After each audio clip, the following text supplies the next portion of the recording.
Good morning, everyone, and welcome to part 2 of the December meeting of the Kentucky Board of Education. We're delighted, board members, that you're here. Dr. Robinson is making her way. Lots of traffic issues on 64 this morning, but she is clawing her way here mile by mile. So she will join us as soon as possible, and Dr. Glass is on his way as well. Meredith, if you would, please call the roll. Yeah, Adam. Here. Jamie Bolin. Here. Patrice McCrary. Here. Randy Cook. Here. Lee Todd. Here. Steve Trimble. Here. Lou Young. Here. Joanna Stephen. Here. Jude Dolick. Here. Dr. Ellis here for Aaron Thompson. Terry, you took the forum. Thank you, Dr. Brewer. I appreciate it so much. One of our favorite standing items on our agenda is to start this morning with some good news, and we have several of those to share. I'm going to toss it first to Mrs. Bowling. Sure.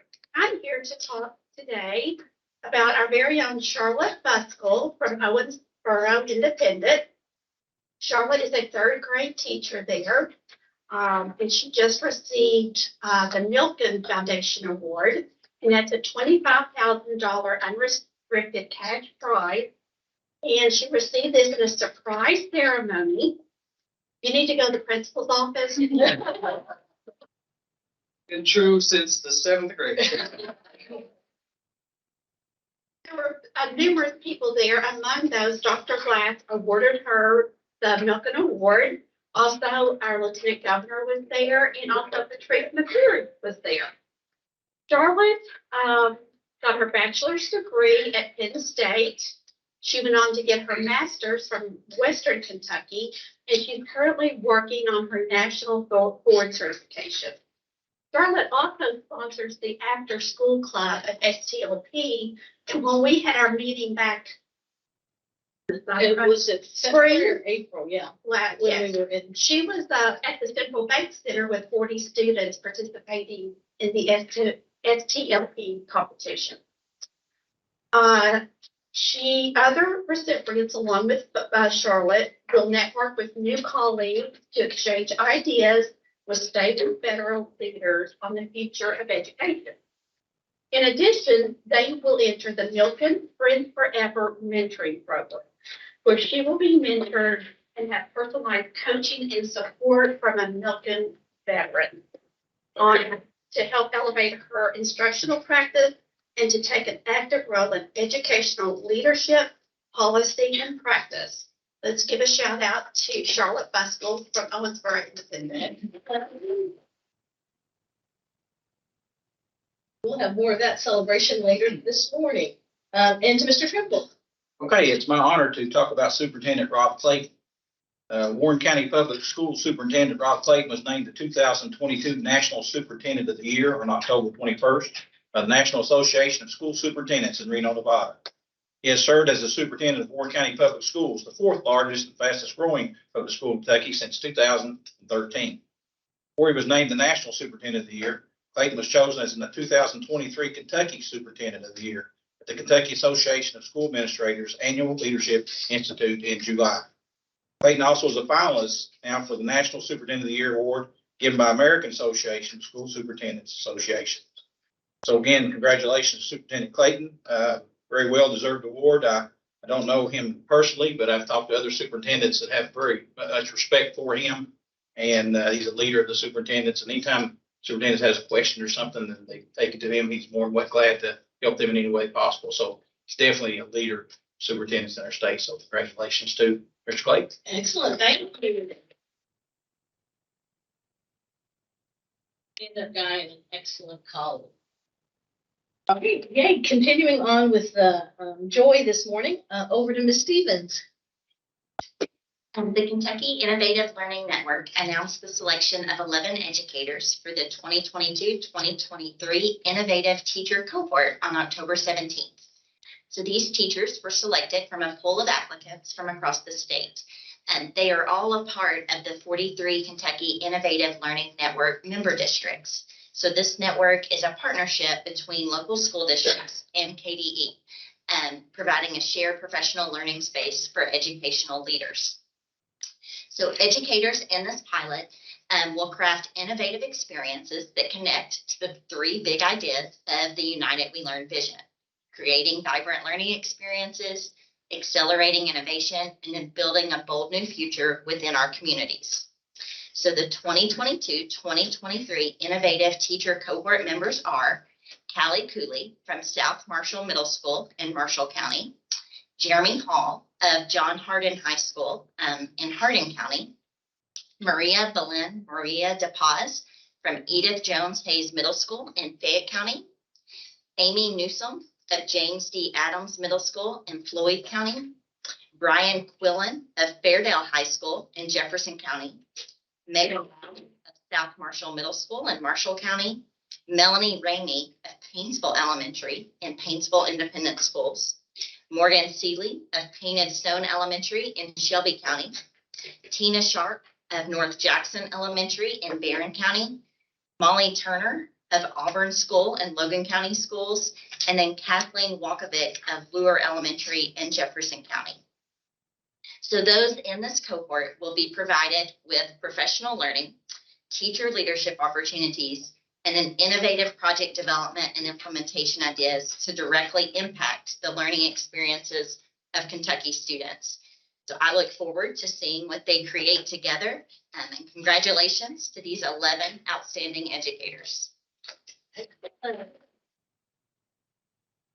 Thank you. Another one of those places where we're weaving together the big ideas from United We Learn. So I love that report. Thank you. And then on behalf of Dr. Robinson, Mr. Trimble said he would be happy to present her good news item.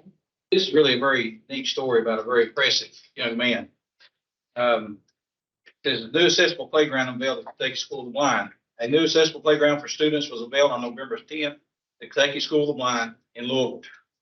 The park was the idea of KSB fourth grader Anthony Bettnacher, who was given the opportunity to work with the Make-A-Wish Foundation in 2018.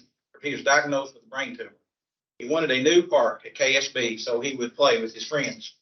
KSB principal Peggy Sinclair Morris credited Bettnacher's mother, Sierra Martin, along with KSB operations manager Joe Morse and other KSB and KBE officials with playing the playground and securing the dollars needed to build it. Sinclair Morris said, "We are just so happy that now the kids have a place to come and just be kids." The playground includes several features to make it more accessible for students at KSB: wheelchair ramps, chimes, a drum to provide auditory stimulation, an overhead shade to help students with albinism, climbing features, a slide, a group seesaw, a rubberized surface to cushion any falls. The COVID-19 pandemic caused delays with this construction, and inflation caused further issues with the financing, but crews were finally able to break ground in August. So thanks to Anthony, KSB now has a very new playground. I thought about maybe we need to add him to the Kentucky United We Learn committee, because I guarantee he's gonna be able to get it done.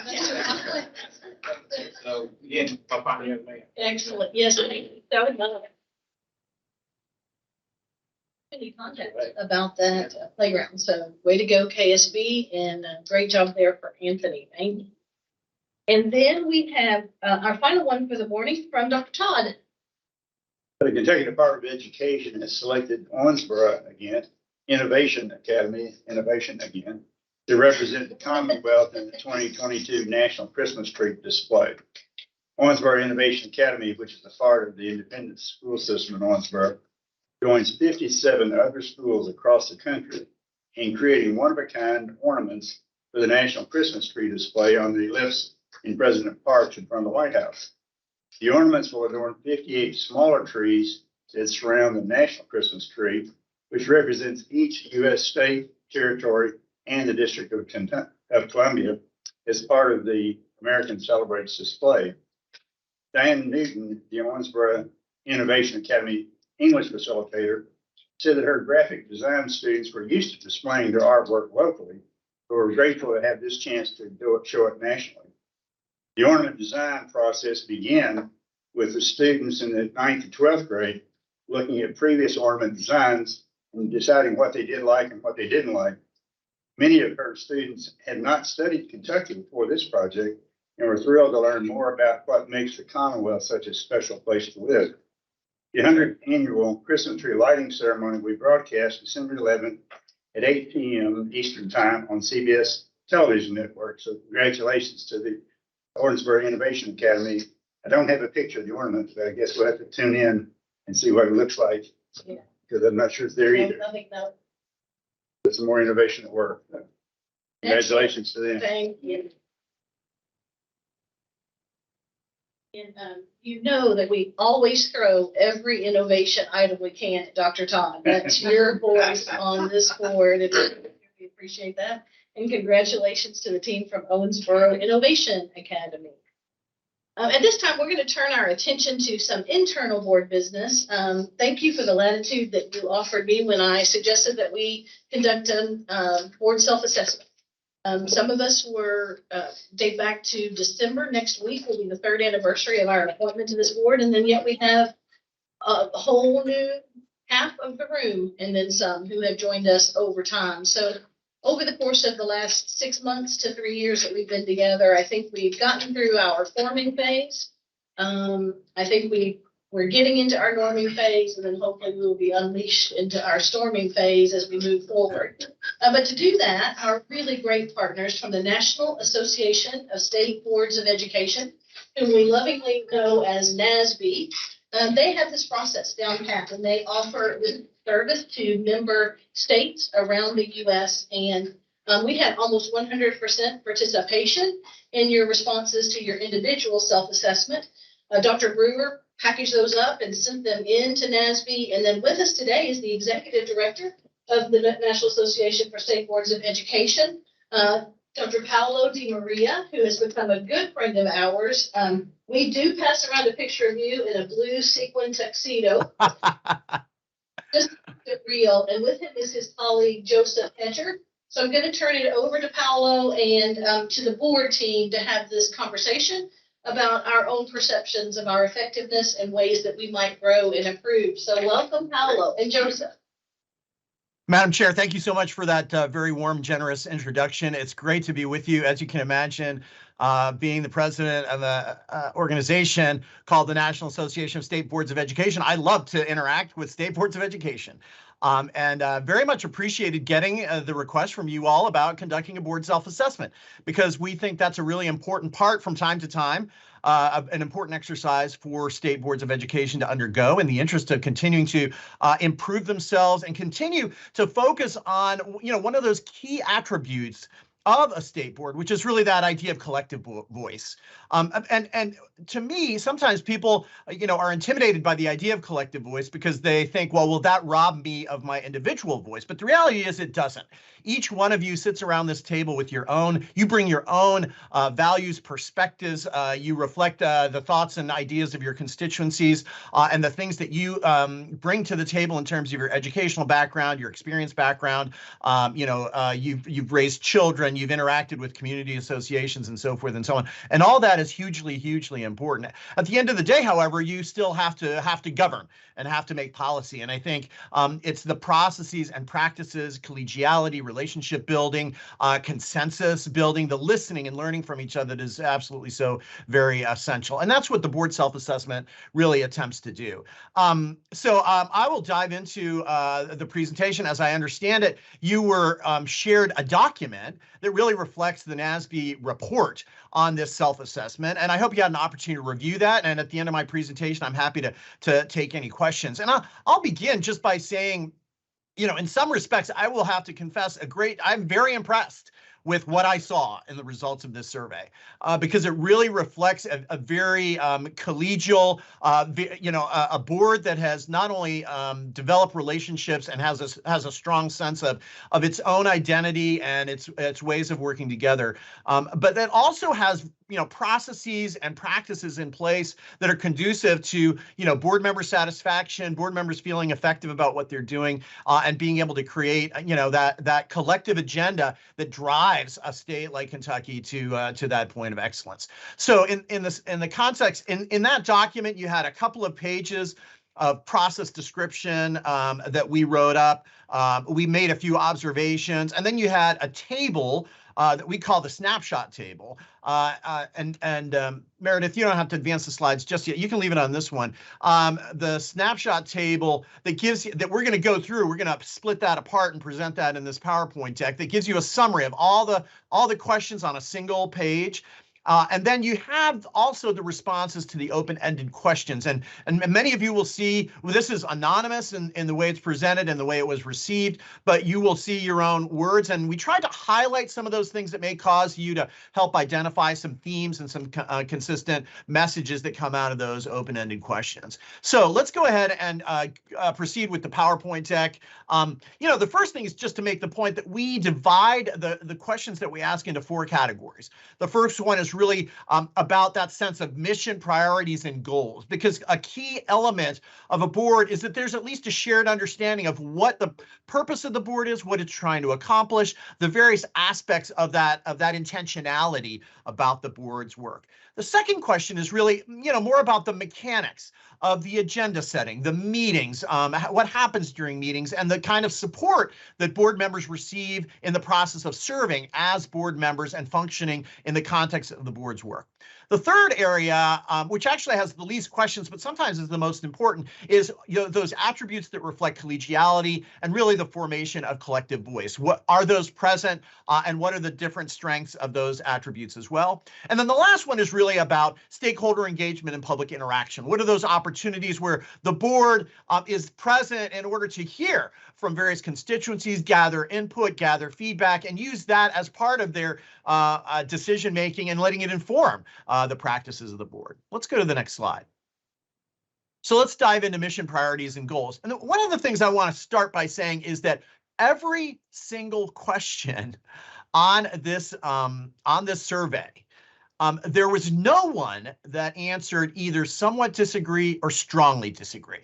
And again, if you think about that reality, I mean, it's just really phenomenal, and I commend you for that. There were a few people who answered insufficient knowledge, which was the last one, which we always include just to allow a person to say, look, I don't really know that aspect of the board's work, but those were very few. But by and large, there was no one that answered disagree. And I take that to be a very strong sign. And you'll see as we go through this that even the somewhat agree column is relatively modest. And so which means that, again, there is a lot of consistency around the table in terms of reflecting on these various elements. That doesn't necessarily mean there's always consistency of thought on policy detail, and that's totally acceptable. But some of these attributes, I like that I see a lot of consistency. So in this mission, priorities, and goals section, you see a number of elements. I'm not going to go through these each one, but again, we talked about, do you understand the mission and vision and understand United We Learn and the big ideas? How do you feel about goals? Is equity well represented in decision making? And so forth and so on. And you'll see 2 of these that I highlighted in that light orange color. And the only reason, I was sort of grasping at things to say, well, what could one point to for improvement? So while all of these had 100% of people answering either strongly agree or somewhat agree, these were the ones that happened to have a little bit more in the somewhat agree column, right?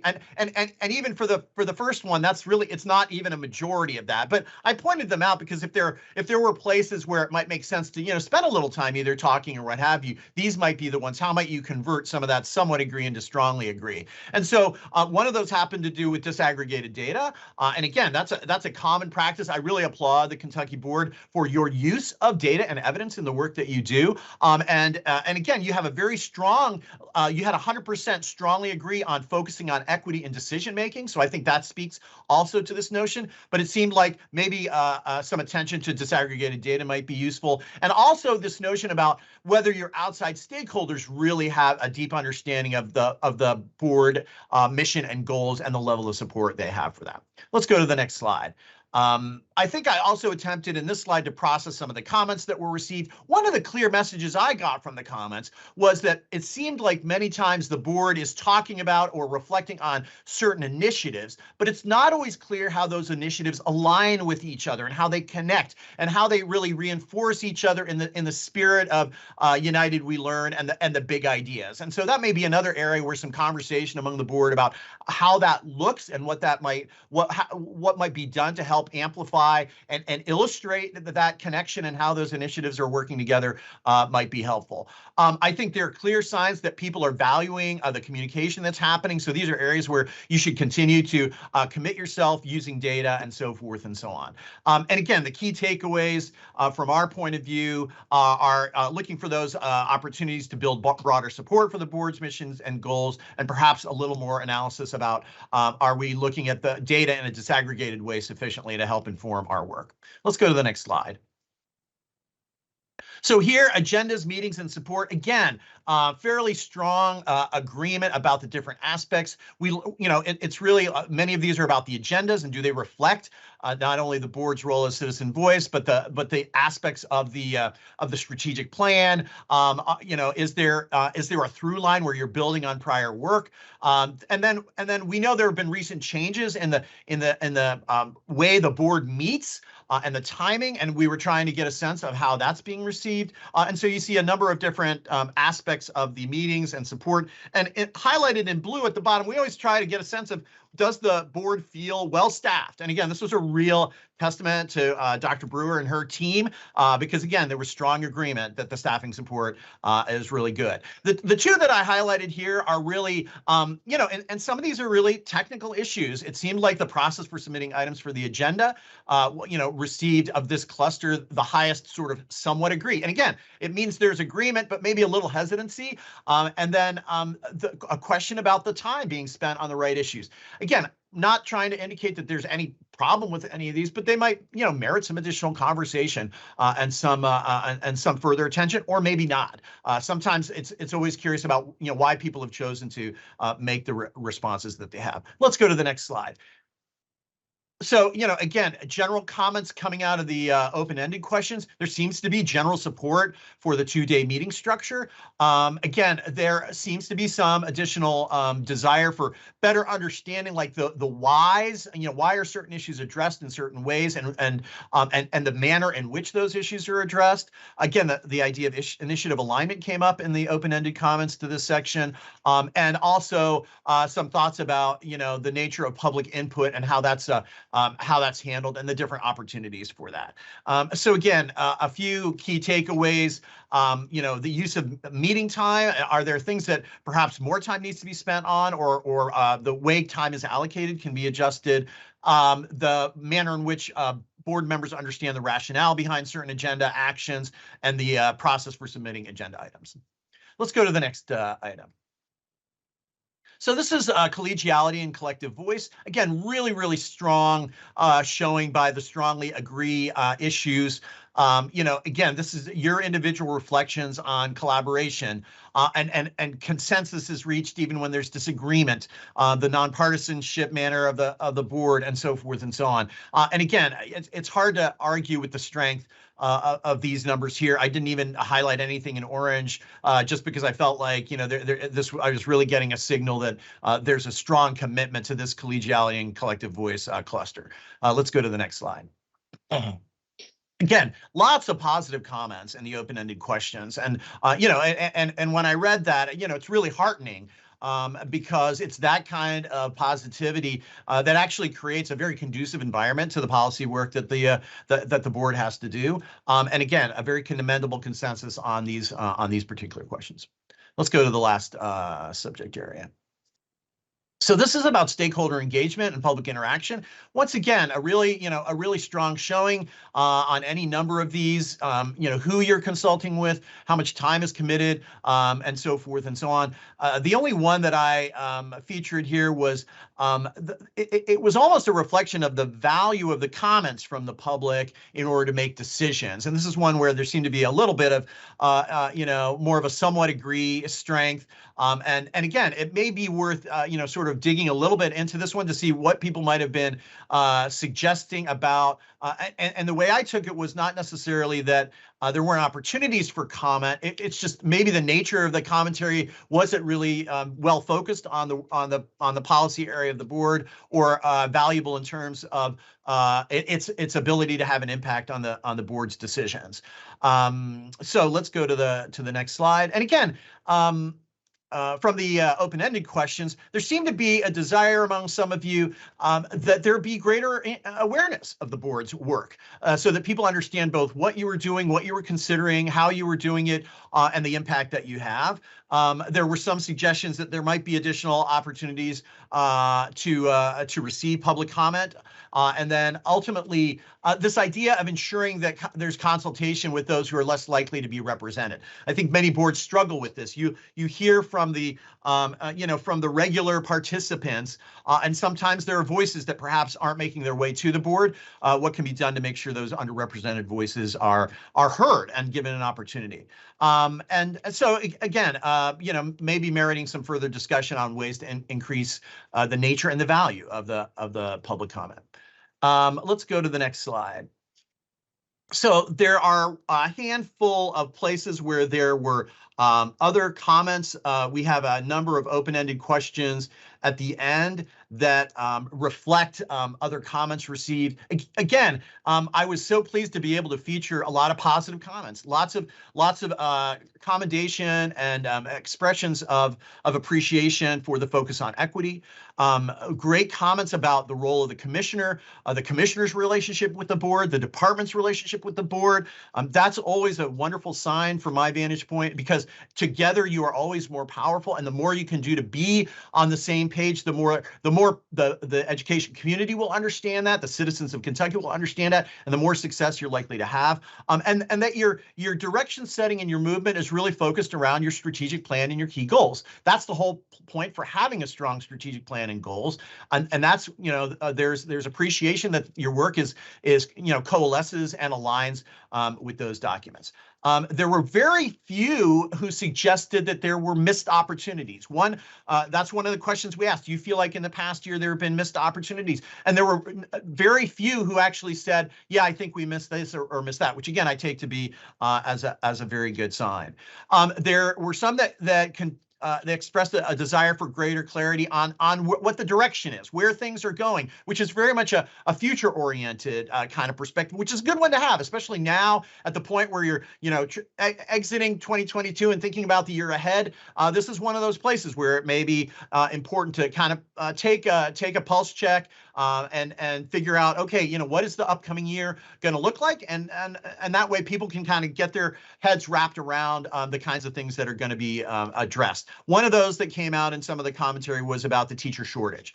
And then there were also many compliments of praise for board leadership and overall education leadership that I took to be as a really positive sign. So I think that is essentially the last of my slides. You can go to the last slide, Dr. Brewer. And I sort of maybe provoke you with a few conversation starters. Not that we're going to have much time to talk about this today, but I would encourage you in your both in your formal reflections and as you engage with each other, or as you yourself reflect on the work of the board going forward. What are your key takeaways from this survey? What do you see as some of the short-term actions that you might be able to take? What are the long-term implications, and what might that look like? And again, share those. I know the chair is always open to members' feedback and input about the work of the board, and you should, and as is the staff, and you should never hesitate to be forthcoming in your thoughts and your perspectives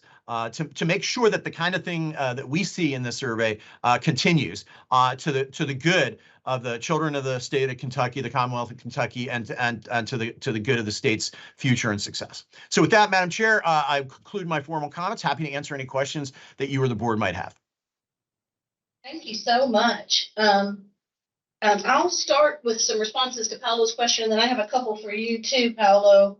But to the board team, I have had a chance to pore over the report and really kind of think about what it portends for our future working relationship. So I agree with Paolo. I think the State of the Union is strong, and I sincerely appreciate working with you all and with the commissioner and with the entire agency team as we do this important work. And at the same time, my takeaways is this is an opportunity for us to really build coherence as a team about our internal and external work as we move forward.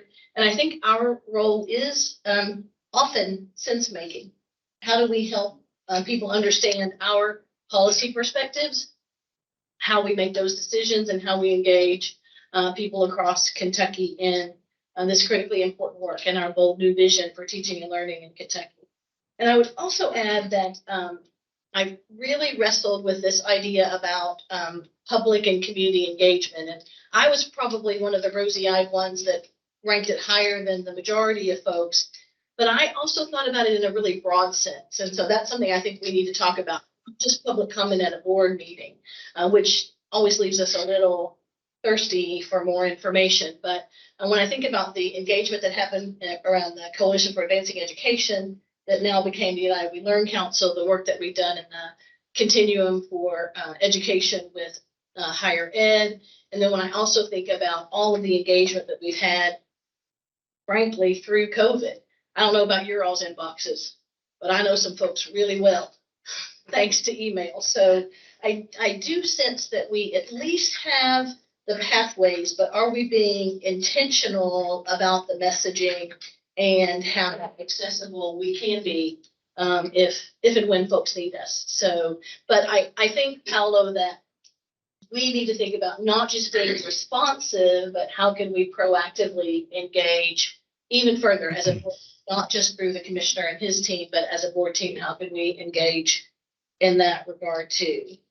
And I'm going to throw out, as you guys, as I hush and give you guys more opportunity to talk, an idea that we have not set internal board goals. So I'm sorry for the kind of dimmed light bulb, Paolo, but this really spoke to me. We've been really strategic about thinking about big, broad, external goals for our work, the impact of our policy on 650,000 children and youth in Kentucky schools. But I think we need to be smarter about that and to think internally, at least one goal devoted to some of the self-assessment feedback that we've gotten today, I think would serve us well as a team in a strategic way.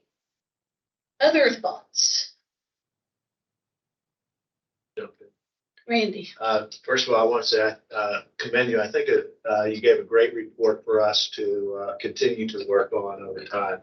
Been involved in lots of board things from a superintendent standpoint, and you developed a very good system. I just want to compliment you on your system because I think this gives us the opportunity to have courageous conversations. I'll say one of my criticisms, or not a criticism, but a takeaway from what you did was say, we should put ourselves out there for the community, have courageous conversations. We shouldn't take questions and look at questions as people are disagreeing, but the question should be providing clarity to what we want to do as a board, because there is a difference between our board policy and our structure, and for us to have oversight questions. And to have those oversight questions aren't meaning that we're questioning the department and their work. We support their work. But if we're going to go out in the community to our constituents, we need to know more about them. So I commend you on that because I think you provide a lot of opportunity for us when we're interacting with the staff here going forward, that we can ask those courageous questions. Because I think that the commissioner is doing a great job in the relationship of being out there, united we learn, and all those things. But I don't know that when that the community understands the difference between the commissioner's role and our role. And I'm still trying to learn my role in that when people ask me questions. So I think that your report, kind of the key takeaways, that's that key takeaways for us, because we're only limited to once every 2 months. And the board chair, when she's out there, she sees things differently than some of us because we're just reading the press clipping ourselves of something's activity. So, but I think the public thinks that we should know deeper about some of these things. So I think as we go forward, like you said, Chair Young, commenting on your comment, is that we do need to develop our own goals in and around that of how we communicate those things and have an understanding, because I would say as a board member that I'm finding out a lot of things after the fact. And that's not necessarily the commissioner's responsibility to communicate us on everything. And we don't want to know everything that's going on. That's his job to do. But at the same particular time, if the board chair is out of function, I think the rest of us need to know why the board chair is there. and relay that information back to us as a communication strategy. Because, so we can answer some of those questions instead of saying, well, just contact the chair or contact the commissioner. Yeah. So, Yeah, super helpful. Thank you. Thank you. Other thoughts? Dr. Todd? I just want to comment on the conversation we had yesterday near the end of this meeting. Yeah. I think that was coming forward of the board, really getting into some of the nitty gritty. Wanting to see what is being proposed, how's it going to be tracked, how's it going to have an impact. There's just too many cases where you have people appear at the table and they spill out information and we just kind of take that in and wait till the next meeting, see what happens. But I found that to be a very refreshing give and take. And the staff is very willing to have that, and the commissioner is willing to have that too, because it's an open discussion. We're on video where people can see that we're discussing things. We're not just sitting here sponges absorbing what's thrown at us. And I think that speaks highly of this board. And I do have to go back and give the governor and lieutenant governor kudos for the way they established the membership. I was so honored to serve with the people that are on this board. They have a lot to offer and a lot of experiences that they can bring forward. And that needs to be, opened up so we can do that. I went on a day trip with the commissioner, which I really appreciated, to go look at some of the things going on out there. The more we see, the more we can relay that to the others. We have to be able to talk to the constituents out there. I think one of the questions is, do the stakeholders out there really get what we're trying to do? It's hard to do that, hard to get that across. But the more we see it and the more we're involved, we can do that. And I think as the legislative sessions come forward, we see the need that this state has in order to really support the teachers that are in the trenches trying to do what we're proposing. And we do have to be vocal enough to try to carry that message out so that we can have some impact and have, and the last thing I'll say is that having the CPE chair represented here and in attendance in many cases is a great step forward, because we are trying to take away, you have chasms in the educational system where you have the elementary, secondary, community college, higher education. There's nobody who owns up gaps in between there. If we don't close those gaps by communicating with each other, they're going to stay there. And those gaps are ones that we cannot benefit from if we don't close those. So I think I do appreciate the questionnaire and the way it was put forward and the candid responses that the members made. And I felt really good about yesterday's meeting. Thank you. And as I turn to Mrs. McCrary, who has a comment, I wanted to add, we did poll the notion of the 2-day format. And I left last night thinking I didn't feel rushed in that conversation. Even though we'd extended our time a bit, we weren't exhausted from an 8-9 hour board meeting. So I do hope that we find that to be conducive to more of those in-depth conversations. And then I think that'll bring a lot of clarity to our collective work and our policy decision making. So I think that's helpful as well. Mrs. McCrary. One of the things I would like to request that to increase our interaction with the public, if KDE is doing something in our area, it would be great to know so that we could perhaps be present as well. I think it generates a sense of unity between the board and the department when the public sees us interacting together. Excellent. Thank you. I know they've attempted to do that from time to time, but certainly bringing some more intentionality to that will be helpful. Mr. Trimble. I've been on the board about a year now. And so what I've seen is a really good board that works well together. And another thing I like is it doesn't appear to be any agendas. Everybody's here for the kids of the state of Kentucky, Commonwealth of Kentucky. And so I don't see any agendas at all. So I think we're here for the right reasons. And in that year, I found that there's some wonderful people on this board, and I'm honored to be on it. And I think we've had great leadership. You've done a good job. Dr. Robinson's done an excellent job. Dr. Glass, good leadership on the board and things. And it's just, as for me, sometimes I'm not aware of some things I might be needing to do. I know come to the meetings, every time in between meetings, there's some things I don't know, should I go to, should I not, should I listen to on, Zoom or should I not? I know I got an invitation for the Teacher of the Year in the mail. I knew that I was invited to that. So maybe just to have a little clarity on what we need to be doing as a board in between meetings and things. But all in all, I'm honored to be a part of this board. Excellent. Thank you.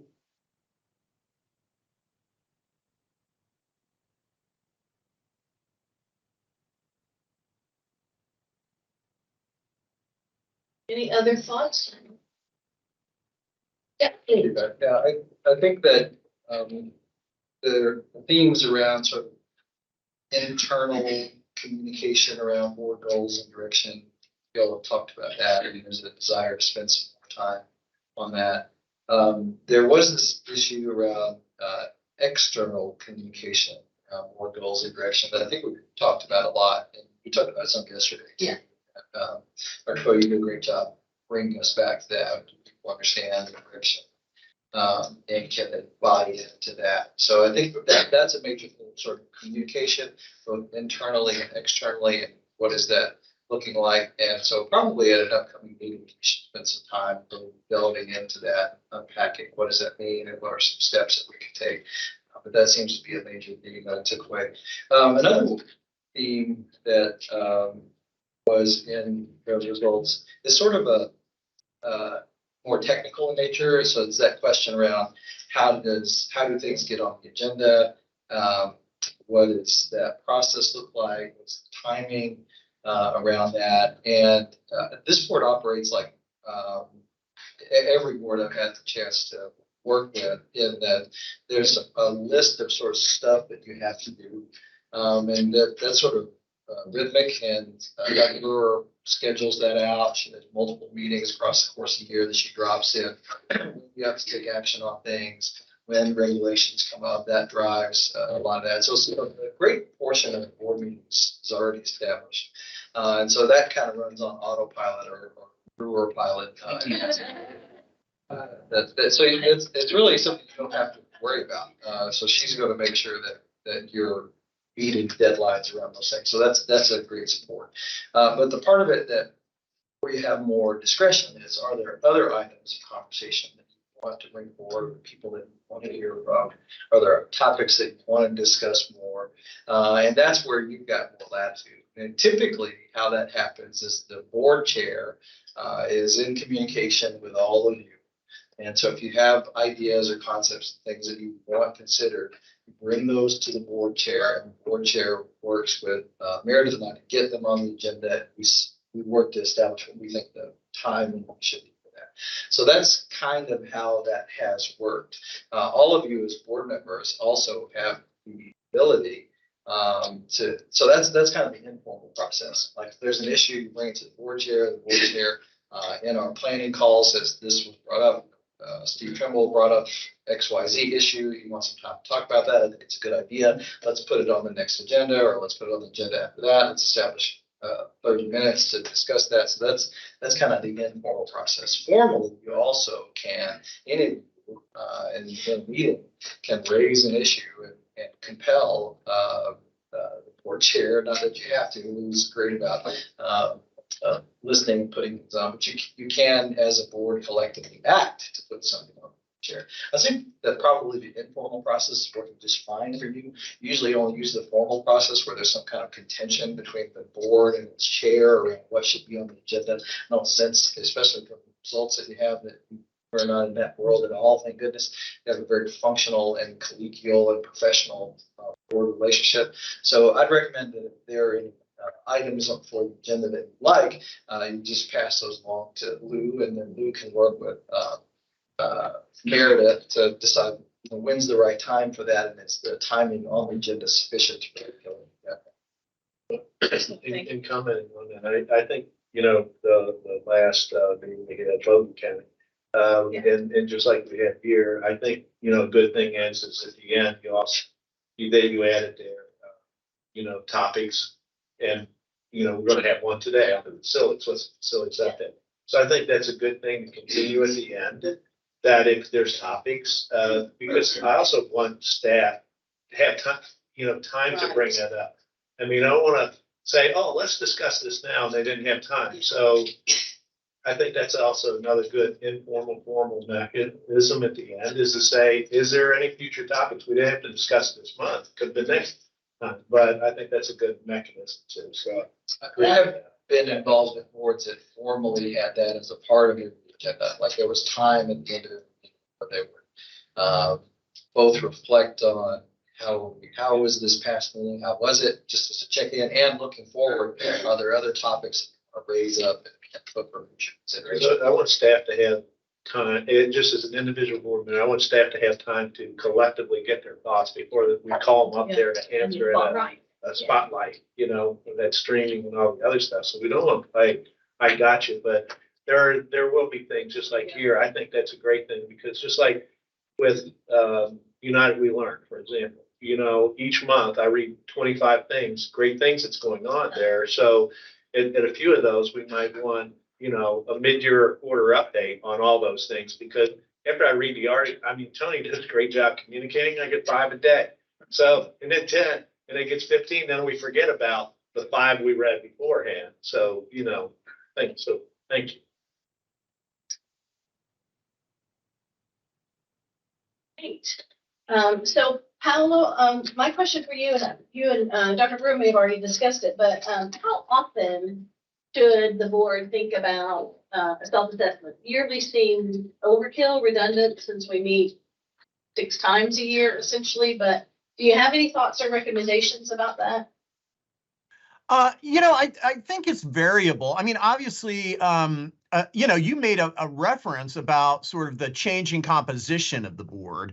And again, I wouldn't necessarily do one at the front, if there are a bunch of new members, I wouldn't do one there at the start of that kind of a change, just because those new members haven't gotten into the pattern. But I think once this, anytime there's a change, and then you give those individuals time to kind of get acclimated, maybe even as long as a year, sometime like that might be a good point in time to take a pulse check. The other thing is if as the chair, or if there are other members that feel as if the dynamic of the board has become a little more hazy, or not as collegial, or that there maybe underlying issues that are affecting the ability of the board to make its decisions. I think that might dictate a time where a process like this could call out and identify some of those underlying issues. I mean, if everything is working relatively smoothly, then I think you could go easily 2 to 3 years without necessarily having to cross this bridge again. But sometimes it's a matter of your own sense of the climate and the culture within the board process that might drive a decision like that. Sure, I think that makes a lot of sense. I just think I want to add, as we get ready to thank Paolo and move on, how much I sincerely appreciate you guys individually and collectively as a board. Thanks to Todd's amazing training, we all know that we serve as individual citizens, that we are not the Board of Education individually, but when we are together, we are in fact a corporal body that moves forward some really important work around the Commonwealth. And I don't know that I've ever been around a board team that respects that premise any better. And yet at the same time, every one of you is beginning to develop the kind of trust and respect across Kentucky that I know folks come up to you all the time and they want to have conversations about our work. And so I appreciate you as good humans and amazing board members. So thank you so much for that. Before he cancels out, can I ask Yeah. you one question? Oh, certainly, please. We don't have to go. Because I think this is great work, and I really like your comment sections after the release. And I think this tells us as a board our strengths and then our points to consider. So what would you recommend from here? We got your report. We're going to have communications. We're going to work on this. Should we have a checkpoint, let's say a half year from now, on the outcomes that you have, not on the full things, but where we're going, and our whoever answered, wherever they answered, can get an understanding of thinking.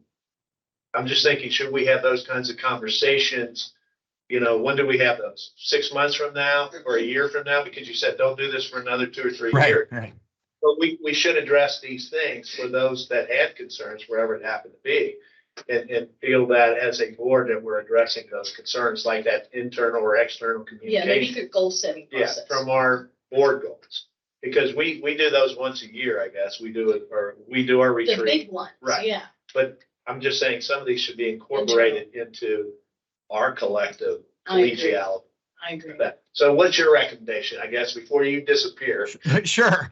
Madam Chair, Board Member Poe, you raised some absolutely great points. And I think the reality is that if you deliberately choose to work on something, you don't necessarily need a survey to check in on and monitor whether we're making a difference in that particular area. So again, I love the way you framed it. If there's one or two things that you deliberately say, okay, we've identified this as something we want to get better at. We are going to do these three things. Then choosing the periodic cycle within which you check in, are we doing better? Do we have a sense that we're doing better? Might depend on the nature of those changes, right? If it's something that happens fairly short order, then a 6-month check-in might be fine. If it's going to take a little longer, it could be a year. A year from now, you want to say, hey, we decided back in December that we were going to focus a little bit more on this thing. The staff said we're going to do these three things. Have we done those three things, and is it making a difference? So you may not need to do a full-blown survey, but you can have the conversation because everybody's involved in the discussion at the front end about what we want to actively try to improve on.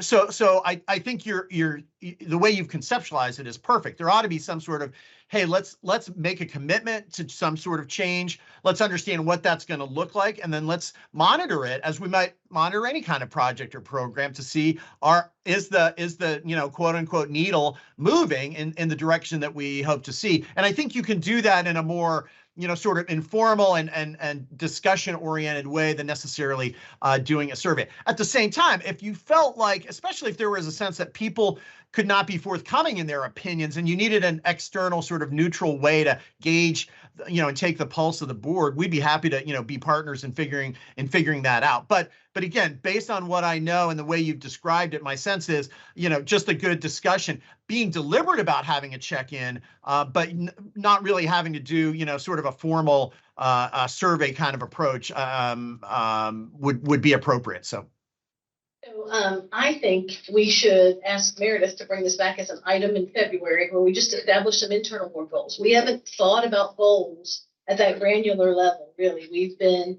trying to do really big work. And so thinking about taking care of ourselves and improving our own performance, I think is merited.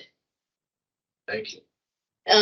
Paolo, we'll say goodbye to you. I'm going to offer the last word to the commissioner, but I, for one state board chair, have sincerely appreciated every opportunity I have to learn alongside you and your team at NASB, and the committee work is exceptionally good. Jude's going to report on the October annual conference later in our agenda today. Support for youth on state boards has been a theme of yours. We appreciate that so much, and every learning opportunity I've experienced, from office hours to committee work to online learning and webinars, has been exceptional. We appreciate you very much.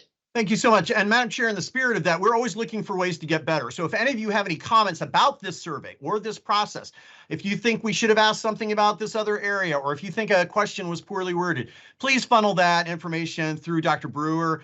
She and I will have a little bit of a debrief, sometime in the near future. And again, we want to keep making our work products and our service for you all better and better over time. So we would really value any comments that you might have in that spirit.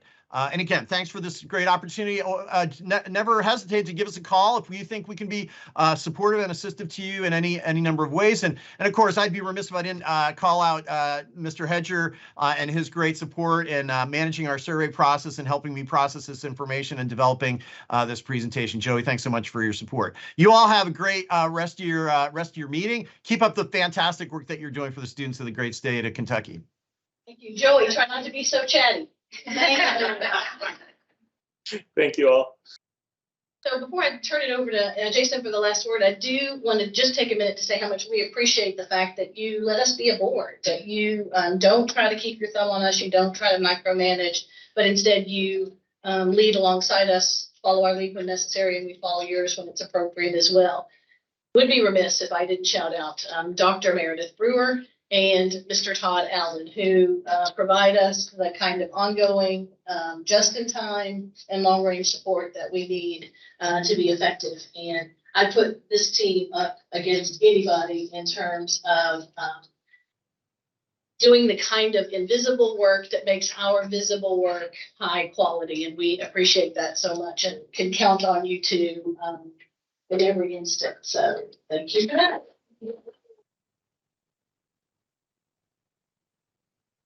I want to make sure that we acknowledge Stacy Ball as part of the team too. Yes, yeah.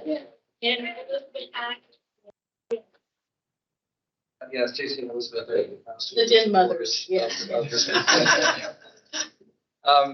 Just in terms of clear next steps, I think establishing a time to establish some internal future board goals is something we can work on for the next meeting or perhaps the one after that. And then you do have a regular time to check in around that every fall, which we've discussed. So that gives you, again, that built-in cadence to self-reflect, evaluate, and have a time to talk about how's the communication going, what is better, where are things. I would just want to close by saying that on behalf of the staff of the department, we really appreciate all of you.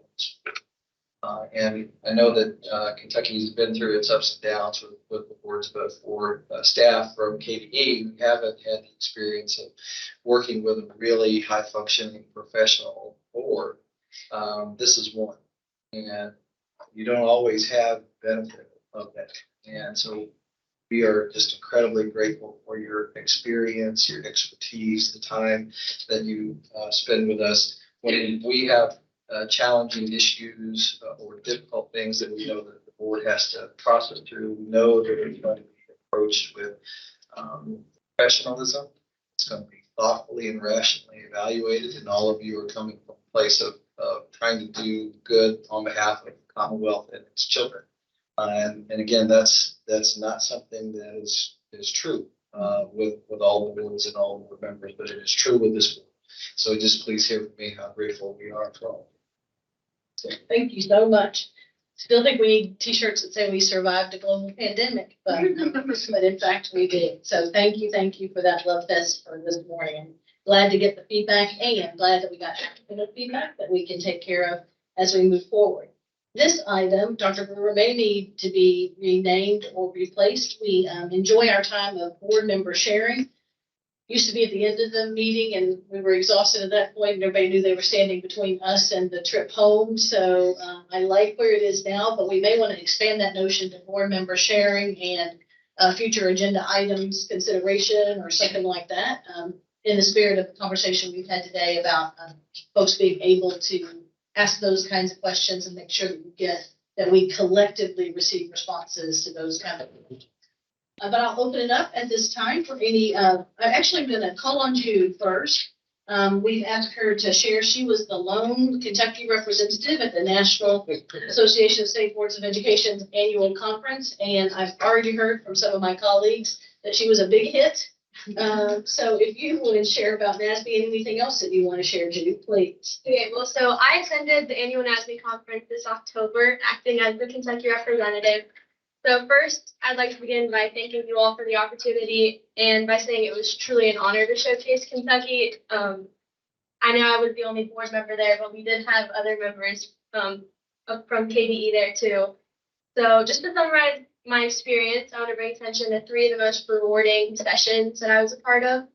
So I was actually asked by Paolo, he's not here anymore, but when he was here, I was asked by him to speak on a panel called Making High Schools Relevant. So here I was accompanied by Joel Vargas. He was the vice president for Jobs for the Future, and Sarah Moore, a state board member from Arkansas.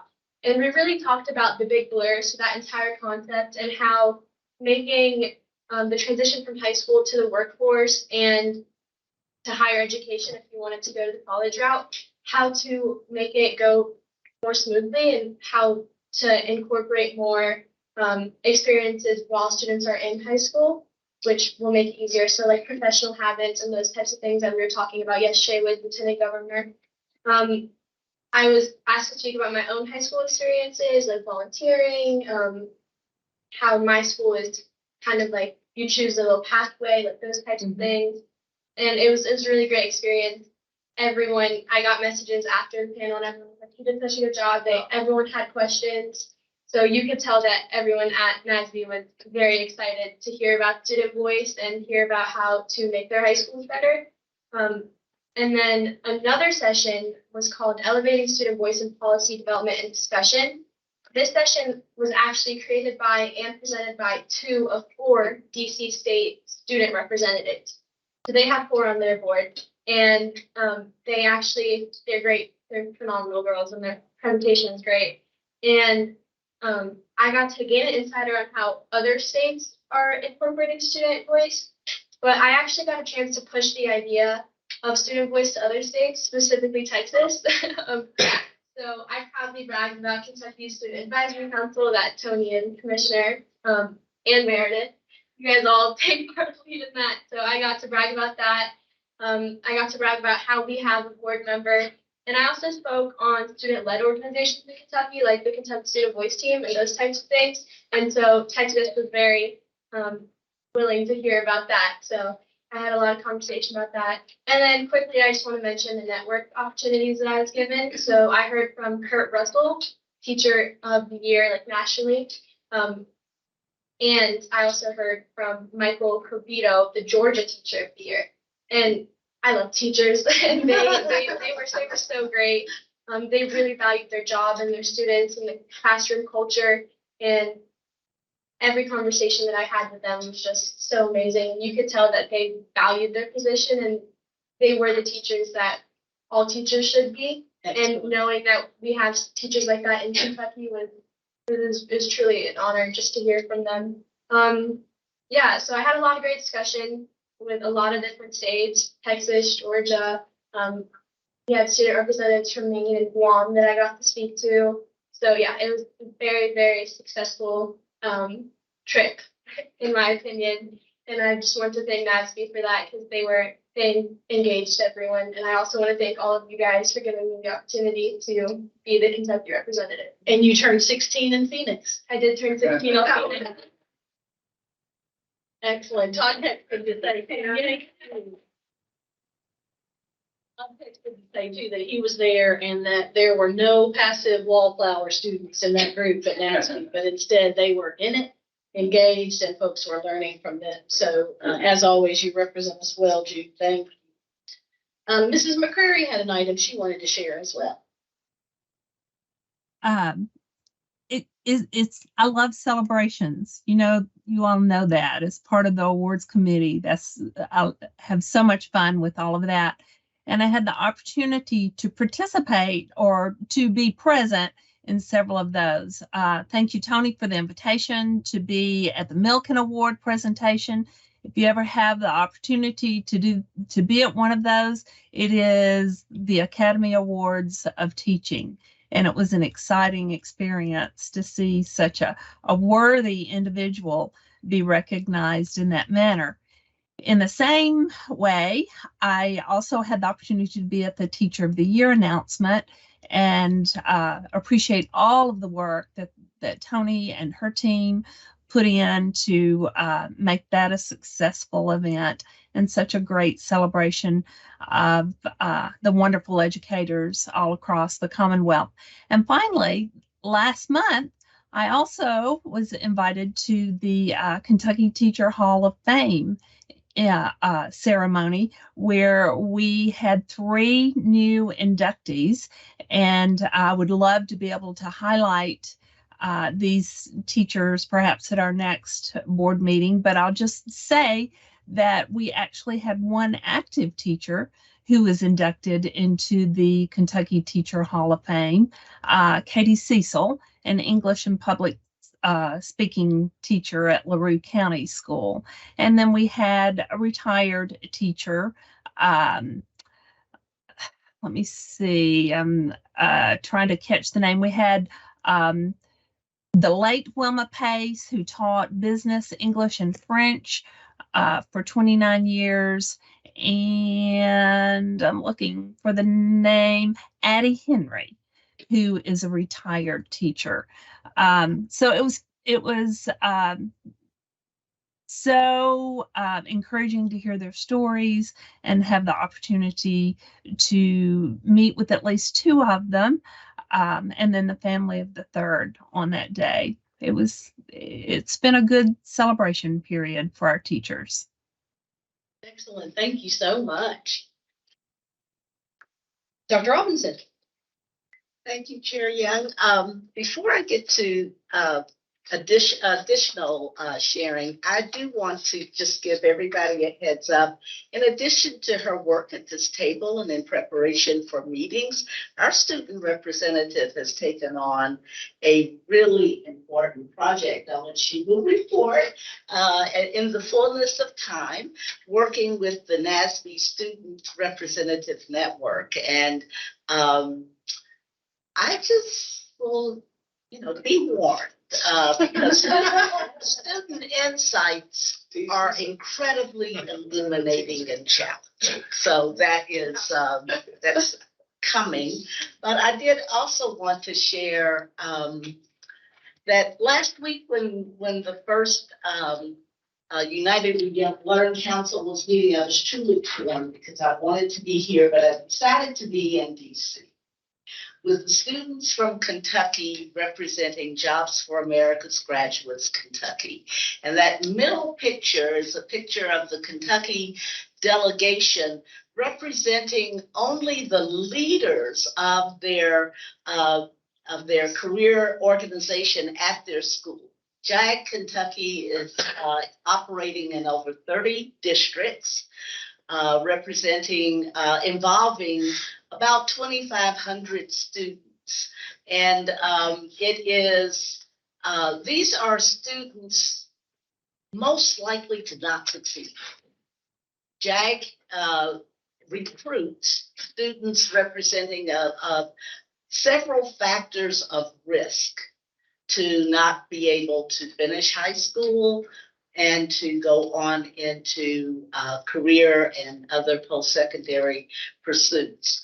The picture on your far right, I do want to introduce in particular Kayla Horn-Priest. Kayla is a 2019 graduate of Martin County High School. When she was 3 years old, she lost her father. And by the time she was in the third grade, Kayla was placed with her elderly grandparents with whom she has lived and who have raised her from that point.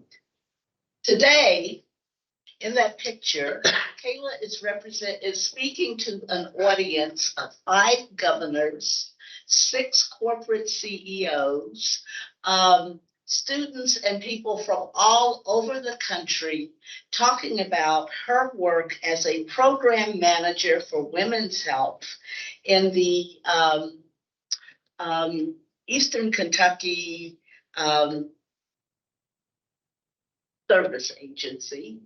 She has, upon finishing high school, she has attended college and continues to work on her degree.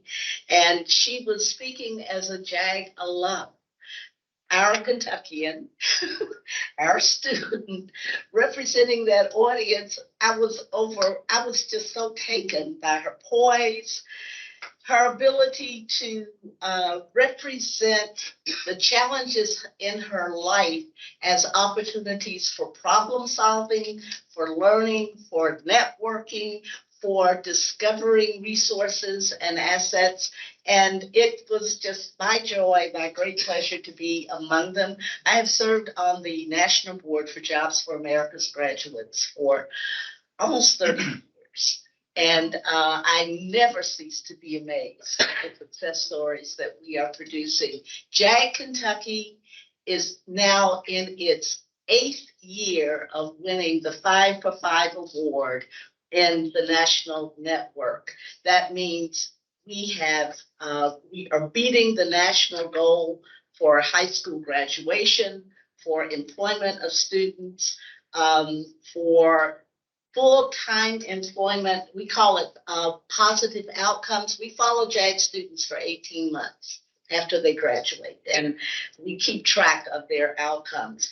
And we have a further education rate meeting the national goal of 35%. Our further education rate is 55% among students in the in high risk categories. And JAG is operating on both the eastern and western side of the state, where students have experienced not just COVID, but national disaster issues, as well as it's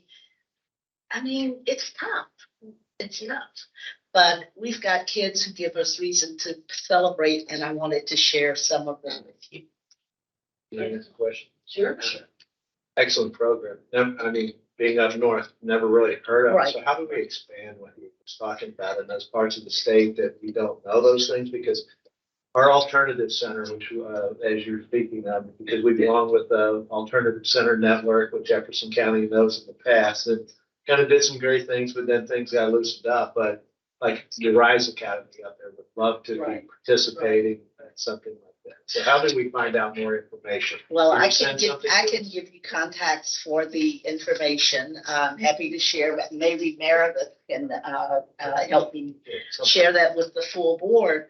But JAG works with school districts and other partners to bring these services to these students in a way that is really collaborative and very strategic in terms of pointing out career opportunities, future life opportunities to students who they don't get it. They don't get this information unless we put them in a situation where we ask them to be clear and articulate a life goal for which they're willing to work very hard. And they take it from there. You know, as a high school principal and superintendent who had JAG in the school system during the time, and I've come to appreciate it. It helps so many students, disadvantaged students, to be successful.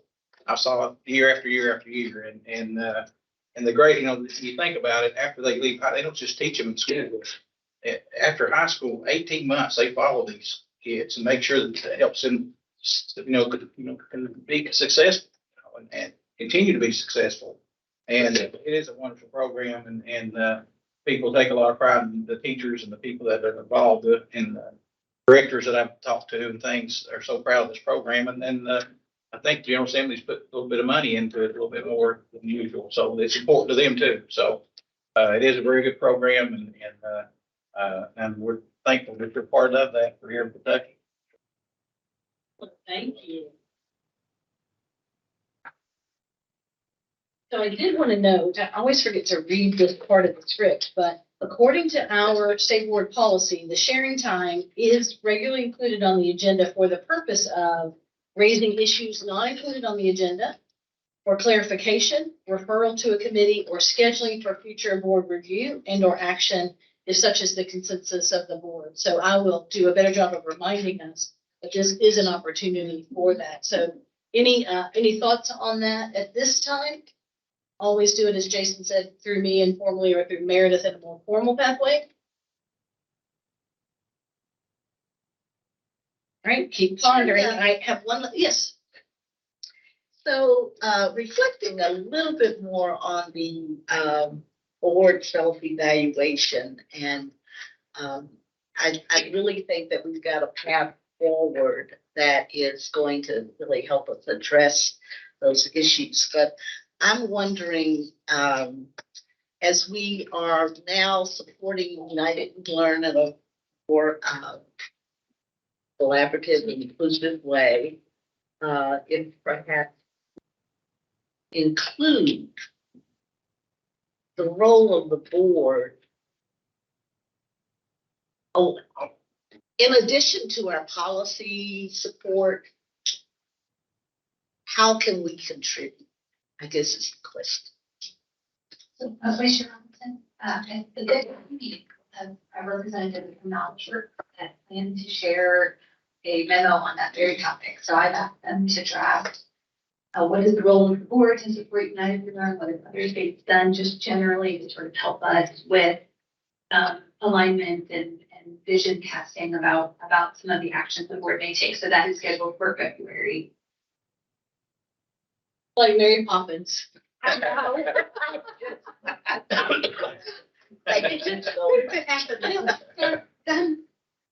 All right, so think about this one. You don't have to volunteer right now, but sweet Claire Batt had been our delegate designee by invitation from the Kentucky Civic Education Coalition's Executive Committee. My understanding is that this is a fairly new coalition of folks really focused on civic ed in Kentucky, and so we received a request from their president if we might include a standing member on their board from the State Board of Education. And Claire served in that role for us last year, and they've asked if anyone might be interested in doing that this year. So again, it is the Kentucky Civic Education Coalition's Executive Committee. If you have an interest in that, please let me know or Meredith know, and we will submit your name, and then they will contact you about how those meetings work and what kind of time commitment it may be. So we'd appreciate any volunteers who might be interested. All right, I'm going to press on, but feel free to use the rule of 2 feet, take a break, get some more coffee. I'm going to do that, Amanda, at the beginning of yours. No worries. But we always enjoy our ex officio and partner report. So this time I'm going to turn it over to Dr. Amanda Ellis for a report on behalf of the Council on Post-Secondary Education. Thank you, Chair Young. So just a really brief update, in the same vein as Dr. Todd had shared about the importance of collaboration.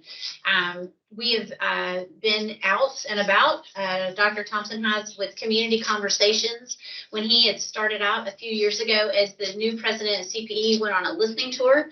Now he's following back up with conversations around the progress that has been made and getting next steps and really getting in front of different audiences that he typically has not been in front of to really promote the partnership of K-12 and workforce and how we can all work together to really help folks meet their career aspirations and meet the needs of Kentucky. And so we have been so grateful. We were up in Randy's area and had a great conversation. We are so grateful, Randy, you know that, of just the convening. Commissioner last week, he has been to just about every one of them. And we are so appreciative of that, of just that collaboration between the two leaders. It's important, and people really appreciate that. You all were able to be, well, we were able to piggyback on your board meeting in Logan County. We had a great visit and just really good conversation with community. And it's important for folks to see that we're talking and working together because this job is hard. There are lots of challenges in the education pipeline from preschool all the way up, but just the efforts and the will to work together is just really phenomenal and quite unique.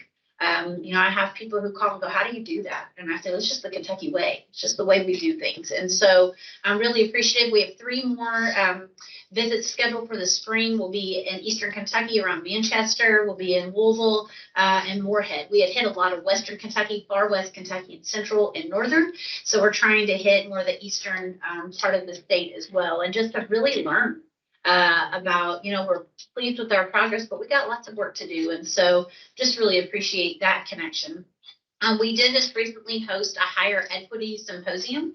So Dr. Dawn Offit is our DEI coordinator. She directs that work. And so each year we host a symposium for our campuses and any of our partners to really look at the efforts around equity and our practices, not just our words. And so this year it was hosted at Northern Kentucky University. We had a wonderful panel of students to share their lived experiences, and we had some great speakers and professionals and scholars just around efforts around improving belonging on campuses, our practices, policies, and what really from the Board of Regents down to faculty can do to make sure that students feel welcome and included and really honored on their campuses. So it went really well.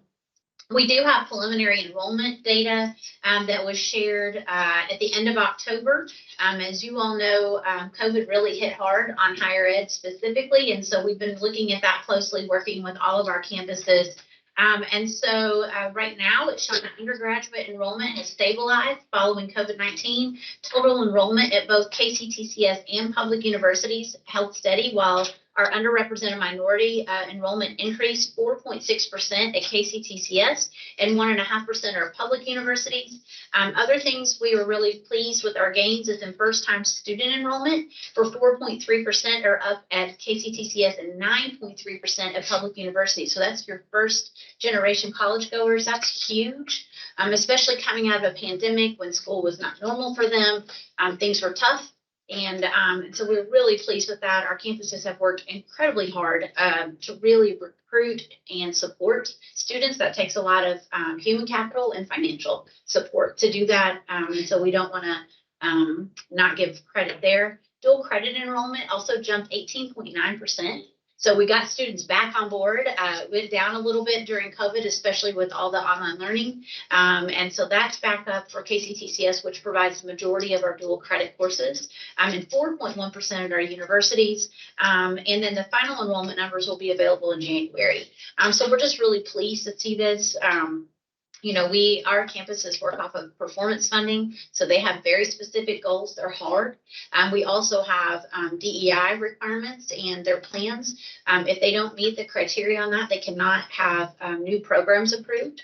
So these are big deals for our campuses and what they work and strive to improve on, to really be inclusive, to really recruit our student body and support that student body, and not just enrollment, but success. And so we're really pleased with that. We have a lot of work to do still, but we are so grateful for the work of our campuses and the collaboration. It's just huge. The other thing we want to bring up is our KBE, GERA, the Kentucky Advising Academy, KIA, and the Pritchard Committee have worked together to really promote FAFSA completion. It's called Govember. And so we have pushed out just so much social media, anything we can do. We know FAFSA is not friendly. It's supposed to be easier in 2023. We have our fingers crossed. As Randy's over here giggling. We all have giggled and hopeful that, we always know when you first start, it reminds you if you lie at the federal event. So that's always friendly. But we also know that there's about, I think this past year, there is, about $50 million left on the table in Kentucky of unused funds and federal dollars for our students. One of the things we're not only looking at is not only high school students to apply for FAFSA, but to remind college students who are in to continue to apply for those federal dollars. We have a lot of need in the state, and actually our General Assembly increased the number of grant dollars that could go for Pell eligible students. So that really makes it affordable or free for a lot of students in our state. And so really trying to push that out. We had a parent night. We had a Facebook Live event for families. It's always super successful. Pritchard hosted that, but we all teamed up together to really promote that. And it was very successful, had great questions. And our districts work really hard to do this work as well. But we're going to continue. It doesn't end in November. It's ongoing, and we want to make sure and get those dollars out. The Kentucky Advising Academy is an excellent collaboration.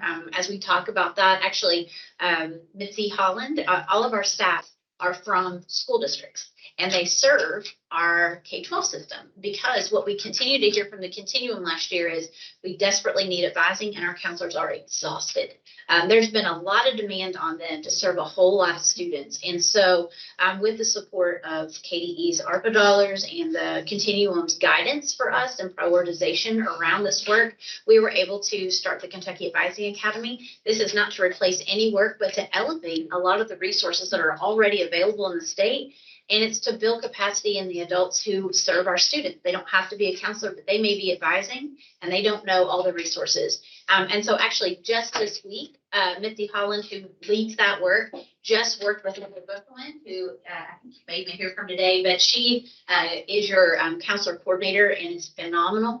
But she had Mitzi join the counselor cadre to share the advising resources and to really focus on helping students and families navigate their post-secondary plans, whatever they may be, to help them reach their career aspirations. And so we have just such a great collaboration and participation. We are so grateful for that, and it's going really well. So that is up to date. And then the last thing I want to it really elevates. We have 13 districts who are working with one goal. We have a lot of social media on this and lots of national media, which I think is so interesting. So the two things that the Continuum have really pushed on all of us is to think about advising. So we use the KAA to build capacity of the adults working directly with students. But many times we forget administrators. And administrators have a different role. There's new challenges of all the initiatives, all the things going on. So what we did is we took a twofold approach. And so one in partnership with One Goal, that focuses on our school and district leaders and build their capacity around creating a culture of careers and post-secondary planning. And that doesn't mean just college. That can mean whatever that pathway it takes to get those students to their career aspirations to be successful and have sustainable high-wage careers in Kentucky. And so we had 13 districts who signed on. They all have a coach that really does the needs assessment to look at the culture that's established. So you can say it's important, but if there's not time and energy placed into building the capacity of our students and their families, navigating them through that process and working with the staff, it's really hard to sustain that. And so we've had a kickoff meeting. It has been just amazing. So the 13 districts have been listed. I did not bring the list with me today, and I apologize, but they will be supported for 2 years with a coach to really build out a culture that we really had before COVID. And it's kind of shaken us all because everybody had to go into triage. So we're trying to help people get back on track and be supportive that way. And so we are, again, grateful for the collaboration. This is how we do it together. So it's not an us or a them, but it's all of us. And so we're really excited about the work going on. And we'll always continue to be good partners in ways that we can learn. And so, Dr. Todd, you teed my talking points up so well today, and it's appreciated. So that's all I have. Chair Young. Thank you. Questions, Dr. Hill? That's all. Just a few things. All right, thank you so much. And at this time, we'll turn it over to Dr. Glass for the Commissioner's report.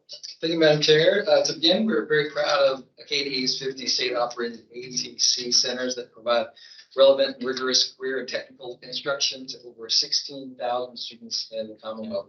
Boone County ATC student Spencer Staley placed first out of over 300 students from 27 states and 3 countries that took part in the Automotive Service Excellence, or ASE. Probably you've seen that symbol around when we got your car worked on test at the University of Northern Ohio on November 5th. So first place, Spencer earned $20,000 in scholarships to Northern Ohio, where he plans to attend starting this coming June. He works on Randy's car.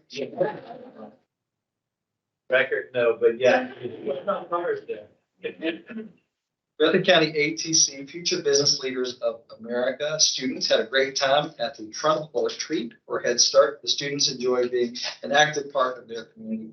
In late October, Floyd County ATC students attended the SOAR Summit in Pikeville, Kentucky. Their computer science students showcased a project where they created working hands and arms for students with disabilities using a 3D printer, and they won a $1,000 Innovation Award. KDE's Office of Career and Technical Education is working to support the ATCs as they strive to create new opportunities for students to increase engagement and achievement.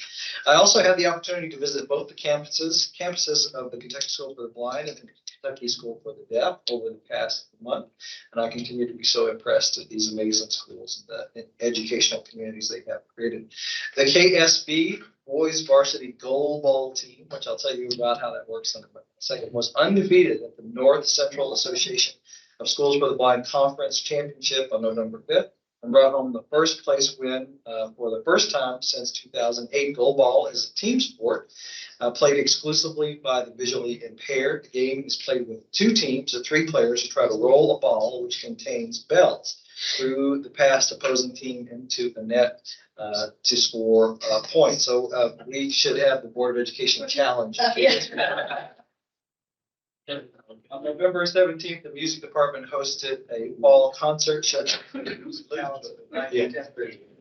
Students showcased their talent on a variety of instruments, guitar, keyboard, etc., with the help of their music teacher, Mr. Honey and Mr. White. And shifting to KSD, they celebrate their 200th anniversary this school year. There are many events scheduled as part of that celebration, which will keep you up to date on those. If you have time, over this weekend, the Jacobs Hall Christmas tours take place on December 9th and 10th. If you haven't visited Jacobs Hall, it is an amazing facility that we have at KBE. KSD 200th anniversary banquet will take place on April 15th, so mark the calendar.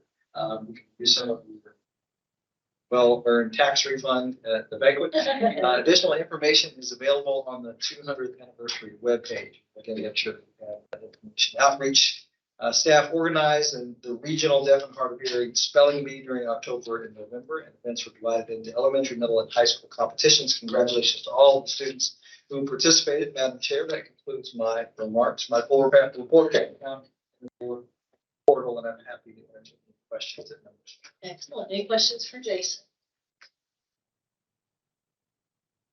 Thank you. I love hearing about our schools.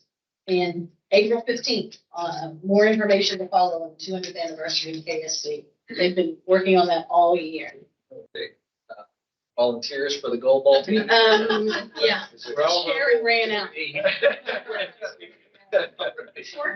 Forfeit might.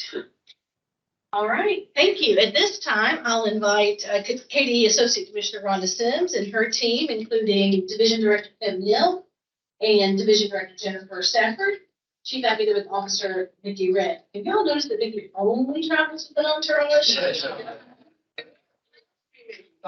There you go. That's right. It's a very important point of this conversation today. So Take it away. all right, thank you. And Chair, yeah, I'll just ask you to as you would like us to handle the question.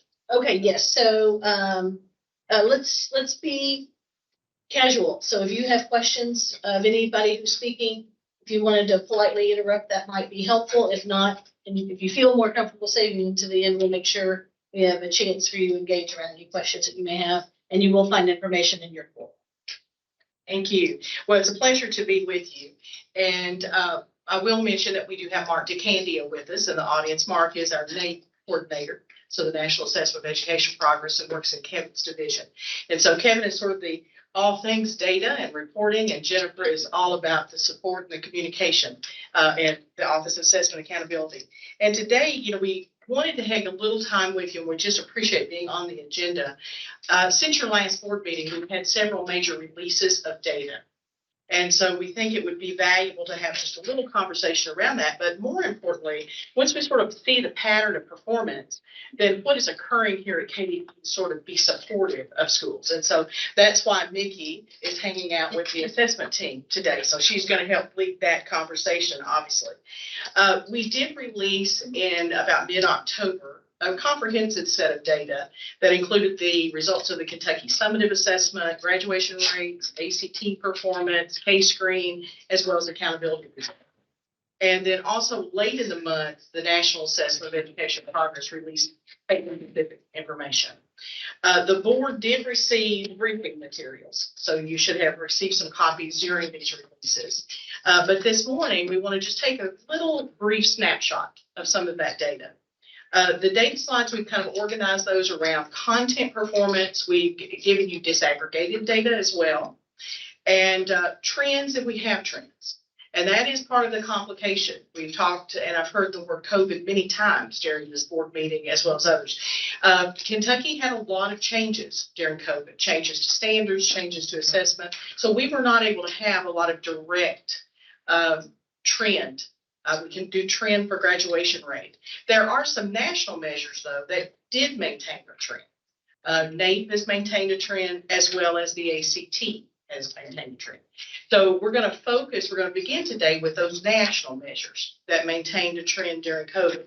I think it won't be surprising to you, based on your experiences and your conversation, that the data, whether we're looking at national or state data, you can see the significance of the pandemic and the impact. And we all know how that was in our own personal lives and experiences. And obviously, we now have a need to sort of mitigate that impact, to improve and to support student learning and instruction. I do want to acknowledge, because of some conversations we heard yesterday, that the data you're seeing today is from the current standardized assessments.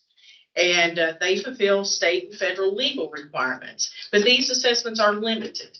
They're limited in what and how they measure student performance. And as Chair Young reminded us yesterday, the standardized assessments do not capture those holistic goals that we have for Kentucky's Portrait of a Learner and for deeper learning.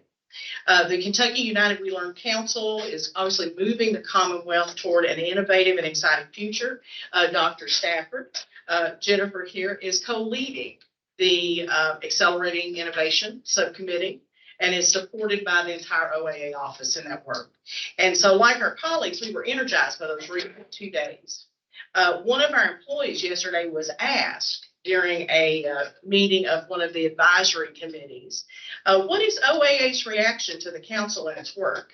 And I thought her response was perfect. She said, we're all in. And so with that being said, we're going to dive into the data that we have that are from the standardized assessments today. And so I'm going to turn, I think Kevin's going to start us off, and we're going to start first with some NAEP information. Okay. You're going to advance, aren't you? Okay. And this deck is in your board. Yes, that's hard for you to see. And it may be easier for you to see it on your computer. Didn't mean it to be an idea, but a lot of information on slides. Sure. So this first slide is NAEP, which is the National Assessment of Education Progress.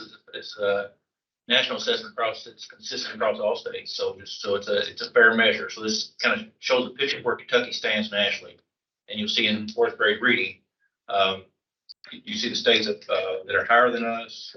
Ones that are similar. 36 states similar. So we're kind of in the middle of the pack. And you see our ranking is ranked 25th. Okay. We'll move on to the trends on the grade board. Here you see, the national trends and the Kentucky trends both kind of dropping down in 22. So this is a theme across all states. Okay. Move on to next slide, and we'll see proficient and above. So these are just similar to our achievement standards of proficiency. NAEP has that as well. So you see these are group percentages of proficient above, and you see for all students that it's dropped down from 35 to 31. And you see the variations of patterns among subpopulations. So these are differences by group, and you see there's still huge gaps across many of the groups. And that trend, and this gives you the trend across years back to 20. So I'll move on to grade 4 math. And here you see we're ranked 33rd. You see 17 states are higher, 22 are different, and 12 states are lower. So we're 33rd, which is a little lower than we were in 4th grade reading. Move on to some trends on scale score. You see that from back to 2000 to 22, you see the same kind of pattern. We're dropping off from back to 2019. And that's consistent with the national pattern as well in other states. And looking the same for groups, it's the same kind of pattern. We still see the huge gaps with all students proficient at 33%, and differences among groups and 4th grade. Move on to reading at grade 8. So this is the middle school portion. So NAEP, and that's this national assessment that's consistent, is given at grades 4 and 8 in reading and math every 2 years. And we skipped, I didn't touch on that earlier, the pandemic caused it to be pushed back a year, so it would have been to 21. So those differences back. In 8th grade reading, we ranked 33rd.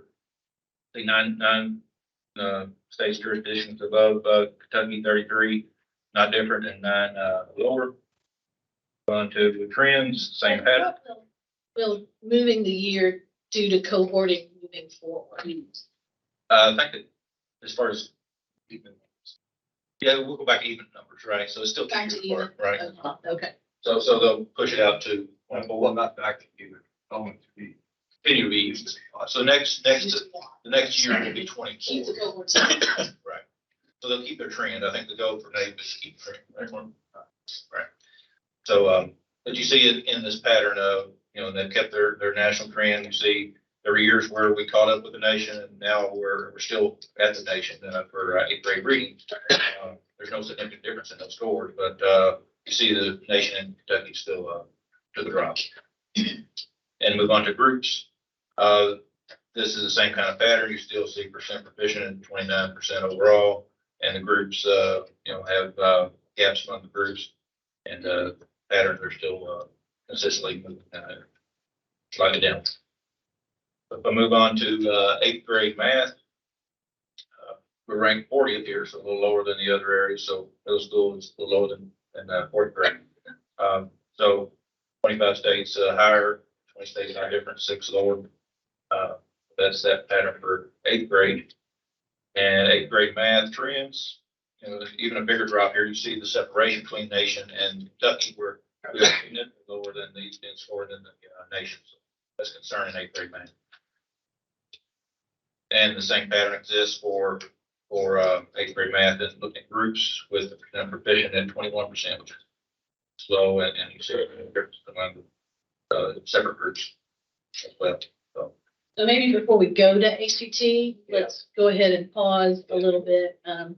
Like everybody, I'm always trying to stave off the alarm bells. And I think it's just Kevin Hill's comforting voice. But we want to strike the right balance between alarm and the reality of the pandemic and moving forward. We've had a lot of conversation as a board, and we'll have more coming in soon about reading in Kentucky. We talked a lot about Mississippi and ongoing conversations about teaching of reading. Haven't had a lot of conversations about math, but we heard even Kevin say that we have some alarms there with 8th grade math. So keep in mind, you have a lot more data, and you have the assistance of really the entire team. If you want to have one-on-one support to really, I always say, get my elbows deep in the data. If you want support for that, we're happy to do that. But what questions might you have of the team about NAEP at this point in time?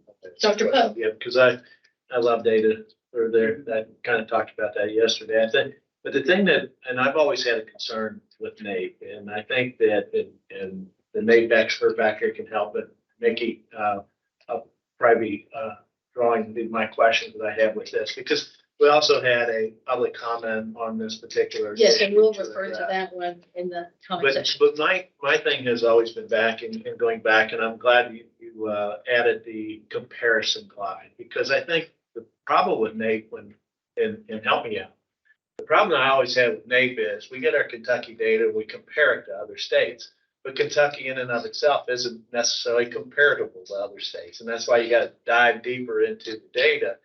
But to say, and that's what NAEP wants to say here, you compare to other states, but then they don't disaggregate us into other like states. It's just states. Okay. So, and this is where and the reason why I'm pointing this out, because the question really, and if I was wrong on that, that's where I wanted to get to. But for Mickey, I said, because I think we had in our past boards, we had a lot of conversation around this particular issue.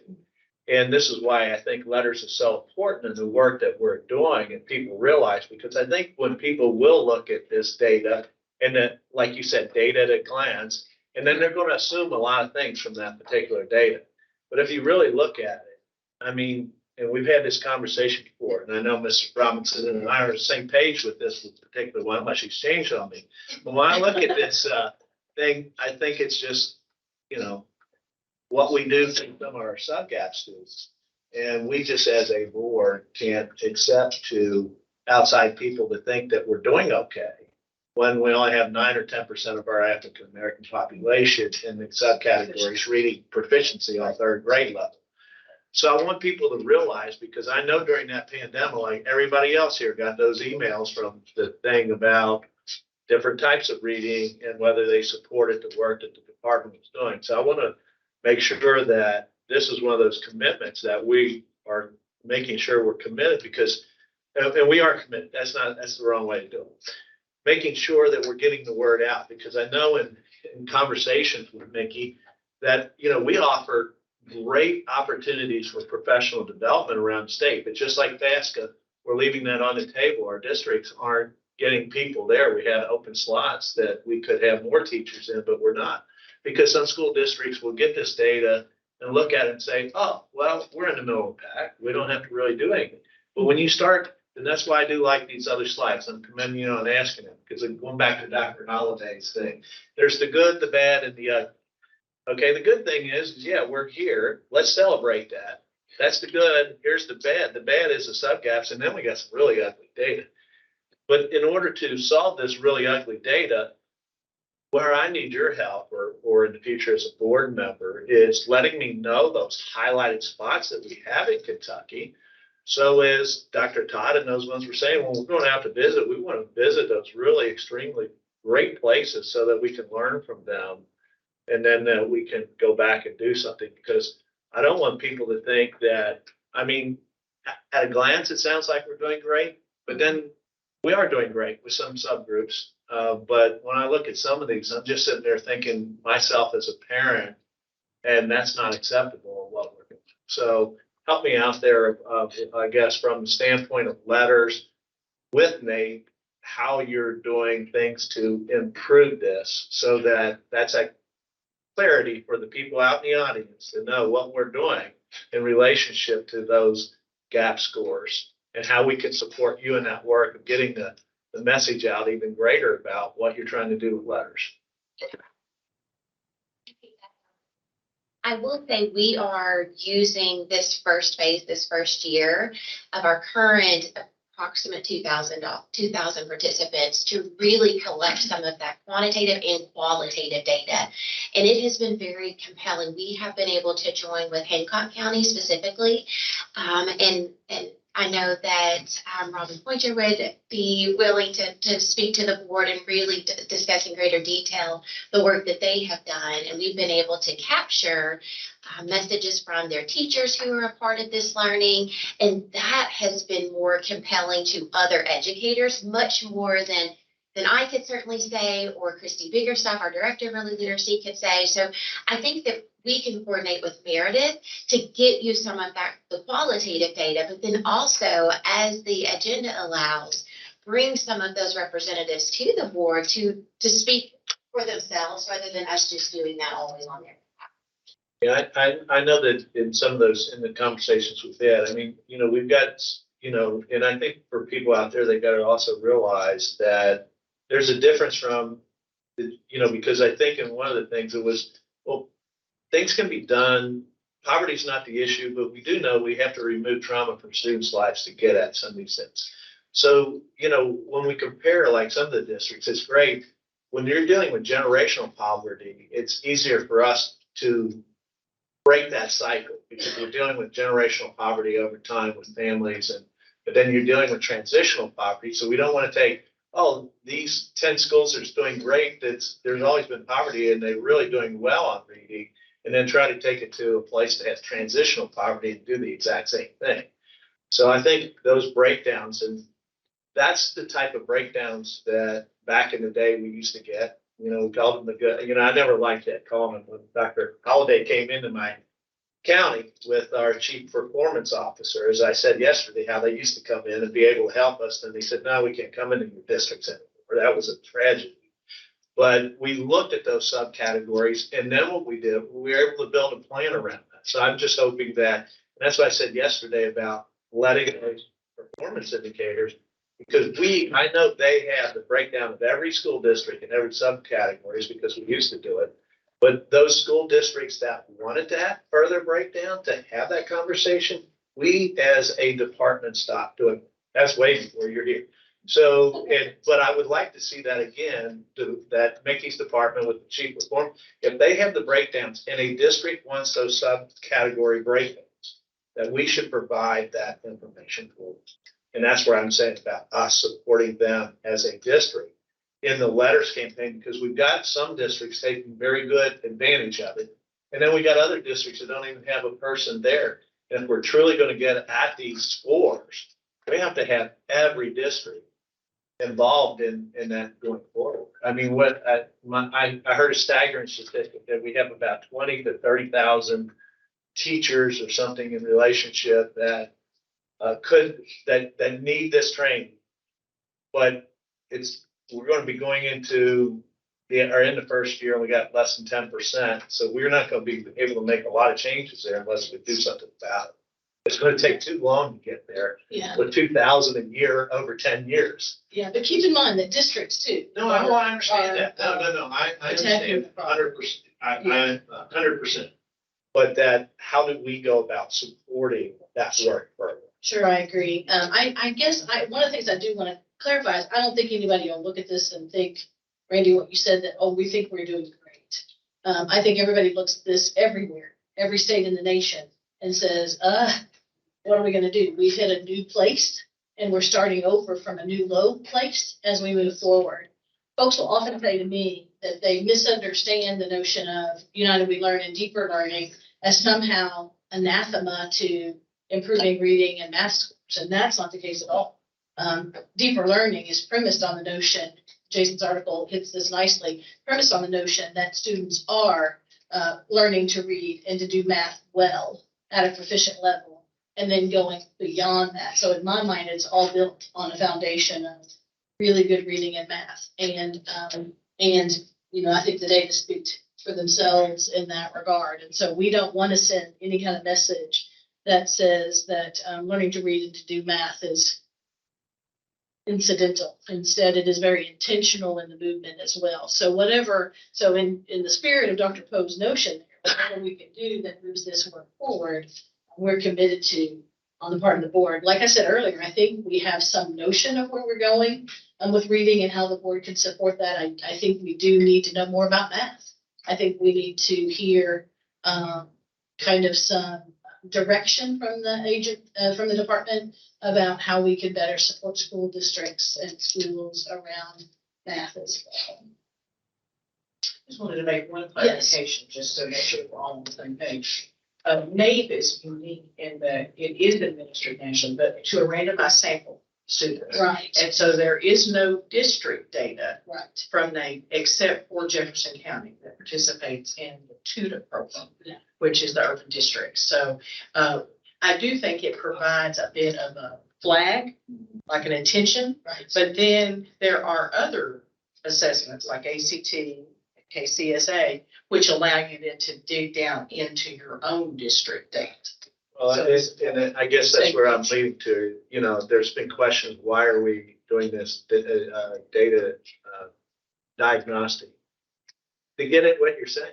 I mean, yeah, we're not cool, but there are groups out there. And we had a public comment from one, but there's other ones that will say, oh, we're doing good based on this. We are doing good. Celebrate the good, as Dr. Holliday used to say. But let's look at the ugly, and the ugly is that we've got some populations, and it hasn't changed, for 15 years. Our subgroups haven't changed. Kentucky as a whole is doing better, but we got to then compare Kentucky to other like Kentuckies, and NAEP doesn't necessarily do that. It's almost pointing out to those groups. And I know the data that used to come from our districts is not just NAEP, it's a combination of multiple different measures, and that's what it should be to see where we're going. But and you're right, Chairman, we never addressed math. I mean, I don't ever remember, correct, that in the past, that we ever addressed math and said, this is like we are now with letters. Here's a better way of teaching reading that's been out there. We never came out and said, here's a better way of math, of looking at our good districts. And I'm not saying good across the nation. Find those ones that's doing great on our state assessments. And let's do some replication there, or at least offer the opportunity of replication. Not replication, but getting better. Dr. Johnson. Can I add to the love of data, disaggregation of data? Mentioned math, we haven't mentioned science yet, but we're 20 points behind in science. And there are episodic professional development opportunities for teachers in Kentucky that make a difference. They're measurable. Something's working, why not do more of it? Why don't you take the disaggregated data for those teachers who've had professional development, show that it makes a difference in scores, and then go to the powers that be and say, this is proof that when we do spend time and allow our teachers to spend time to get this professional development, and we can make a difference in these scores. And it's across the board, some of these cases. It's not just the white students. It's reaching some of those populations that have been sitting down at the bottom for so long. Commissioner, I went to a classroom that had an episodic professional development opportunity. The teacher said, I've been teaching for 23 years in science. I thought I was pretty good until I had this training. Now I realize that I'm not teaching kids how to think, telling them at the end of the period what the answers are. That's not the way we teach. We're not going to break this stigma until we put a focus on some of this data and bring it to the forefront that we can make a difference. And I think that that takes a lot of work. It takes some positioning, but I still believe that you go to some of the legislators with a plan that says we can move some of these items, that you got a shot at getting some of them to understand that this might happen if we put more money into it. So. All right, thank you. ACT, I bet that's Dr. Stafford. She- No, there you go. It's a hard- Melania. More love. All right. Let's move on to, we'll start with ACT 11th grade. This is all student population. It's a trend on the composite score. Four is fine. You'll see is another example of where performance has consistently gone down. You saw the difference in the pandemic in 2020, spring 2020 to 21. You saw a huge drop from 19 to 18.0. So there's a 1 point drop, and this year you see a tick back up. This is 11th graders all mandated, all 11th grade students that took the ACT. It's ticking back up overall of 18.3. So I'll move on to the next slide. See, this is the percentages of students that juniors that met the Council of Post-Secondary Education benchmarks. And these percentages for English, which is at 18, you see it's ticked back up this year from 42 to 46. And reading that composite, the reading score gone up from 39.9 to 45. But you see in math, that percent meeting that benchmark is basically flat, 29.9 to 30. So it's another mathematics thing that sticks out on the ACT. Okay. We'll move on to the next slide. You'll see this is just group data. You see those huge gaps again. So some populations for between reading and math. See the differences between white and African American example. In math, you see some alarming numbers there. I'll move on to, we can stop here.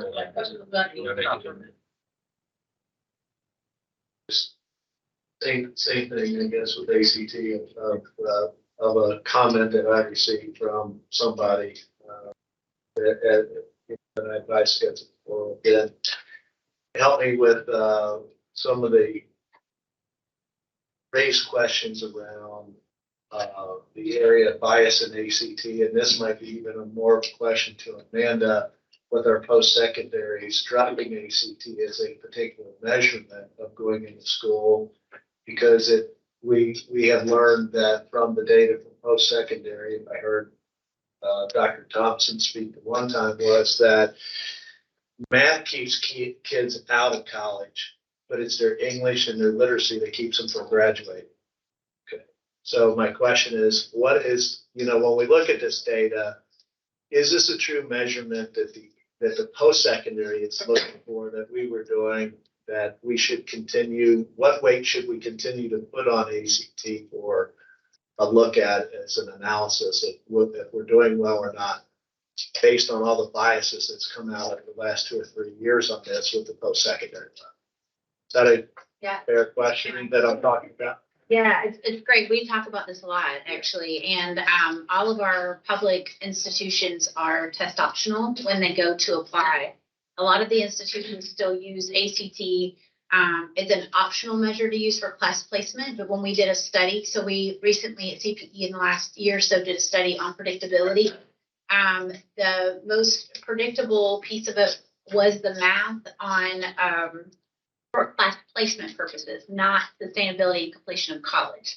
And it was really for placement of appropriate math class and any type of support, because we don't do in our 4-year institutions, public institutions do not do remedial or developmental courses. It's co-requisite, so they still earn credit. They either have additional support or they don't need it. And our KCTCS campuses can actually offer 2 developmental courses, and that's it, to avoid extra expenditure. But really the campuses they use lots of different ways and not primarily ACT. Like I'll use UK for example, they use a formula for multiple measures when they are deciding on an admission, and we probably can speak more eloquently about it, but it's really impressive of what they use. GPA, they use lots of other predictors and things.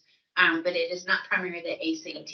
And when we have our policy around class placement, so there's entry and then there's placement. And so there in our placement opportunities, there are probably 6 to 8 different assessments that they may use that the campuses can choose to use. And then we've also included consideration of the cumulative unweighted GPA, because that is a high predictor. There's national research around that. And actually, when we looked at Kentucky's data, students who had an unweighted cumulative GPA of a 3.0 or better, it matched the predictability of a lot of the assessments that they were taking. So students who may not be strong test takers or have anxiety about placement exams, we encourage the campuses to consider their GPA as well and monitor success. So we're actually collecting data on that over the next 3 years to see what indicators are used for good predictable assessments or indicators for class placement. But entry is now test optional for the campuses, and Dr. Thompson has pushed that. And really, our campuses have been very inclusive of that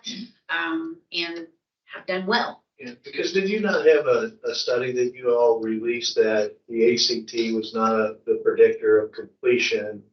To college credit, to dual credit classes is a better predictor of college completion than the ACT. So there are other measures and there are definite studies, and that's what we even looked. There was the question on, is it even predictable? Is it a strong predictor of class success, gateway entry for class success? And so it was the strongest in math compared to the reading and the writing, but it's not the only. That's not the only one. And really, most of our campuses are using other assessments, or they're considering other measures based on the student. And it's, they're really working on a big switch I see with our campuses is really becoming more student-centered and really looking at the individual student. And there's sometimes just some unique situations. And so they are looking at other measures. I indulge for one more question. Sure. I'm sorry. So with that being said, I know that AP's been addressing bias in their particular test. So my question now goes back to you all. What has ACT been doing in relationship to addressing bias in their particular question that the subgroups scores come out the way that they do? Do we know, or can we ask them for a future thing? That's all. Because, what you just heard from our post-secondary institutions has been doing this over the last 2 years, that they have stated that there is bias in those test scores, and those test scores are not a predictor. But yet our state assessment continues to use that as a benchmark, and we need to know what our product that ACT is giving us if they're addressing this bias. We can certainly ask them to respond to that. I appreciate it. Everybody's indulged. No, thank you. Good question for Dr. Roberts. Yeah, Randy kind of provokes additional questions about, and these And data. you make me sound better when you follow up. So Well, these data are provocative. Yeah. And, I'm really, you can imagine the frustration, which does not help with anything. And so as a member of this board, Dr. Glass, I'm going to put you on the spot a little bit, but ask that you help us find a way to dig into so what. Because we've been giving these tests a long time and looking at these. And the results in terms of our aspirations don't seem to change very much. I'd like to see all of our students doing better. And by that, I mean capital A, capital L, capital L. There's probably not a category here that we would not aspire to see performing better. And, the limitations of the exam notwithstanding. We all understand what these are standardized tests. They are designed to produce a certain outcome. it's not necessarily that the outcome has to be so daggone persistent as it relates to subgroups. And why do we have to have certain subgroups always on the wrong side of the mean?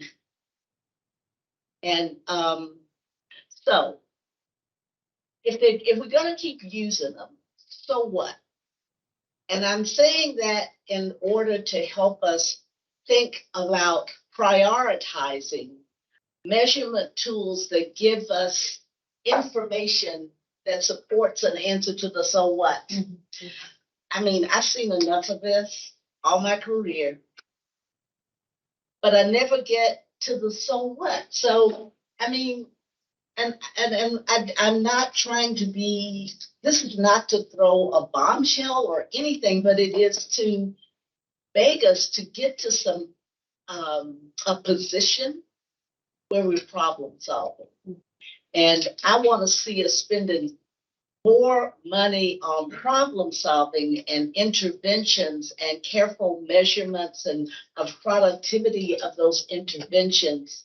Because this is not, I don't see this as helping us get beyond a frustrating report on an annual basis. Thank you for that question and provocation. The challenges of these achievement gaps are intractable. I mean, that's to your point, since we began standardized measurement, they have been present. And you rarely find examples, places that have closed that and been able to maintain that closure. They exist, Yes. but they are, it's not a practice that you see proliferate and happen everywhere. You have some bright spot examples. So what do we learn from those bright spot examples? We learned that in order to close those intractable achievement gaps, you have to have specific focused efforts around the concepts that are being measured. So that's, in this case, it's foundational literacy, numeracy, and science. So Kentucky has some capacity around that. We now have the Read to Succeed bill that comes alongside the Read to Achieve Act. Read to Achieve was focused on primarily intervention, and you weren't getting upstream. And so Read to Succeed allows us to move toward that. Now, is it sufficient? Probably not. Given the, again, intractable problem that these gaps have existed for decades, is it enough? Probably not. When we look at places that have been successful at closing those gaps, it requires a much more significant investment than what Kentucky is making. This is a step in the right direction, but it's probably insufficient. So I think we're fooling ourselves if we think literacy efforts are going to close these gaps. I don't think that they will. But they are the right direction, but in more horsepower. Other things that we're doing right based on, again, places that have been successful. Dr. Woods Tucker and his team have put together an equity dashboard and an equity playbook that are designed to highlight where these gaps exist in districts, and then give districts also research-based, evidence-based tactics that they can deploy to close those gaps. That's the right work, and it's an intractable problem. You've got to work on it all the time, and the second that you stop working on it, all of those problems come right back. So we have that capacity that has been developed. It runs into a couple of challenges. One being that it's funded on COVID relief dollars that are going to run out. And the state agency, we have over $300 million worth of activities that we're doing on COVID relief money, and there is no answer to replace that. When those funds run out, it's going to be a hard sobering up from this experience. And we're going to have some disruption. And there are a lot of worthy projects that are funded. Yes, I have an answer to this equity work being part of that. And the other challenge that the equity work runs into with the equity dashboard, and equity playbook is the politics on it. It gets so conflated with this hysteria around critical race theory that people think anything related to equity that identifies that these gaps exist and we need to do something about them is somehow anathema to American values, which I would counter that it is not. And if you believe that these achievement gaps are a problem, and I think they're an incredible problem from a fairness standpoint, from an American value standpoint, economic development standpoint, for a future of the country standpoint, they're a huge problem. You've got to identify where the gaps exist and take action. So you have some capacities. Read to succeed is a step in the right direction. It's not enough. The equity dashboard and the equity playbook are steps in the right direction. They are not sustainable given how we're approaching them right now.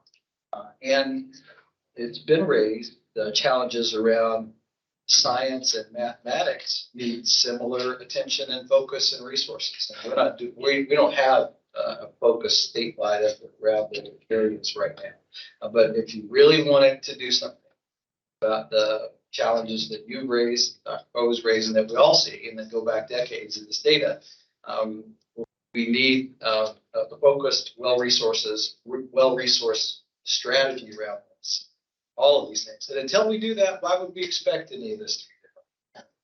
We're gonna meet every year and talk about this and hand wring. Why would we expect any of this to change unless we're willing to act and also resource the efforts that would actually be made about it? And if I might tag along in response to that question too, if Meredith were here, I'd have you go back and look at slide number 14, just to show the intractability that Jason talked about and the frustration that Sharon expressed. When we look at those, if we went back 10 years further, we would see the same set of lines, the same frustration. But I'm reminded of a couple things. And number one, not doing that, not looking at that seems wrong.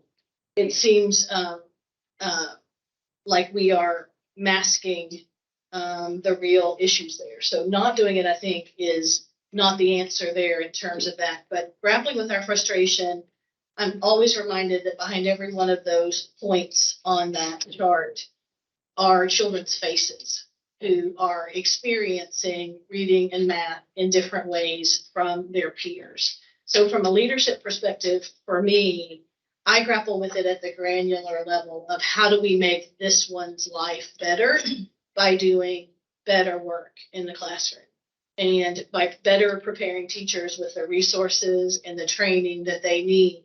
When we know better, we do better, and we will continue to work on that as a Commonwealth as we move forward. And I think that's really our challenge. If we take these data and we beat folks up with these data, we haven't garnered any esprit de corps around all of the faces of the children behind every one of these data points. At the same time, we don't go out and ring the bell for, yay, look at this great non-achievement that's happening. So really striking that balance, I think, is our leadership aspiration as a team as we move forward. Always keeping that reality in check. In order not to frustrate the field in the process, as frustrated as we may feel when we see these kinds of numbers. Yeah, to that. Sure. To my comments, it's every teacher in every classroom is working their butts off every day. So this is not anything in relationship to them. So I want everybody out there to clear that. But I think it's also like that Dr. Todd said, and I know from Mickey and the people that's taking that training, why didn't we have this years ago? So my response is that, yes, the data's been there and it hasn't changed. And back to Sharon's thing, and so what is, that is now our part. So what is, what are we going, we know they exist. What can we do if we got the letters program that's showing its thing? There's other states in other areas that's making improvement. What do we then need to do? Because we can't go ask Brian to go up to the legislature by himself and say X. But we have this, and then we do mobilize our people. And we got those schools that saying they're doing something, and the legislature needs to incentivize this to move us farther and faster. Well, you know, that's what I'm saying. I mean, so what, you know, at the same time, I think each of us are in our seats because of whatever, but if we can lend our voice to Brian based on something that the commissioner from United We Learn, he comes up with and says, this is what we want to do, then I think that's why I'm on this board. I'm not on this board to see this data. It's to do something, so what, issues. And I'm just saying that our teachers are working hard. So I'm with you. I don't want anybody thinking that this is a result of their hard work, but I do think that we also have changes in our post-secondary training institutions that need to do the things too. In conversations with CPE and others, that some of ours perpetuate some of these things based on what they deliver and how teachers are teaching. Based on, you know, we're switching and letters is our thing as a state is going. We need to be analyzing also then as a, you know, with post-secondary, are they continuing to teach by a mechanism that the state legislature said, we're no longer going to fund, and we want to fund this, but yet we're retraining teachers when they're coming out of the classroom on a new mechanism that they should be training every future teacher maybe on the letters program. If we're saying that this is our thing, we got to back that, push post-secondary to also be pushing our teacher colleges that they need to change their methodology of training teachers, because that is our training. Thank you. Thank you. Indulging in my pet peeves. Yes. Rhonda's heard them all for years, so she's acclimated to it. I will be more specifically addressing some of these concerns in a later portion of the presentation, but I don't want to look as if I'm being unresponsive in this No, way. there you are. But there, We haven't given you a chance to get a word in there. Setting you up for all good things. You know I support your work 100%. I told you that before the conversation. I gave her the context of my question. Thanks. All right, yeah, let's hit graduation rates. Okay, let's pull up we're going to start, just focus real quickly on the 4-year graduation rate trends. This is the on-time graduation requirement, the national measure. And we keep this trend. The reason we want to show this because we do have a trend, and you can see differences between groups. So for the next slide, you see the same kind of pattern we saw before. We did have a peak, a couple years back, 91% overall for all students, down to 90% overall for all students. But if you look at the different groups, like white population 91.4, African American 84.9, and you can look at different groups. But we have some huge gaps even on graduation on time 4 years. We'll move on to 5 years. You see this similar kind of pattern, just students that graduate, needs 5 years to graduate, and you'll see the overall rates at 92%. It's had the same pattern of gaps. So the point of this, we want to show we have trend data here, and you can see there's still huge gap issues, even on graduating in 4 or 5 years by different groups. So I will note for you in the graduation rate trends, and we were able to show those trends because it's a federally defined definition that we use for graduation rates. But some of the impact of the legislature that offered the supplemental year.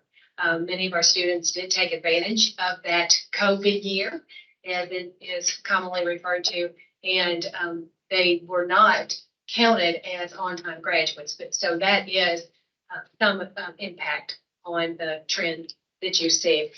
If we move on now to the Kentucky Summative Assessment, the KSA was administered in our schools in the spring of 2020.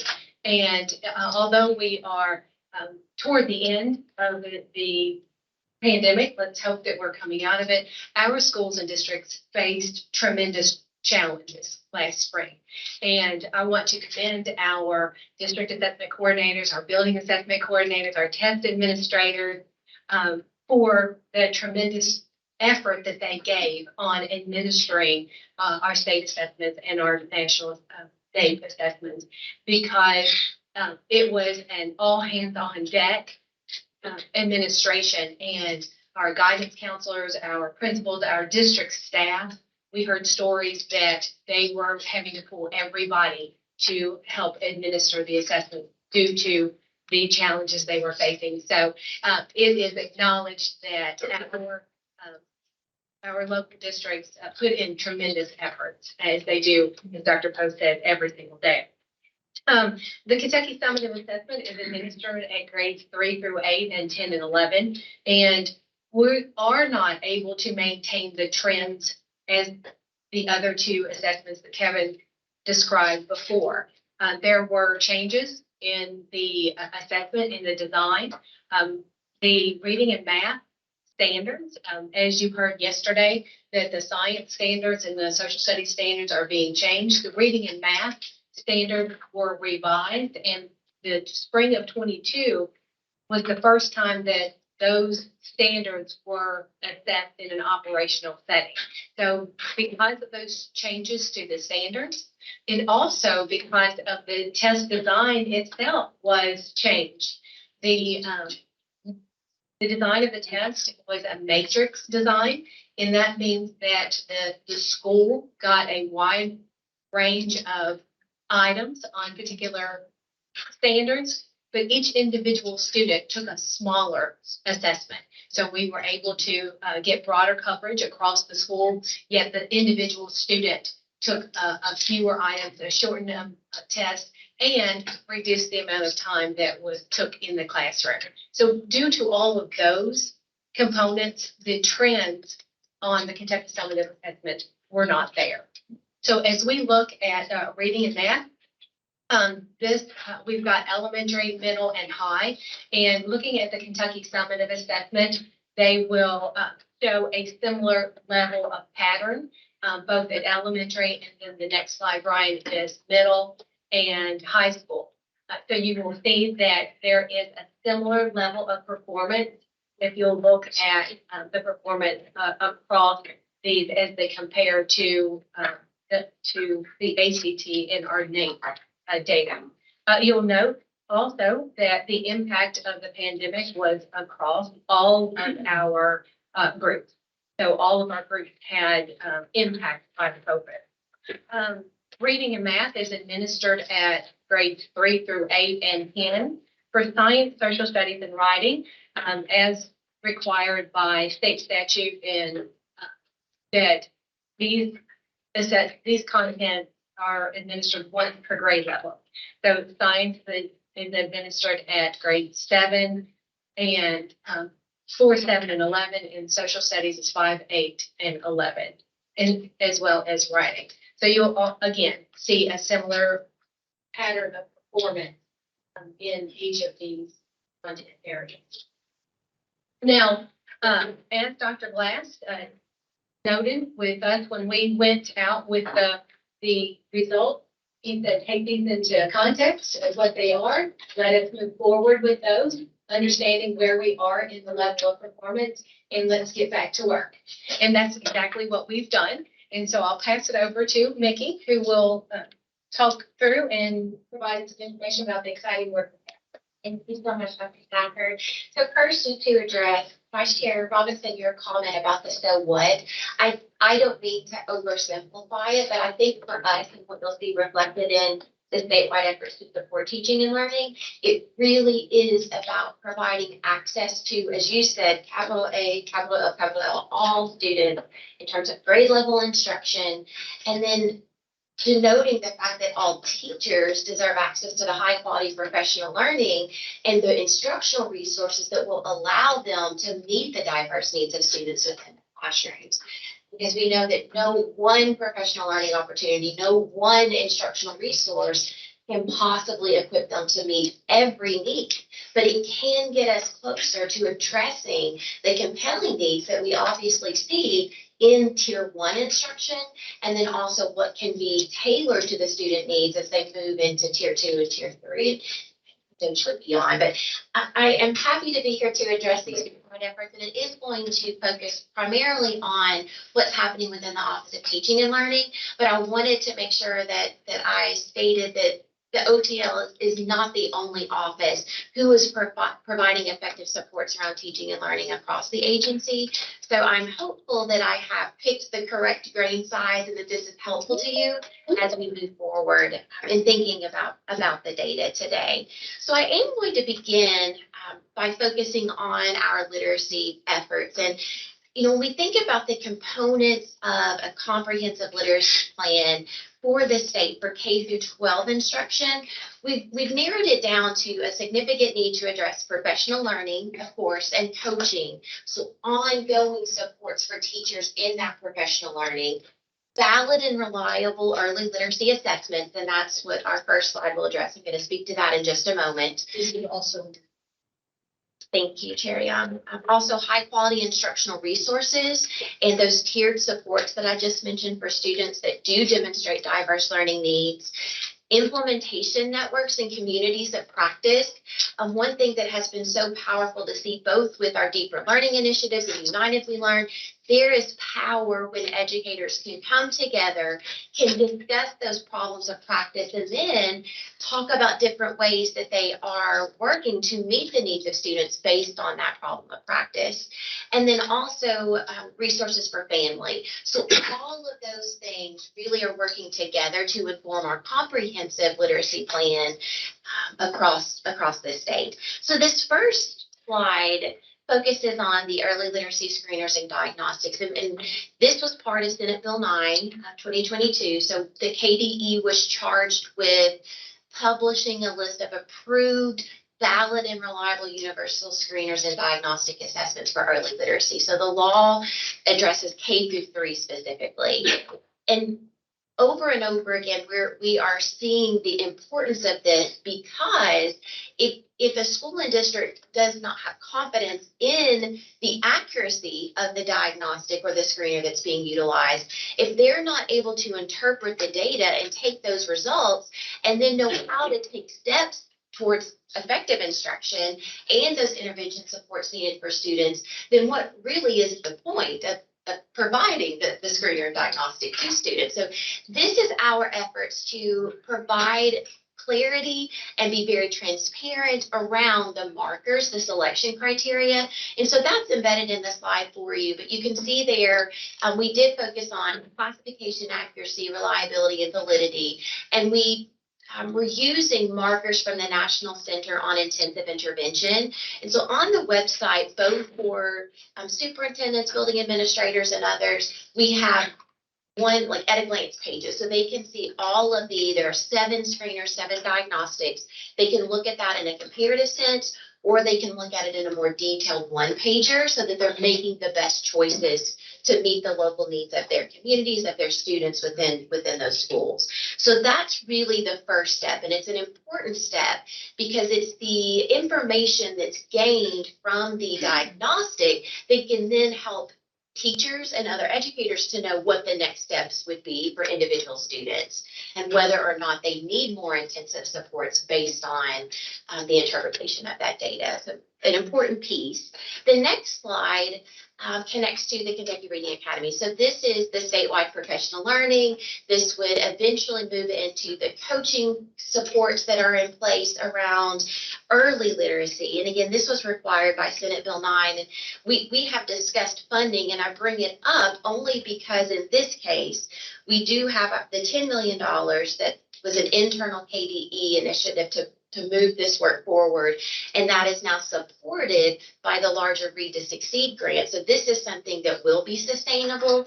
But Dr. Poe, to your point, it can't just live in this space. We have to look for further professional learning opportunities, both to support grades 6 through 12 teachers. We need to ensure that there are more K through 5 teachers who know that this opportunity is available, and we need to find ways to illuminate those bright spots so that others will understand the underlying why and will be more encouraged or motivated to join us in those efforts.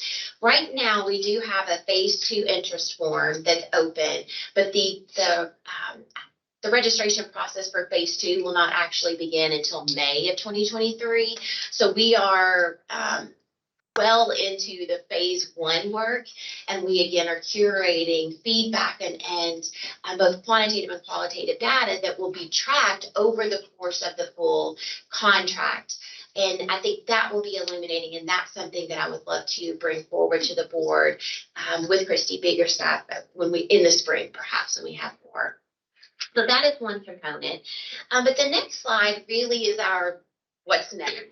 And so when we think about these early literacy initiatives, we are looking for university partners related to the Kentucky Reading Academies. We want to have conversations with university faculty in terms of what support should be provided for pre-service teachers. How can we support you potentially with some of the funding and the professional learning that is available and that's afforded to us via Read to Succeed? And another thing that has come up, honestly, in conversations with the Office of Educator Licensure and Effectiveness, we need to provide principal candidates with this learning and support as well. And so they're working, Allison Gregory has a very strong P3 project that's in place, and she's created a specific sort of offshoot of that work to support principals who are going through letters for administrators. So we are looking for much more work to be done in that area and seeking partnerships of those who are willing to come alongside of us and both guide and provide support in that area. We also are going to establish and implement a literacy coaching model. So we currently have a position posted for an assistant director of early literacy who will join with Christy Biggerstaff and really think about the vision, the theory of change, and the implementation structure around what this literacy coaching model will be. But the goal, both within the legislation and in our implementation of that, is that these school-based coaches will be placed in schools with greatest need, but we'll have to do relationship building. And I want to thank Dr. Foster because she has been a big help just in helping us to think about initially what this can look like and what supports would need to be in place for the coaches in terms of their mentors and just the structural pieces. And so that has been a huge help along with other state level conferences and supports that are in place to think about what other states are doing in this area. Quickly, I wanted to mention that the letters facilitator training will begin next fall. And so this will allow us to have state level facilitators. There may be districts, think about there are some districts that have 70 teachers who are going through the professional learning. They likely will want to have their own letters facilitator. And so that's something that is allowable in terms of spending and within the contract.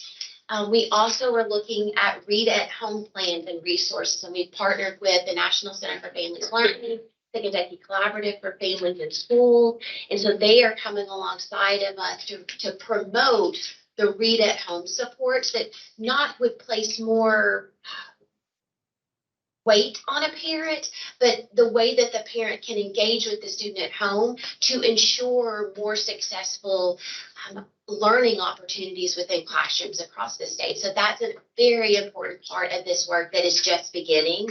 And then lastly, and also to sort of serve as that transition, we're looking for ways to support districts in the selection of high quality instructional resources around that comprehensive reading program, and then the intervention programs as well, and all of the associated professional learning that would go along with that.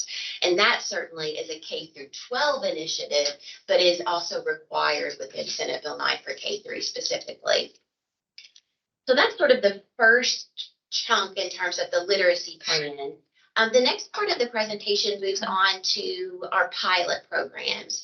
And so this is certainly impactful for reading and writing, but this is also where we're looking to provide supports for mathematics, for science, and then eventually it will be social studies as well.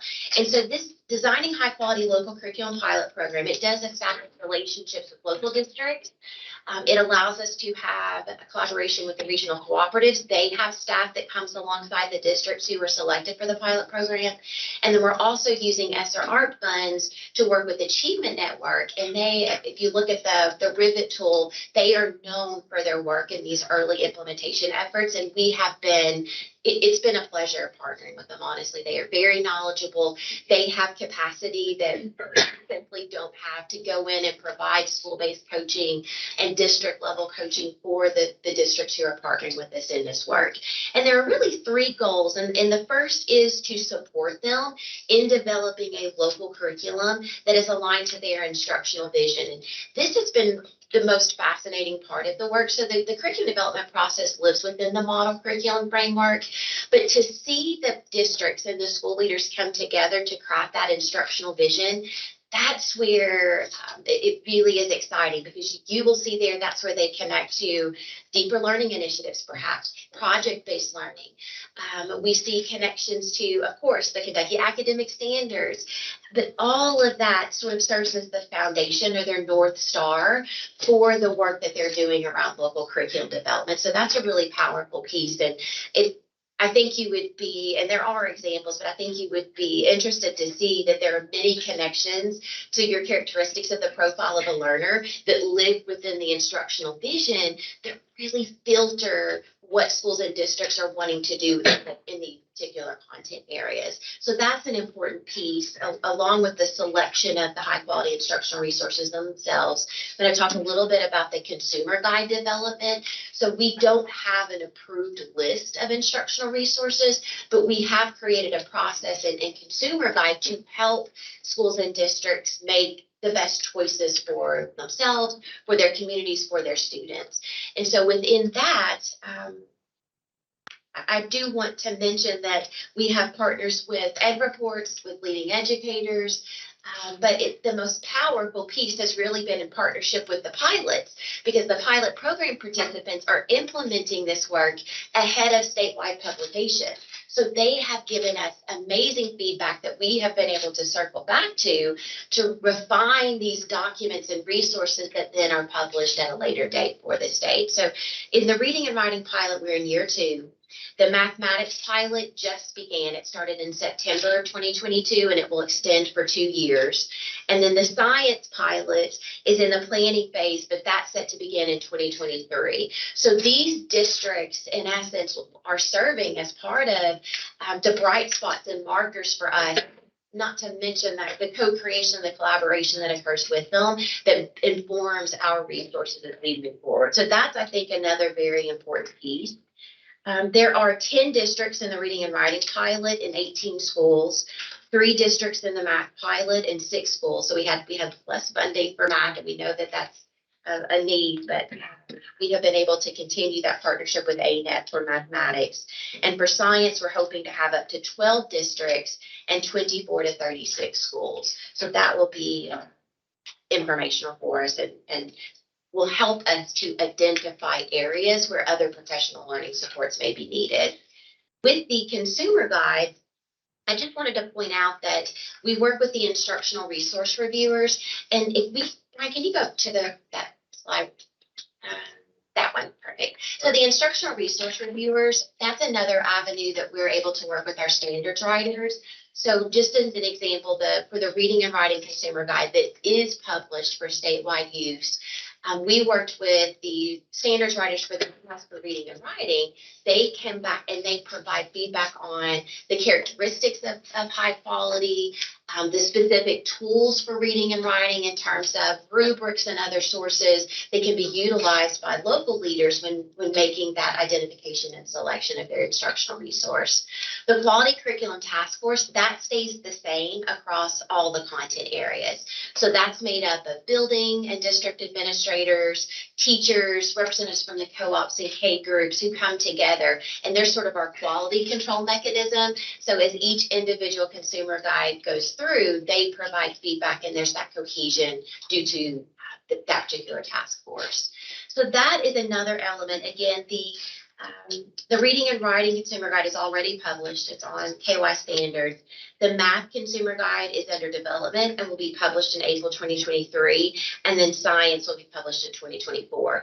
And these things matter. I know it seems like stale content perhaps, but it's so important because it will equip them to know what resources are of high quality. How can we even know that this is externally validated and an incredible resource to be utilized with students? How do we know it's aligned to the standards? So this process allows them to engage in that work. We have questions for vendors. We have questions for stakeholder feedback that's included in a toolkit to support this work across the districts. So it's important work, it's hard work, and the reality is that it's constant, so it's cyclical. And once you have made your selection 6 years later on a review cycle, you'll be back to that same point again.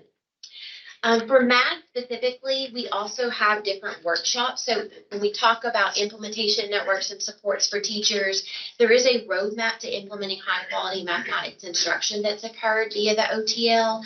And we have 178 teachers who applied to be a part of that workshop. And we were only able to accept 32. So we know that this is an area of great need, and as more funding allows, that's something we want to continue. But it focuses on supporting them and implementing the Kentucky Academic Standards for Mathematics. They develop student tasks and student work samples that can be published and used across the state, knowing that they are high quality instructional experiences. And it also focuses on the practices. And again, that was what we mentioned yesterday is key in terms of allowing students to engage with deeper learning and really get at not only grade level content, but those experiences that are more authentic and meaningful and lasting, that develops that character of a lifelong learner that we want for all of our students in Kentucky. The second bullet there, this is a unique opportunity for a Mathematics Achievement Fund mini grant, and it's $40,000. We have 130 applicants, and those will all be reviewed in January of 2023. And so this was districts who were applying on behalf of schools for instructional resource funding. So as we discussed yesterday, there has not been much funding for professional learning for instructional resources. So this is one small step that we're taking that would allow them to update their instructional resources for the content area, specifically for mathematics. And then lastly, and we certainly are not the lead on this project, but it is very exciting and I wanted to mention it. So the OTL is in partnership with XQ for math badging, OCIS, and David Cook, Ferris Knox, and others are really leading that work. But there are 6 districts who have piloted to think about more innovative ways to allow students to earn math credentialing around Algebra 1. And so it's meant to make it more accessible for students. It's meant to be more flexible in the way that they would work with mathematical modeling specifically. So we're very excited to see this work and where it's going to go in the area of mathematics and Algebra 1. And then the next slide focuses more on science initiatives. And so I wanted to mention, when we think about 3-dimensional assessment workshops, this isn't in terms of state summative assessment. So now we're thinking about what the classroom teacher is doing, both in a formative sense, and it looks at allowing students to demonstrate their thinking, to explain phenomena, to solve problems. So these are the sorts of things that we feel will allow for students to truly take agency over their learning and have engagement around that because of the thinking that's required within the task. And so we do have a cohort of 11 teachers who are piloting this process, and it's something that can be utilized again and published for statewide use. We have a new teacher cadre. We're able to have an elementary science consultant join our team, and she's working with new science teachers. So she has 25 teachers with 0 to 2 years experience with this focus specifically on implementing the CAS for science. So that's very exciting. You can see there are other modules under development, but we do have some amazing partnerships in this area.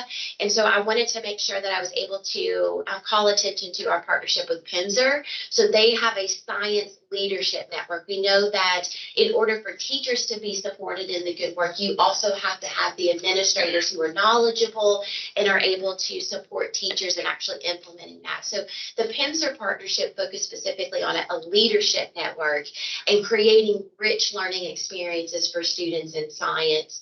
That is also seen in our partnership with PBL Works and PBL Now. So we have had conversations around aligning the science curriculum for PBL Works that will be Kentucky specific around the CAS for science. And so our consultants are engaging in work around that as well. So we have much that is going on.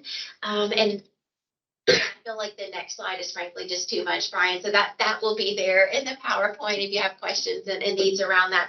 But I want to come back to one final statement. And when we're thinking about these statewide efforts to support teaching and learning, we filter those through 3 essential questions and sort of our underlying why or so what, as you posed today. And the first one is this student-centered? is this going to lead to increased outcomes, successful outcomes for all students across our state? Is it student-centered? Secondly, to what degree does the effort further educator access to high-quality professional learning and high-quality instructional resources? That, again, is an important part of our work and a significant initiative. And then thirdly, how can we best utilize funding to ensure we are moving closer to all Kentucky students having access to grade level instruction and authentic, meaningful learning experiences, again, that would foster lifelong learning.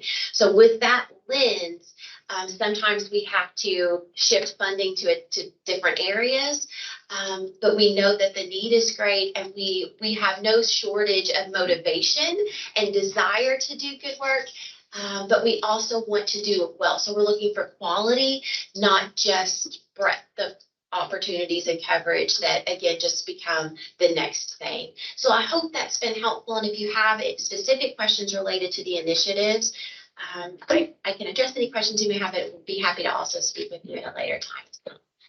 I think we can take about 2 more minutes, and we're going to dramatically adjust the agenda.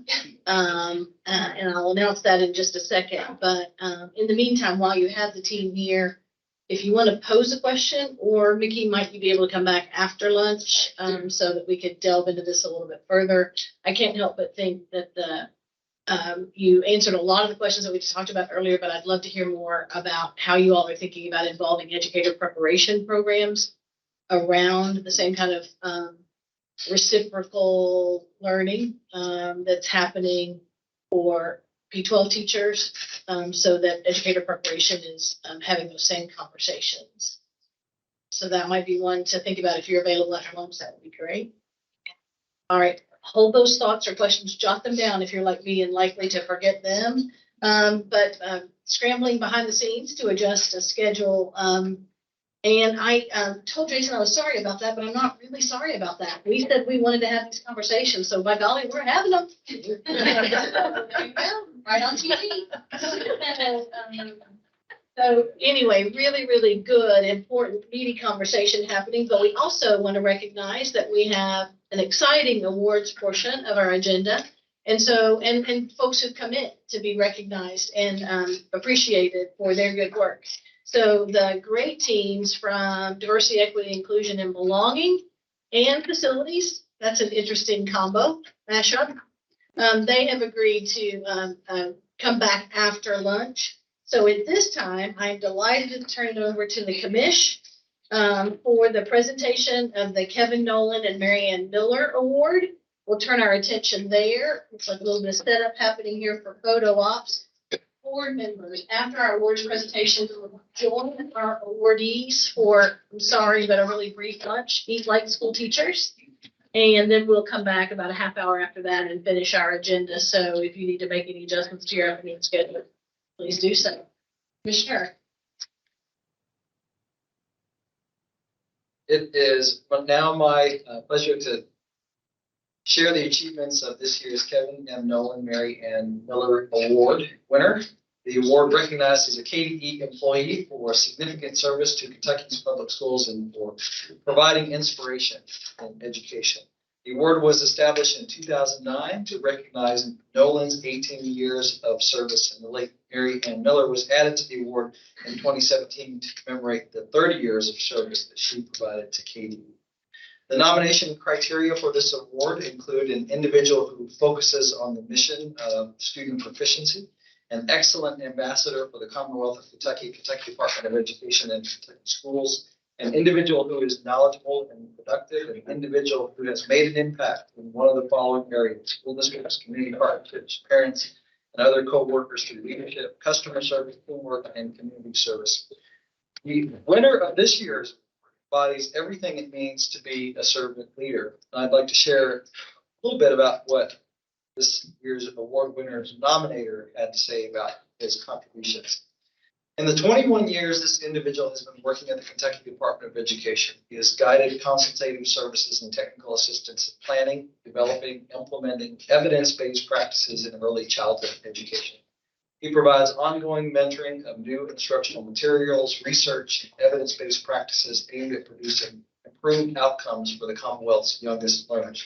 He also provides excellent project management for KBE's deployment strategy related to school readiness. He leads and participates in cross-agency teams in support of establishing high-quality, equitable early childhood programs. His knowledge of preschool policy, legislation, research, and practice is second to none. However, his most impressive quality is that in every conversation, he is focused on the children that we serve. He spent his lifetime working to improve the world for our preschool students. He is quiet and intentional in this work. He seeks no flattery or praise. This only makes him even more special. He is a true unsung hero of public education. I am I honored know who that is. to announce that the winner of this year's Kevin M. Nolan Mary Ann Miller Award is Bill Buchanan, early childhood.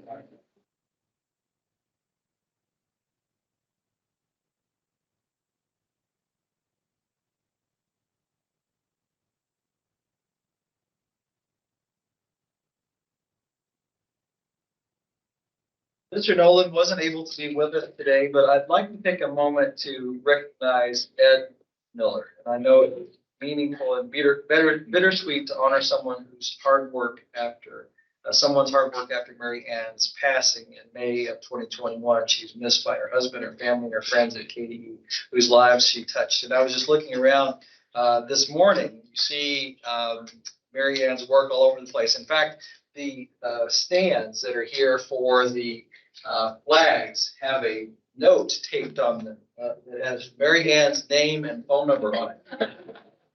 Sure, even where they're supposed to be. So even in her passing, her influence is present on it. But Ed, I don't know if you'd like to say a few words on behalf of Mary Ann and the award winner this year. Thank you.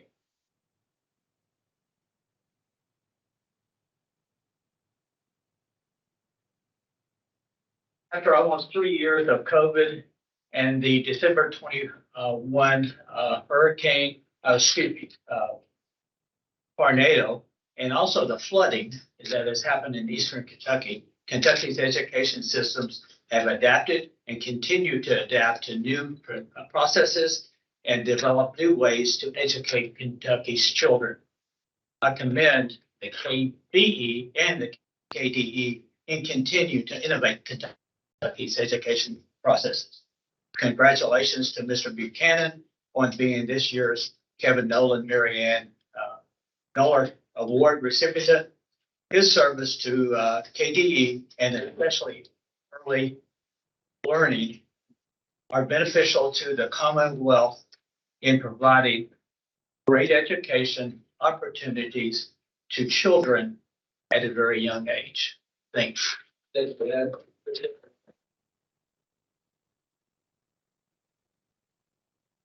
You can come up and recognize you and any words that you'd like to say. As someone who's the unsung hero, this is your time to sing.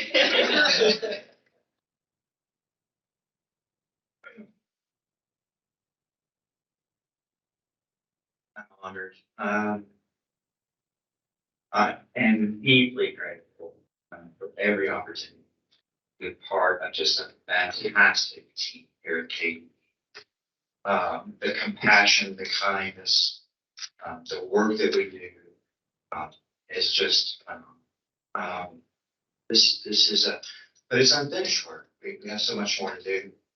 I certainly would speak to the foundations of early learning, and that, in my mind, is truly the future of Kentucky. So, thank you. Thank you so much.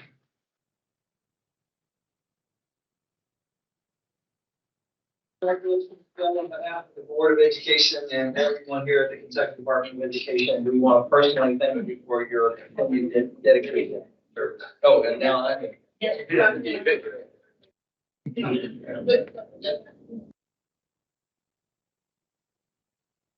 Okay. Sharon, would you mind to come up?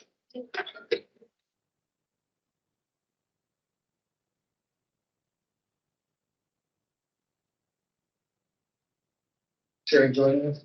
Oh, I did that.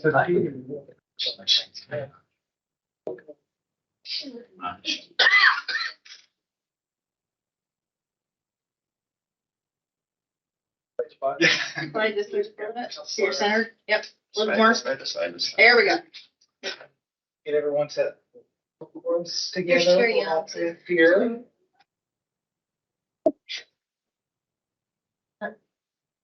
Now you can get one. I need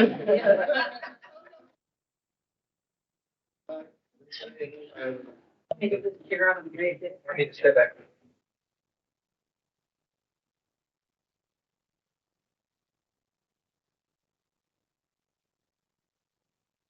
I hear your daughters are here as well. They are. Family, you'd like to represent. Yeah. You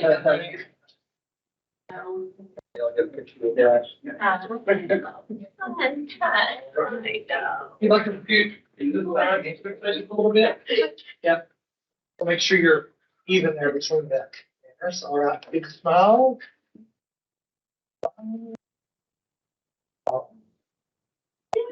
Congratulations. Congratulations, Bill.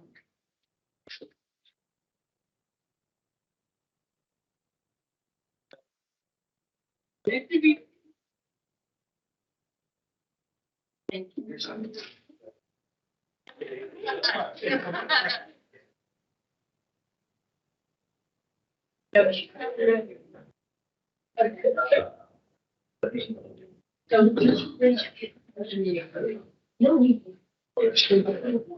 Yes, I'm right. All right. And so for some more dessert before lunch, I'll turn it over to Tony Constatman for the presentation of the 2021 and 22 Milton Educator Award. Thank you, Chair Young and Kentucky Board of Education. So here today to present some obelisks to our 3 Milken Educator Awards winners for this year. So just a little bit about the Milken Foundation. So Kentucky joined the Milken Educator Awards program in 1993 and has celebrated as the Milken Family Foundation has awarded $1.5 million to 60 Kentucky educators. 3 of those educators, Kevin Daly, a social studies teacher at Valley Shannon Middle School in Boone County, who's right there with us, joined us virtually. Jessica Goodman, a K-5 STEM teacher at Farmer Elementary School in Jefferson County. And most recently, Charlotte Buskell, a 3rd grade teacher at Newton Parish Elementary School in Owensboro Independent, joined the national network of Milken educators this year. The Milken Educator Award recognizes outstanding K-12 educators for their quality of teaching, their professional leadership, their engagement with families and the community, and their potential for even greater contributions to their students, schools, and community. The Milken Educator Awards program has focused public attention on the importance of excellent educators, encouraging students to consider teaching as a career, and supported award winners as they further their careers and help shape the educational policies that influence their schools and classrooms. The unique element of the Milken Educator Awards program is that it is of surprise. Candidates are not nominated and they do not participate in an application process.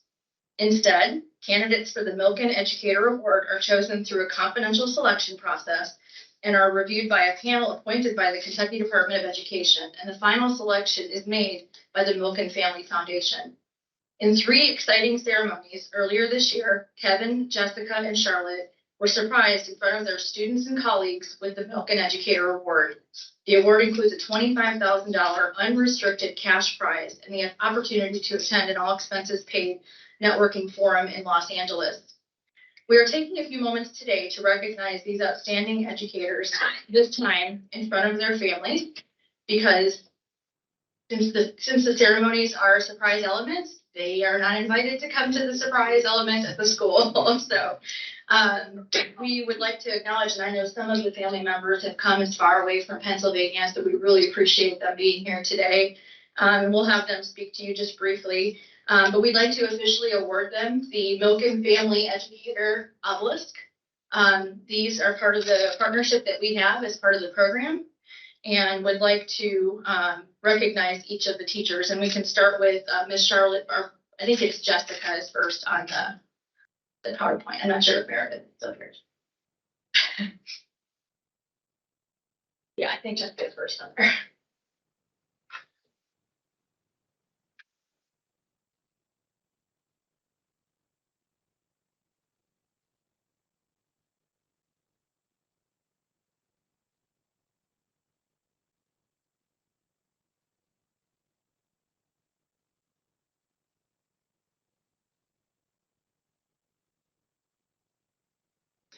Next one, there we go, we're here. Next slide, yeah, one more slide. So as you'll see up there, and I will call Jessica up to the front so we can present her with her obelisk, and I'd like to invite Sherry Young and Dr. Glass to come up as well. As you can see displayed are the photos. I'd also like to just let you know a little secret about Jessica's ceremony. So her dad is a photographer for the Courier Journal.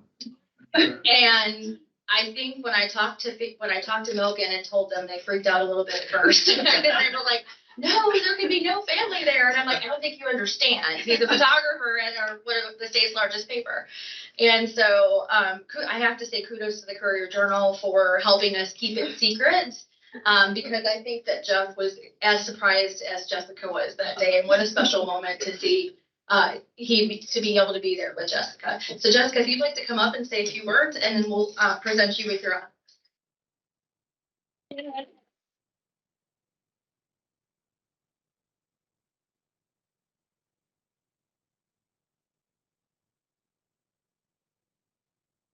So my dad's video reaction on Twitter got like way more likes than theirs.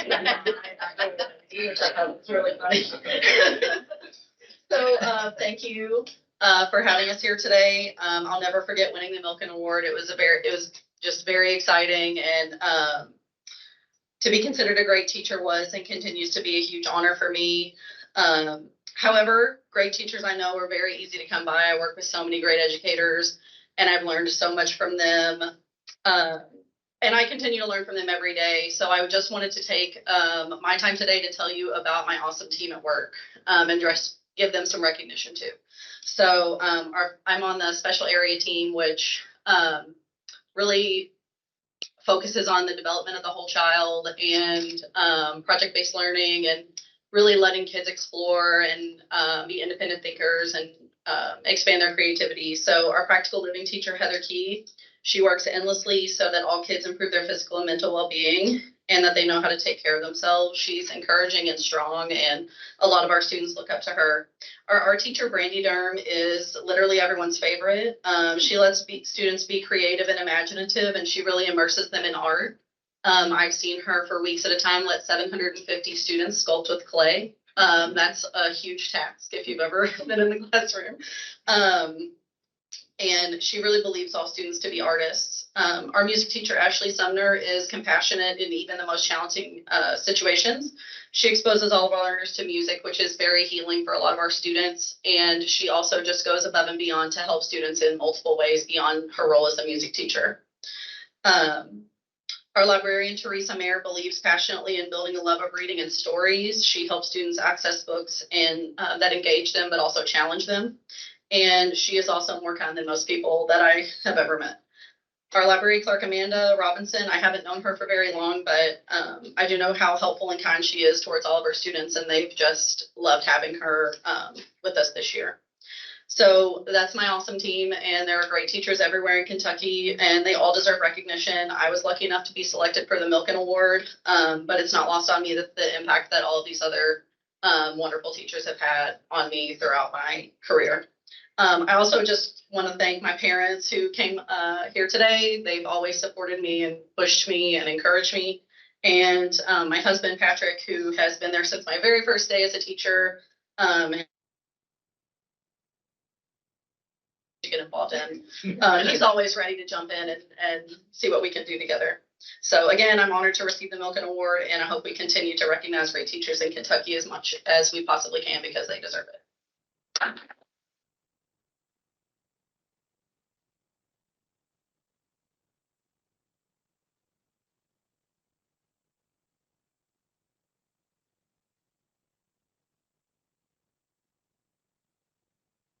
Jessica, you want to do each of them first, and then we can come, yeah, we can do that first. Okay, so next up is Charlotte Buskell, and then we'll come up in just a second with the photos. Jessica, I'm gonna use that quote, great teachers are easy to come by.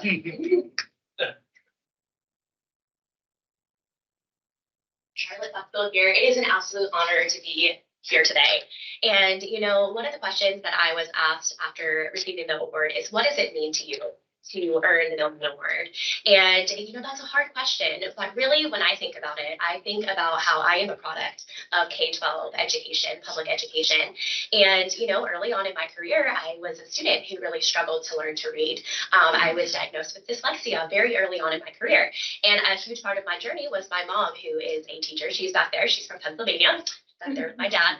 But she was able to really advocate for me as a mom, but also as an educator herself. And she was able to provide me with opportunities to just really grow and be empowered through education. She was able to give me opportunities for tutoring outside of school. And that just really speaks to the elementary educators who are willing to go above and beyond outside the school hours to just really pour into me. And even though I struggled, school was such a happy place for me. And it still is. And I think that's a huge part of why I do what I do. But when I look at my career, my educational career as a student, it was just so influenced by incredible teachers. And I am still influenced by all the teachers that I work with.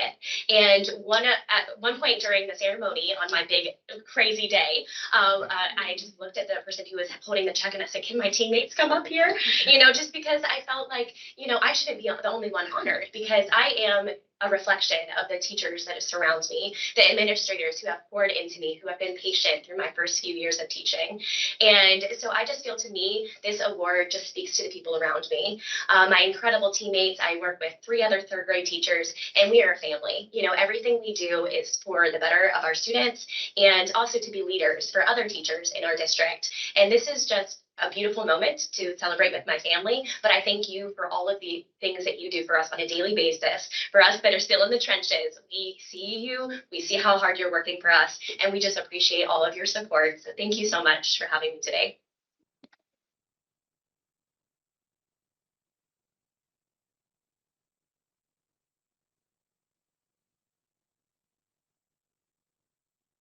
And then I think we see Kevin, are you on and able to unmute yourself?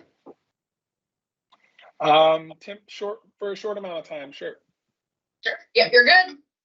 Hey, so totally unfair for you to make me follow those two. But I'll keep mine short. I could echo everything they said about working with a strong team and the support that you get from family, from other educators.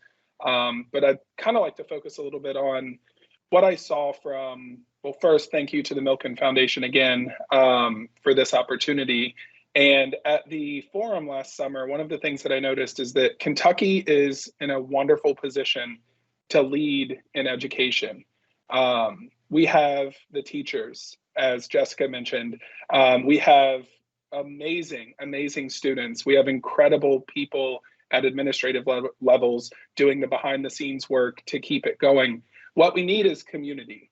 And what we need is the community to back our educators and to support public education again. And it's a little self-serving for a teacher to say that. However, I think that is ultimately how we keep high quality teachers in the classroom. And that's how we keep this a profession rather than a vocation, because I think that's how I view education. It is a profession. It is something I hold dear to my heart. It's what's allowed me to be where I am today in life, not just professionally. And we need our community to kind of step up for that. We need our lawmakers to step up and pay our teachers what they earn on a day-to-day basis. And we need our communities to support the research that we do, the effort that we do in growing our Commonwealth into what it can become. So thank you again for having me. I'm sorry I couldn't be there in person. Off doing teacher work.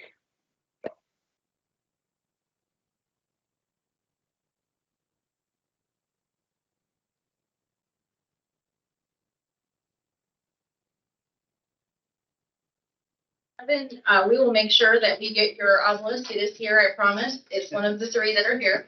We will get that shipped out to you so that you can share it with your family. At this time, I'd like to invite Chair Young and Dr. Glass up, and let's go with Jessica and her family. Do you want to get everybody to lunch first? So everyone, please go ahead and go to lunch. Sorry, the recipients will go a little bit second, not first, but Megan, if you will put up a break sign for us. Board members will return and reconvene at 12:45. Thank you. Thank you so much, everyone, for the adjustment of schedule, especially this small but mighty KBE team. Florence, we've still smiling, and Sarah Peters. Definitely smiling, right? Okay, so glad you're here. At this point, I'll ask Deputy Commissioner Thomas Woods Tucker, Damian Sweeney, their Division Director and Strategic Analyst of Learning, Florence Chang, to come on up and share an update on diversity, equity, inclusion, and belonging work here at the department. We're so glad to see you.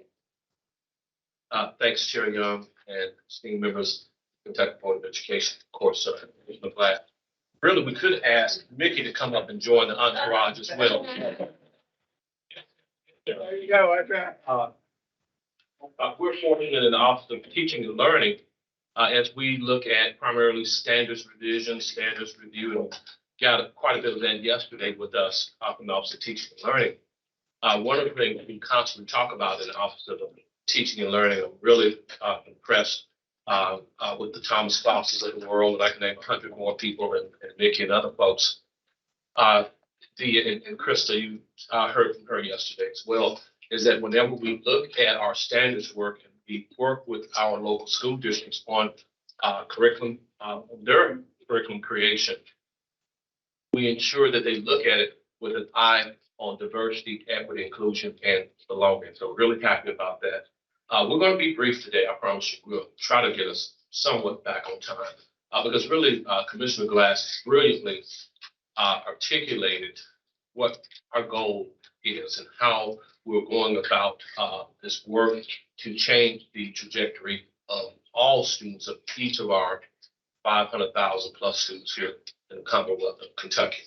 So we're going to go now and take a quick look at our learning targets, and then I'll turn it over to the experts here. I try in the Office of Teaching and Learning and with our teams to sort of work with them to set the stage and get out of the way. So first, our learning target is to reintroduce Kentucky's Equity Playbook and Equity Dashboard to the Kentucky Board of Education and discuss the connections to the following questions.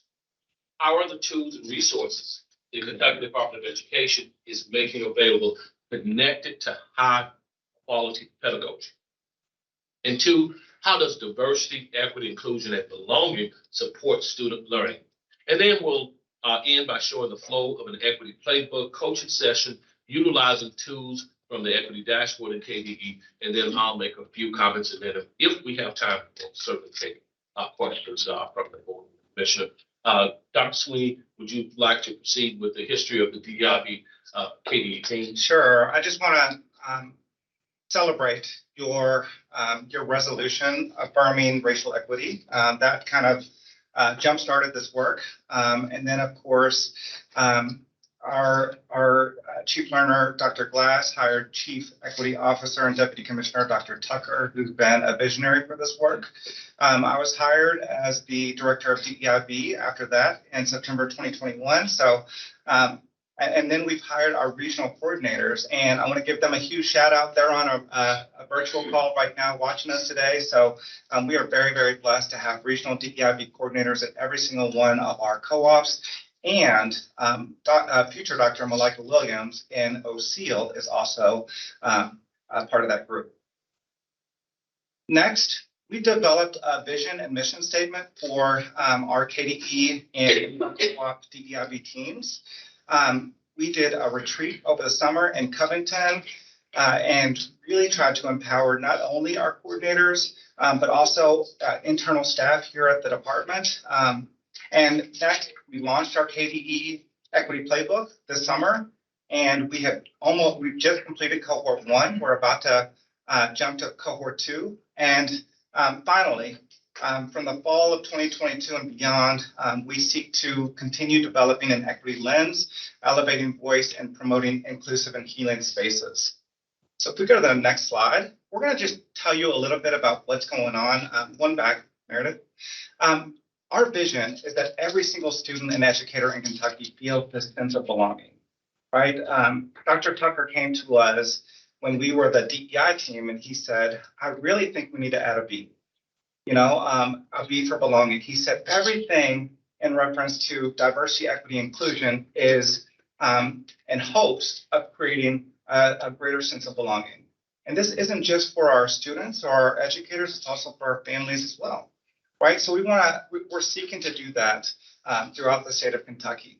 And we're seeking to do that by doing 3 different things. First is developing an equity lens, right?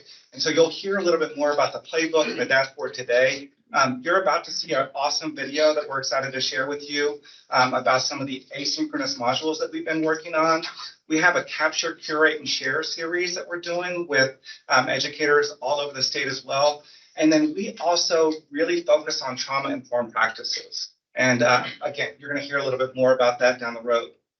In terms of elevating voices, some of the biggest levers that we can pull are our communities of practice. And I think you'll be excited to know that internally at KDE, because as you know, DEIB is not just the work of one team or 4 or 5 different people. It's the work of every single person in this room and at this agency. So internally, we have at least 2 people from each office that come to DEIB meetings monthly. We work with our district DEIB officers monthly, and then we also have these regional coordinators, which we meet with every couple of weeks. We also support the Commissioner Student Advisory Council. We're working on a podcast. Shout out to Dr. Nicole Fields. And then in order to focus on inclusive and healing communities, we provide guidance on race-based stress and trauma. We've offered 9 different $10,000 grants for healing spaces, calming spaces, and healing spaces. And we'll offer 9 more starting next year, so a total of 18. We're working on a statewide social emotional learning implementation guide. And then we're also working on a safe spaces course with Kentucky Education Television. All right. So now you're going to see kind of the fruits of our labor when we talk about the importance of elevating voices. So what are some of your all's challenges that you have seen in your schools or in this high school specifically around DEIB? What are some of the challenges you all deal with on a daily basis? Last year at least, we had 58 different languages here at school. And I know personally, I only speak English. I don't know anything else. I try to at least learn how to say hello in my students' languages, just so when they come in, I can say jumbo, hola, just so they have a little bit more that safe place to feel like they fit in again. But that's definitely been a huge challenge to figure out how to communicate even just simple things with our students in our classrooms. And so I teach next door to Shelby, and so I get to see this every day where she's greeting students in their native language. And even though it's just, a word or two, the way their faces light up when they feel acknowledged, they feel seen, heard, and valued by her, it really just creates a sense of home for them. One of the things that in my schools I did, one of my schools, is that, okay, we have families coming from different countries, and we have, for example, the backpack program. So something that we do in the backpack program or Christmas food baskets, we create this kind of click it, pick up list that we have all the items that we have available for families. So basically, you pick what items you want, and I want to respect your religion. I want to respect what you eat and what you don't eat. So basically, we send this specific form to home, and they check what they want. And for me, that's something. Okay, it's a challenge. We don't want to give everybody the same. We want to give everybody what they really need, and we want to respect their religion. We want to respect their belief. We want them to feel like, look, this is specific for you. We understand that we could be different, but we are no less. And I think that goes into the challenge of the perception of DEIB. That is some kind of check the block PC initiative. Why would it not behoove us to welcome any student in class? I mean, all means all. And whatever intersection they're at, or whatever station of life we come from, that we give them a space. Because if they understand that we create that space, they're going to come back. And guess what? They're going to come back and they're going to be successful. They're going to come back, they're going to be successful. They're going to graduate from high school, and they're going to go out into this world.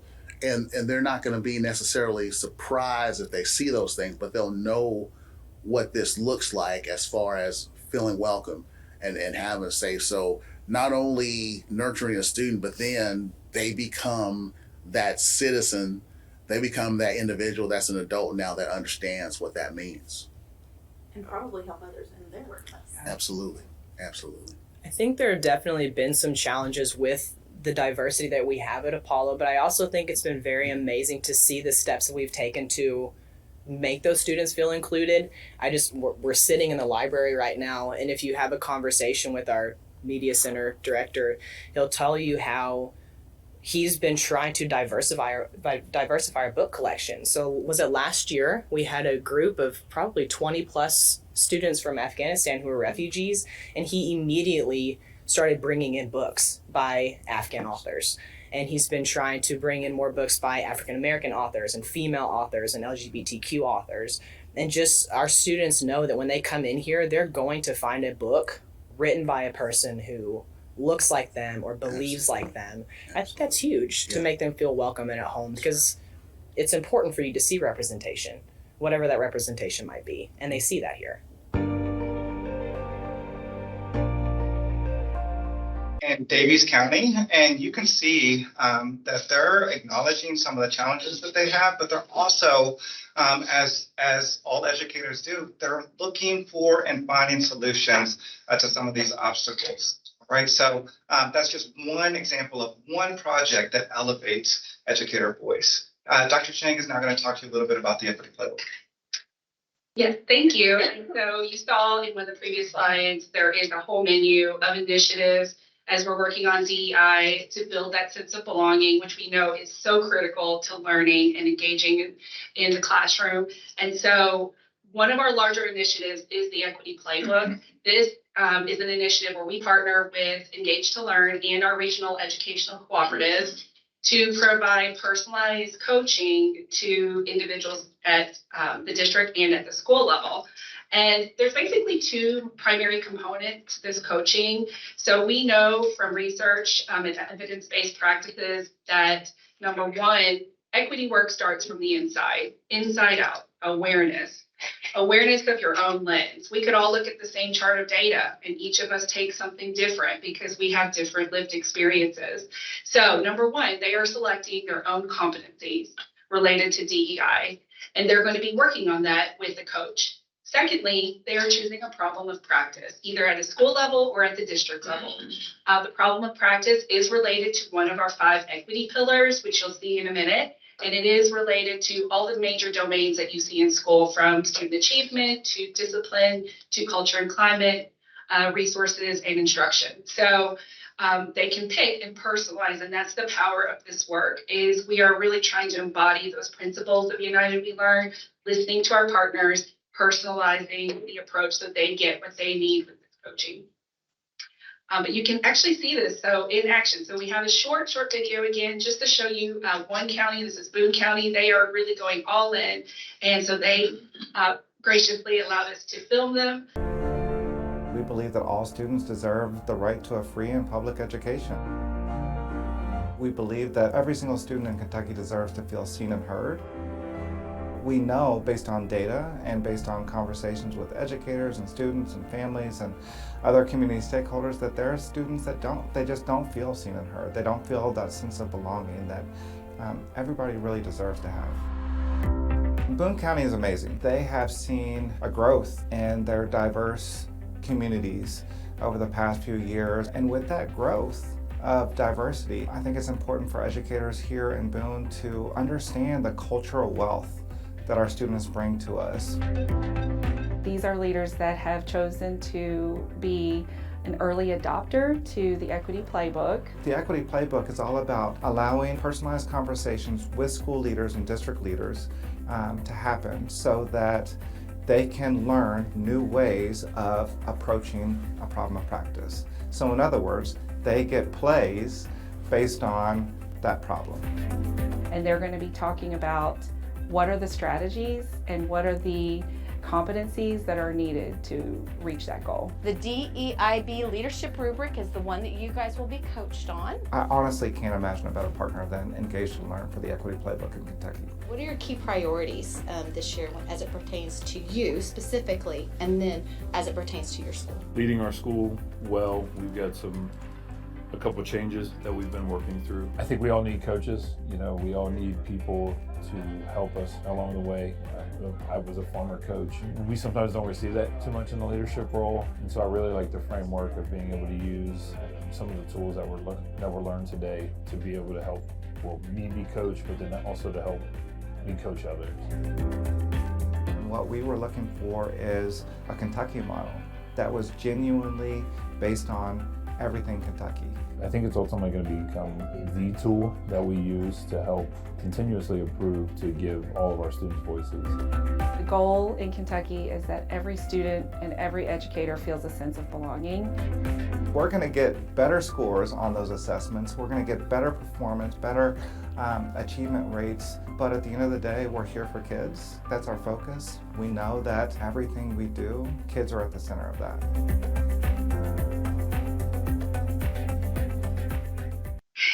We are going to walk you through an example of what it's like to be a participant in the Equity Playbook.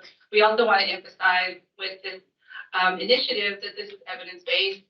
We know it's a large investment and that it's essential that we need it to be successful for the kids. And so this is a slide just showing why is coaching more likely to be successful. It is more likely to lead to that deep learning that we want in adults and kids. So this is a transfer process where they are experiencing a professional learning, but then they are also getting follow-up and follow-up and follow-up for 2 years if they started in cohort 1. So it's kind of like if we don't just take a test and driving test and send kids out on the road.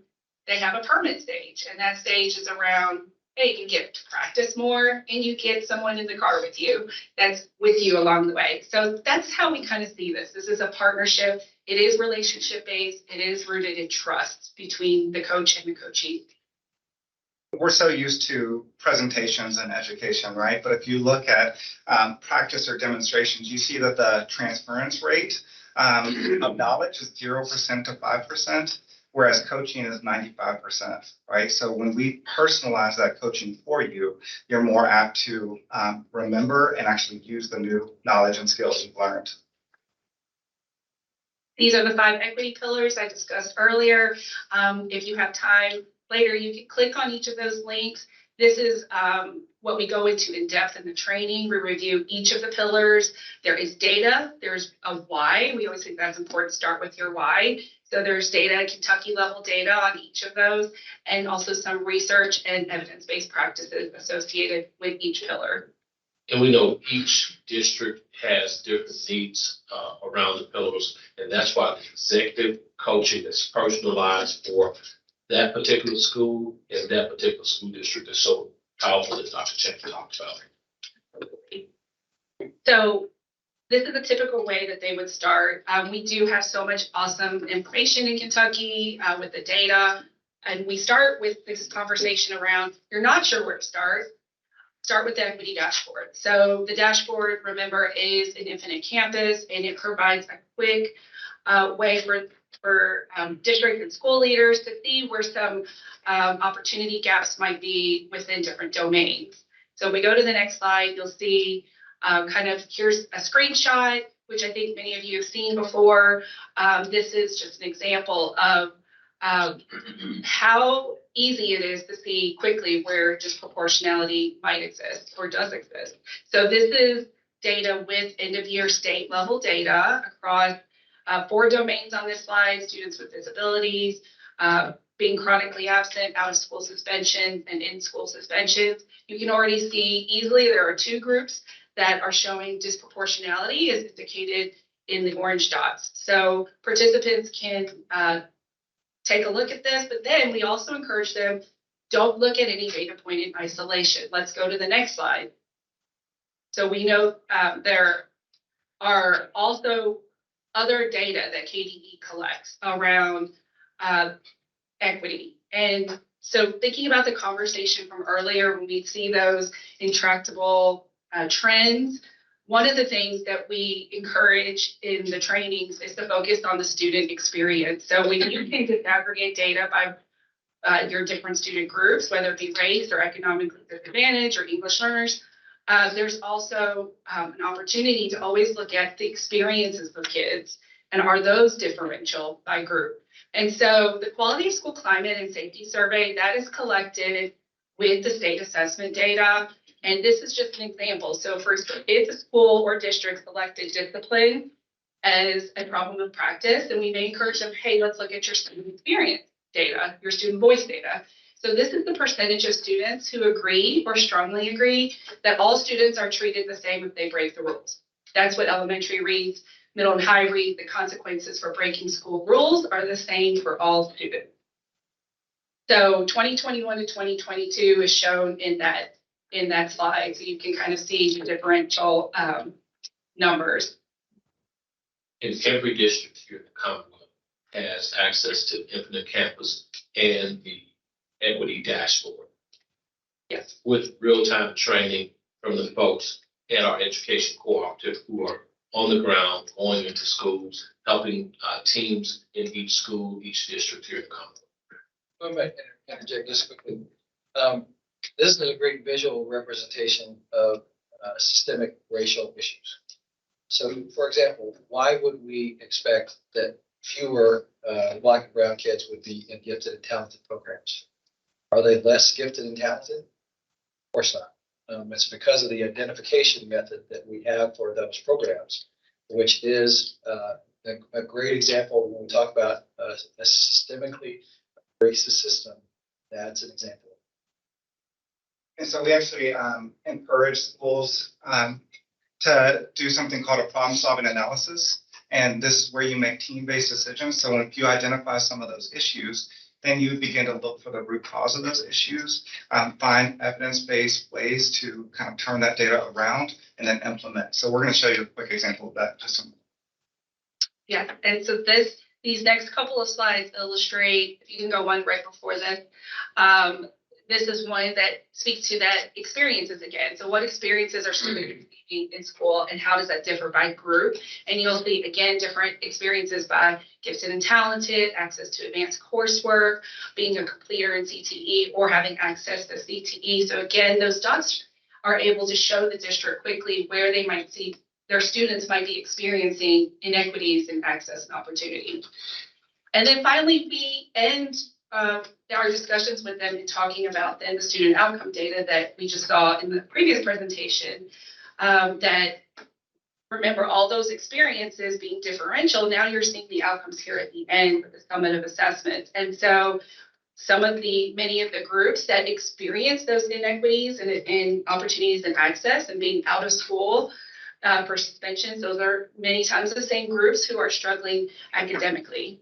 And so it's one piece of the puzzle for changing that course is that whole child perspective. Next slide.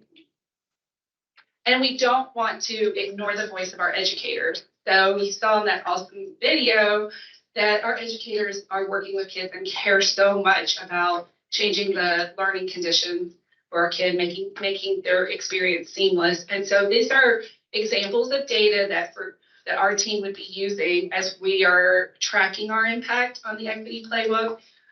We'd be looking at things like perceptions around how comfortable are you as an educator incorporating new material about people from different backgrounds into your curriculum. When a sensitive issue of diversity arises in class, how easily can you think of strategies? When it comes to promoting culturally responsive practices, how helpful are your colleagues' ideas for improving your practices? So you can kind of see the variation between the 1920 data collection and the 2020, 21, 22, and this will be collected again in fall, I believe, of 2023. So we'll be monitoring that closely. We would like what we expect is that as we're working with our equity playbook districts, we will see shifts in the kind of experiences that kids are feeling in class. And one of the indicators would be their educators being more comfortable with culturally responsive practices. All right, so if we take all of the data that Dr. Chang just mentioned, and if we're a school and that data, that is our own data, then again, we would go through a problem-solving analysis and make team-based decisions. And this is kind of what it would look like, right? We would use the problem of practice identification table, and then we would identify that problem of practice. So for example, we might say, well, based on the equity dashboard data and based on this other data, Black students and students with 2 or more races are being suspended out of school in Kentucky nearly 3 times as often as their non-Black peers. Black students in Kentucky are being suspended in school nearly 2.5 times as often as their non-Black peers. Both of these statistics show that our Black students are missing access to classroom instruction, which is likely, and this goes back to the previous presentation, which is likely a contributing factor to the fact that Black students in Kentucky are considered at risk of underrepresentation as it pertains to academic proficiency. Let's go to the next slide. And so we would say, all right, so what other data points are going to be helpful as we kind of ensure that we have identified and we're tackling the most appropriate problem of practice for us? And so absolutely, we encourage everybody to use the equity dashboard. We encourage everybody to take a look at what are our students saying with the quality of school climate and safety survey, and of course, what are our educators saying with the Kentucky Impact Survey. And once we do that, we try and figure out what will success look like once we've tackled this issue, right? And so we've laid it out here for you, just as an example. Our school is going to be involved in the equity playbook so we can get coached on how to turn this data around and improve this data. Staff will also be attending KBE's A4 professional learning modules. Thank you, Dr. Ellis, for our partnership with CBE and developing that. We will also be learning more about trauma-informed and healing-centered practices along with asset pedagogy. We'll improve our cultural proficiency, et cetera. And once we've decided on this is kind of our next step, then we put that step into practice. We capture the data to see if it worked. If it works, we keep on doing it. If it doesn't, we reassess.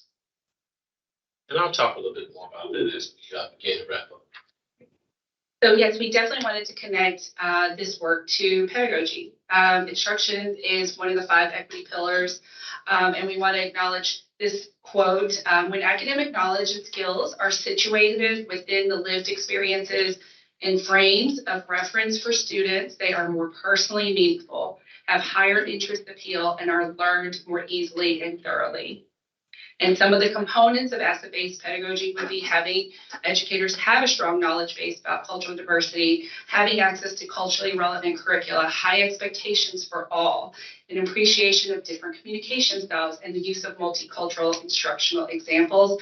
And if you read the quote again, it always strikes me this is about deep learning. We know that when the brain is learning, we know from brain development that you learn when you make connection, either across disciplines with like project-based learning, or you emotionally are connected with the material. So we know it is a very distracting environment for kids. When they come into a classroom, their brain is in a million places. And how do you engage? Well, one of the ways that this overlays really well with what OTL and Mickey Ray said earlier was you present material that they can connect to. So they're getting the instructional materials, but they're also getting representation where they can see themselves. And that is more likely to increase that they're going to have deep learning and they're going to remember the material. And they're going to actually pay attention. So one of our solutions to improving the achievement data is making culturally sustaining pedagogy just something that we all do. This should just become the norm, right? And this is going to help educators support students in the development of their identities and promote their cultural, community, and linguistic knowledge. It's going to position marginalized students at the center of teaching and learning. Think about this. Think about the idea of windows, mirrors, and sliding doors. If our students are looking through windows in terms of their curricula, they're going to learn about the lived experience of people that don't necessarily look like them or don't necessarily reflect their own. If they're looking through mirrors, they're going to be able to see themselves in the curriculum. And that's where that cultural relevance comes in. And if they're experiencing sliding doors, they're actually going to be able to be engaged in a whole new world in the curriculum.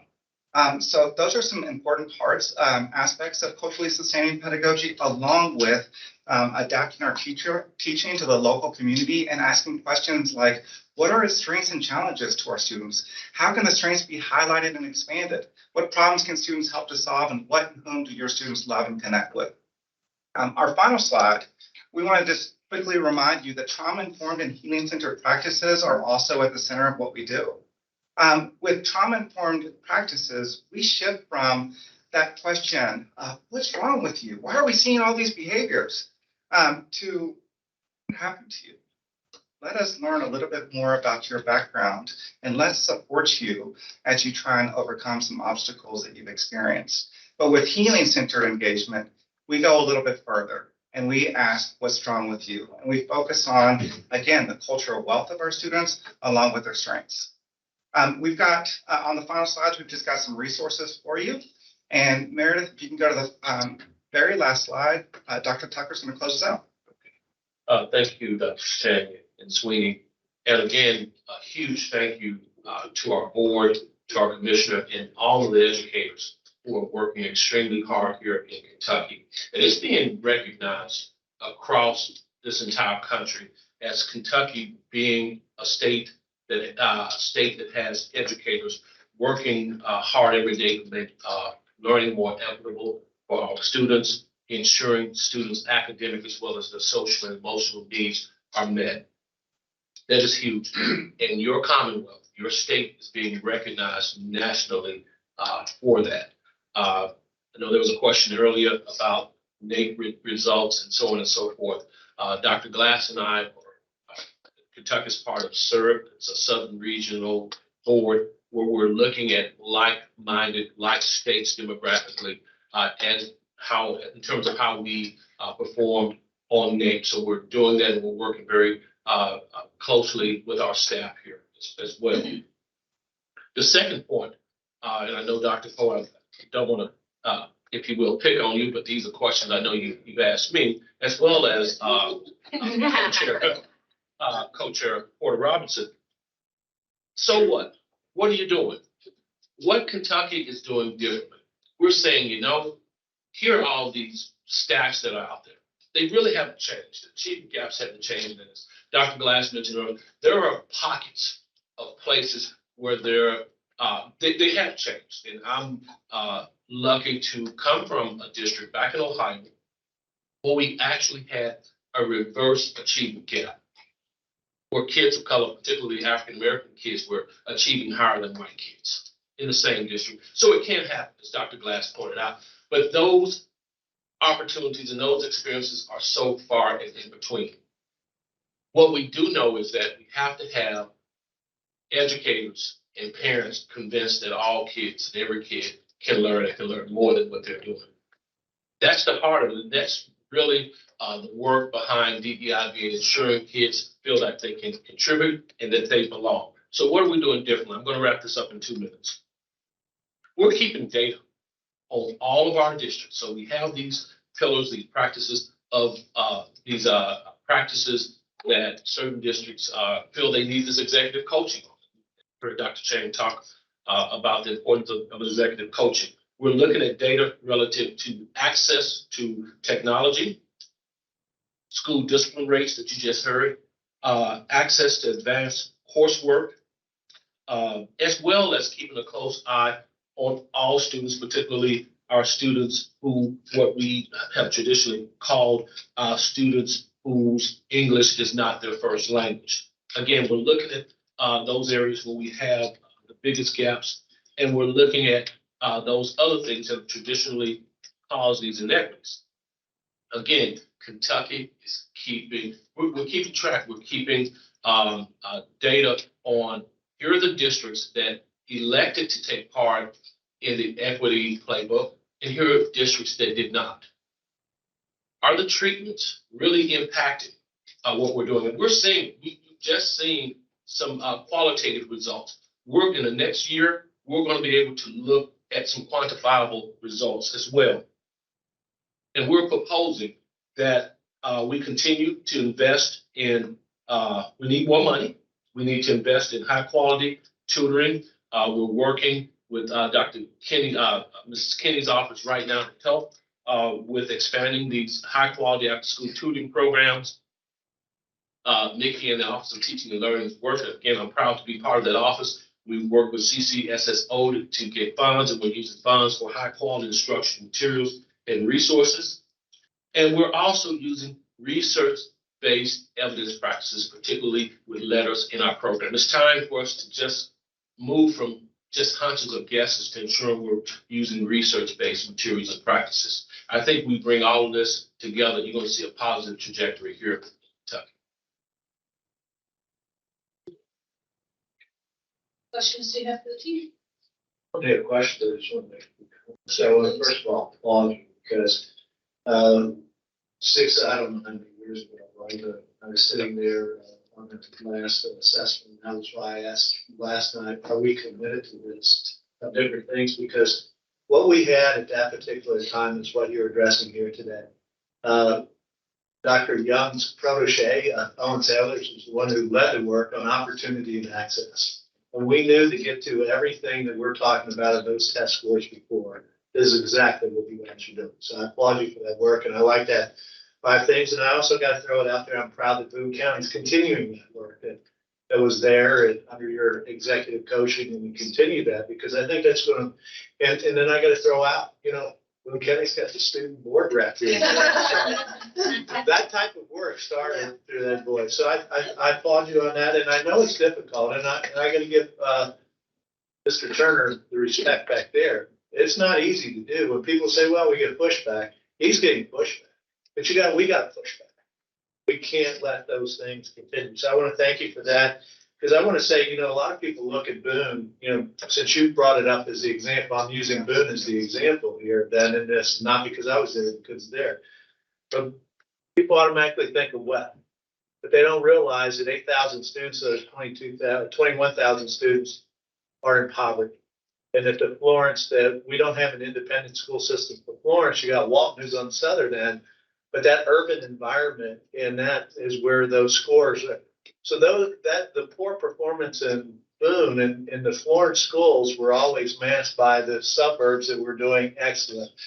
And it took us a long time and finally had board support to start that equity of providing additional services. And then we started, like you're going to see it in the same changes that come from those different things. So I applaud you on your work and I support it. I think that what you guys are doing is excellent, and it's all about opportunity success.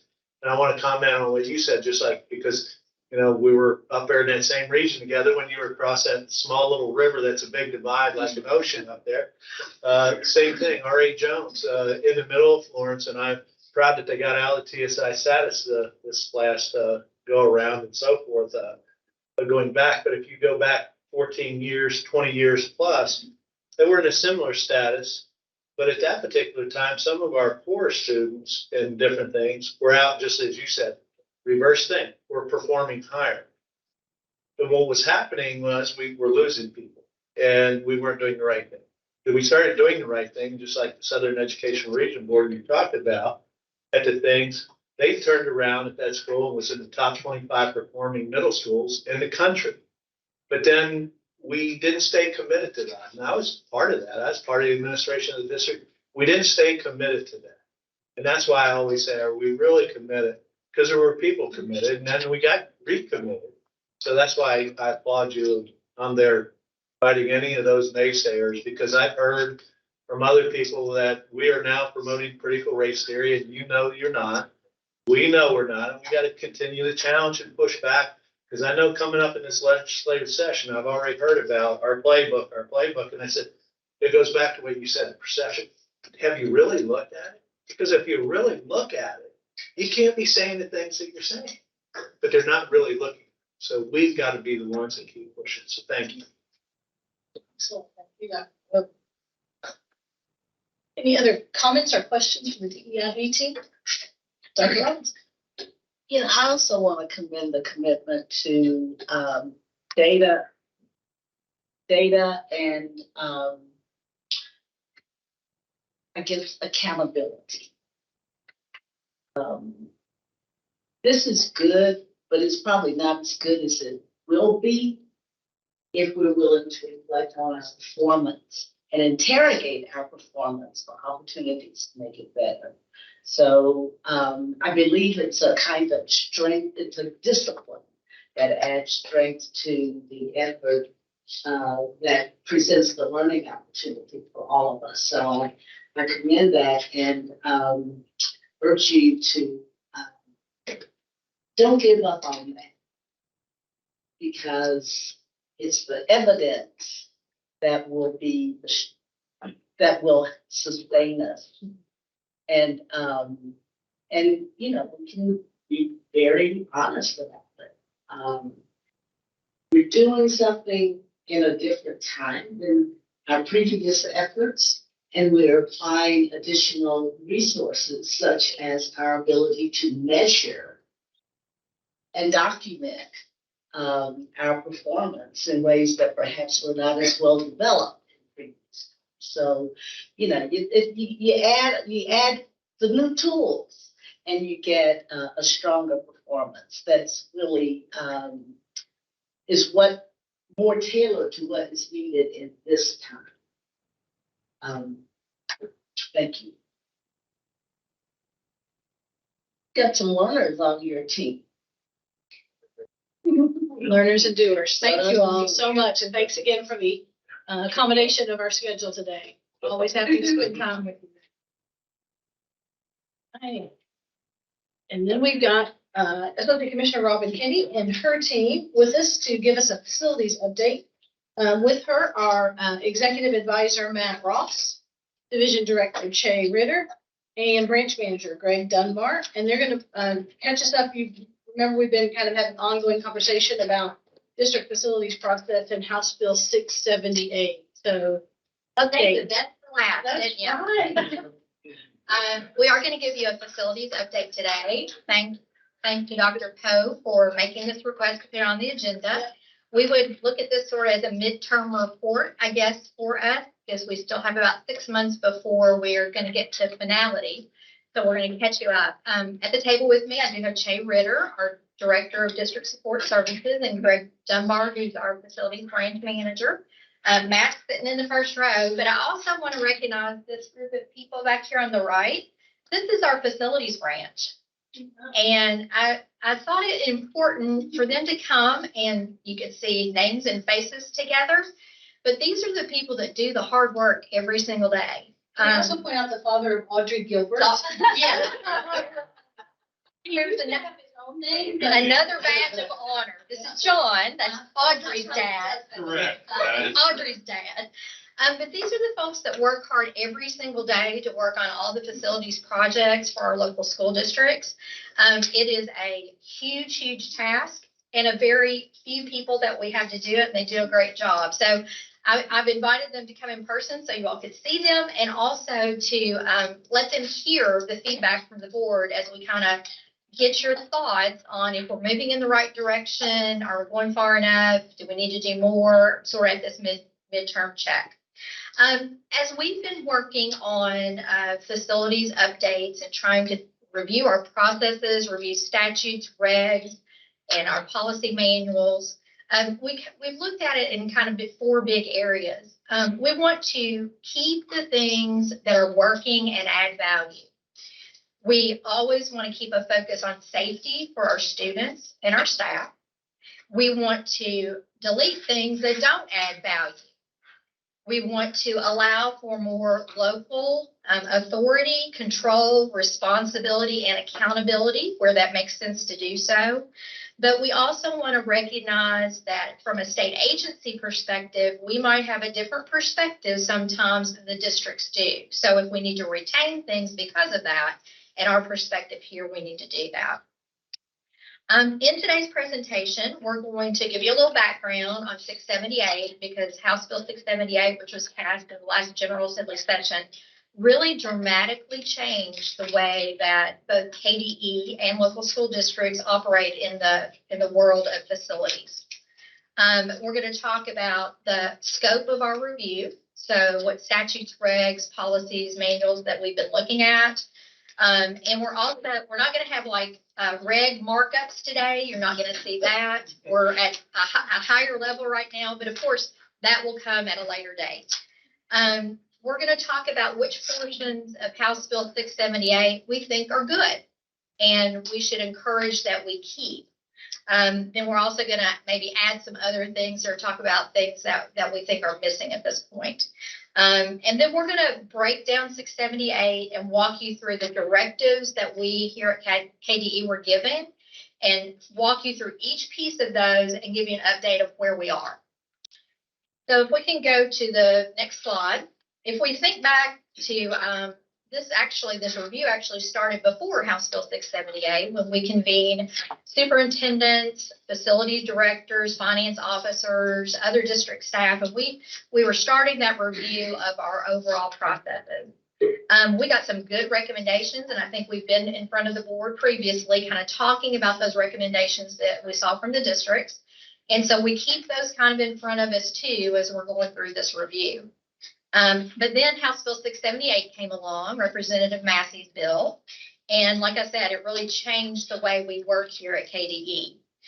678 is initially designed to be sort of a short-term response to escalating cost in the construction industry as the pandemic was coming along.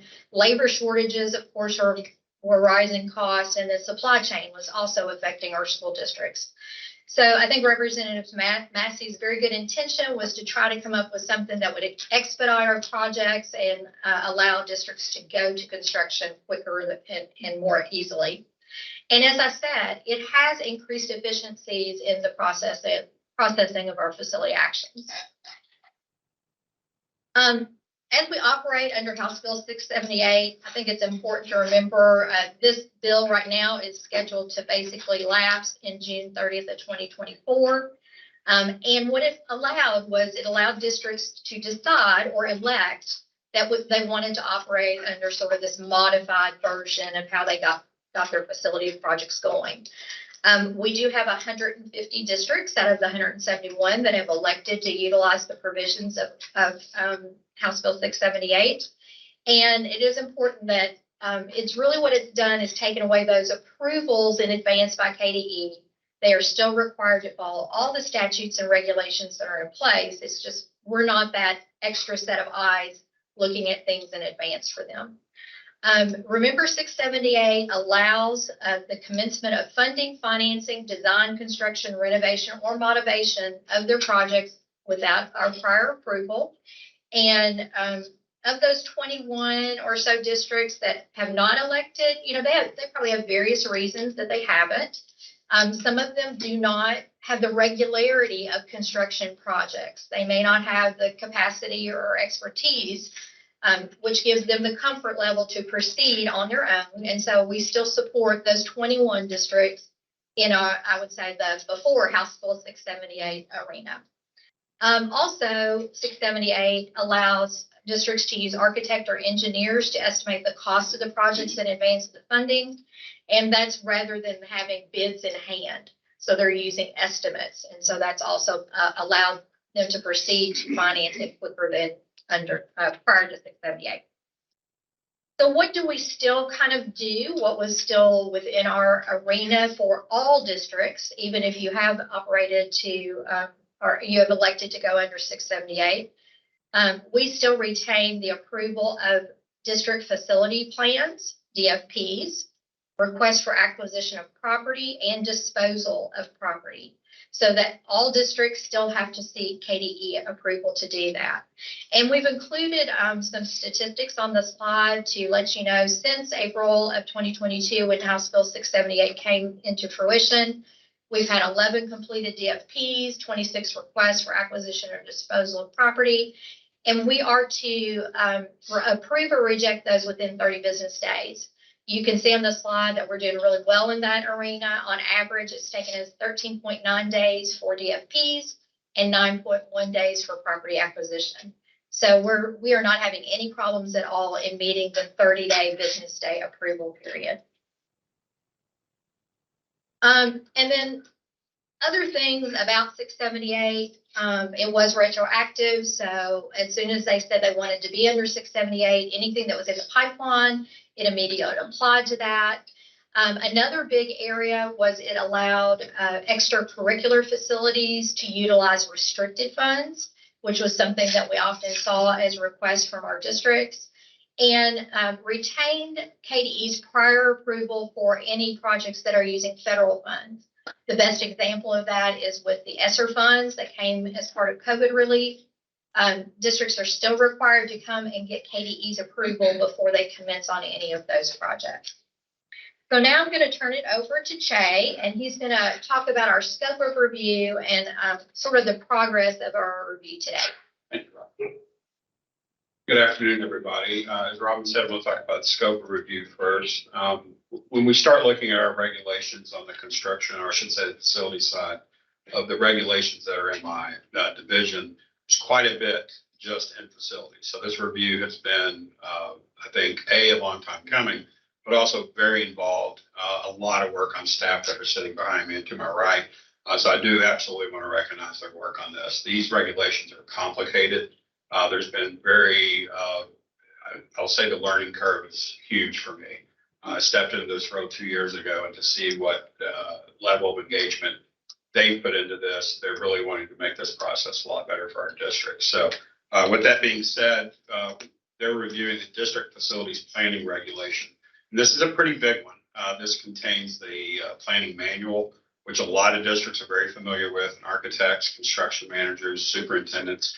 And this is how you basically not only plan your buildings, but also your overall plan for your district.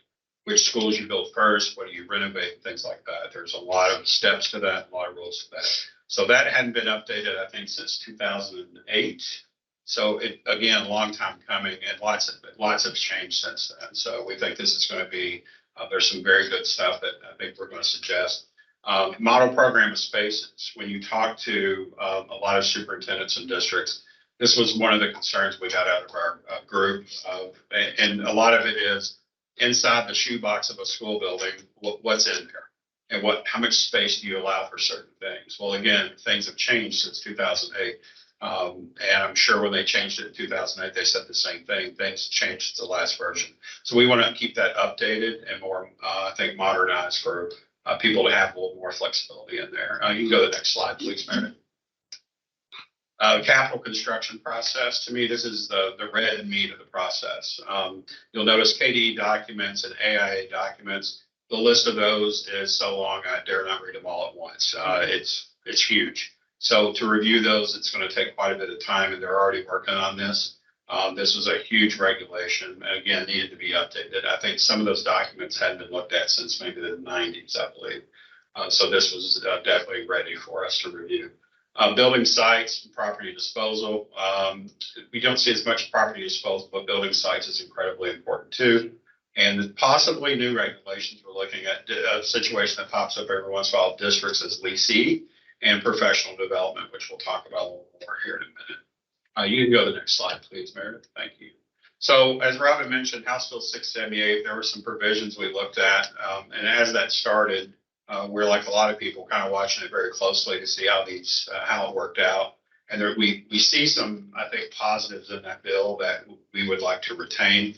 One of which is if a local board chooses to and passes that resolution to operate under House Bill 678, we feel it's okay to continue that. Like she said, we have 150 districts, so 21 have opted not to do that. Some of which may not even have construction in the last 2 years. So we think this flexibility has helped districts accelerate their facilities construction quite a bit. The approval of a complete district facility plan and the acquisition of property within 30 business days. Keyword being complete. If the district sends the completed version of this to us, we feel comfortable with that 30-day deadline. And as a couple slides ago showed, we're operating under probably an average of 9 or so days on, I believe, one of those. So we're moving this through very quickly. One that I think the districts really like about this bill is the capital funds usage, which can be approved by the local board. Kind of a strange process, and it gets into the weeds of our business, but we were having to approve the districts to use building funds in a very limited scope. And it was just like another layer of bureaucracy just to approve it. And very rarely do we deny it because of here's a list of things you can spend it on, and that's what he chose to spend it on. There's not much to deny there. Another we feel that was important was the extracurricular facilities. If you'll recall at our board meeting in Lexington, I think you all approved 4 maybe of these, maybe one additional later, that these are districts that wanted more flexibility to spend on their extracurricular facilities with restricted funds. And then finally, this local board approval of agreements previously approved by KDE, and I'm going to lean on Greg here a little bit. I believe this is about the contracts that were coming to the local board for approval. Previously, they would have to come to us as well. So this kind of removes us from that approval. You can go next. Thank you, Mayor. So some of the things we've looked at, we need to, or I should say the bill requires us to identify updates to look at the problem, which was regulations and materials due to changing needs. So when you look at all the things that have gone on since this bill passed, we've had inflation, we've had limited labor issues, we've had material issues. And some of the things when, we talked to districts anecdotally, just obviously in these meetings, we wanted to take a stab at fixing some things that we felt would benefit districts. One of the big ones we felt in that model program spaces, and we kept hearing the word flexibility. And we want to kind of make sure that when they are doing planning for these facilities, that they not only have flexibility to kind of look toward the future when you build a building. The buildings don't look the same they did when I was in school in the 90s or early 80s. But things change and needs change for each of these districts. So we're looking at increasing something we call LIPSA, which is locally identified program space allowance. And for those that pay attention to that, that's a big deal. So within that building, this is your gimme room. This is the flexibility. So there's going to be quite a bit more space to that for districts to determine, what do they want to do inside that building. Now, there's always going to be minimums, like for an art room or a music room. But one thing we don't need anymore, obviously, are computer labs. That's just something that's just not necessary anymore. So we took a lot of those spaces and threw them back into that LIPSA. So instead of reducing the space, we're actually making sure it stays in, but converting it to a flexible space. Flexible space.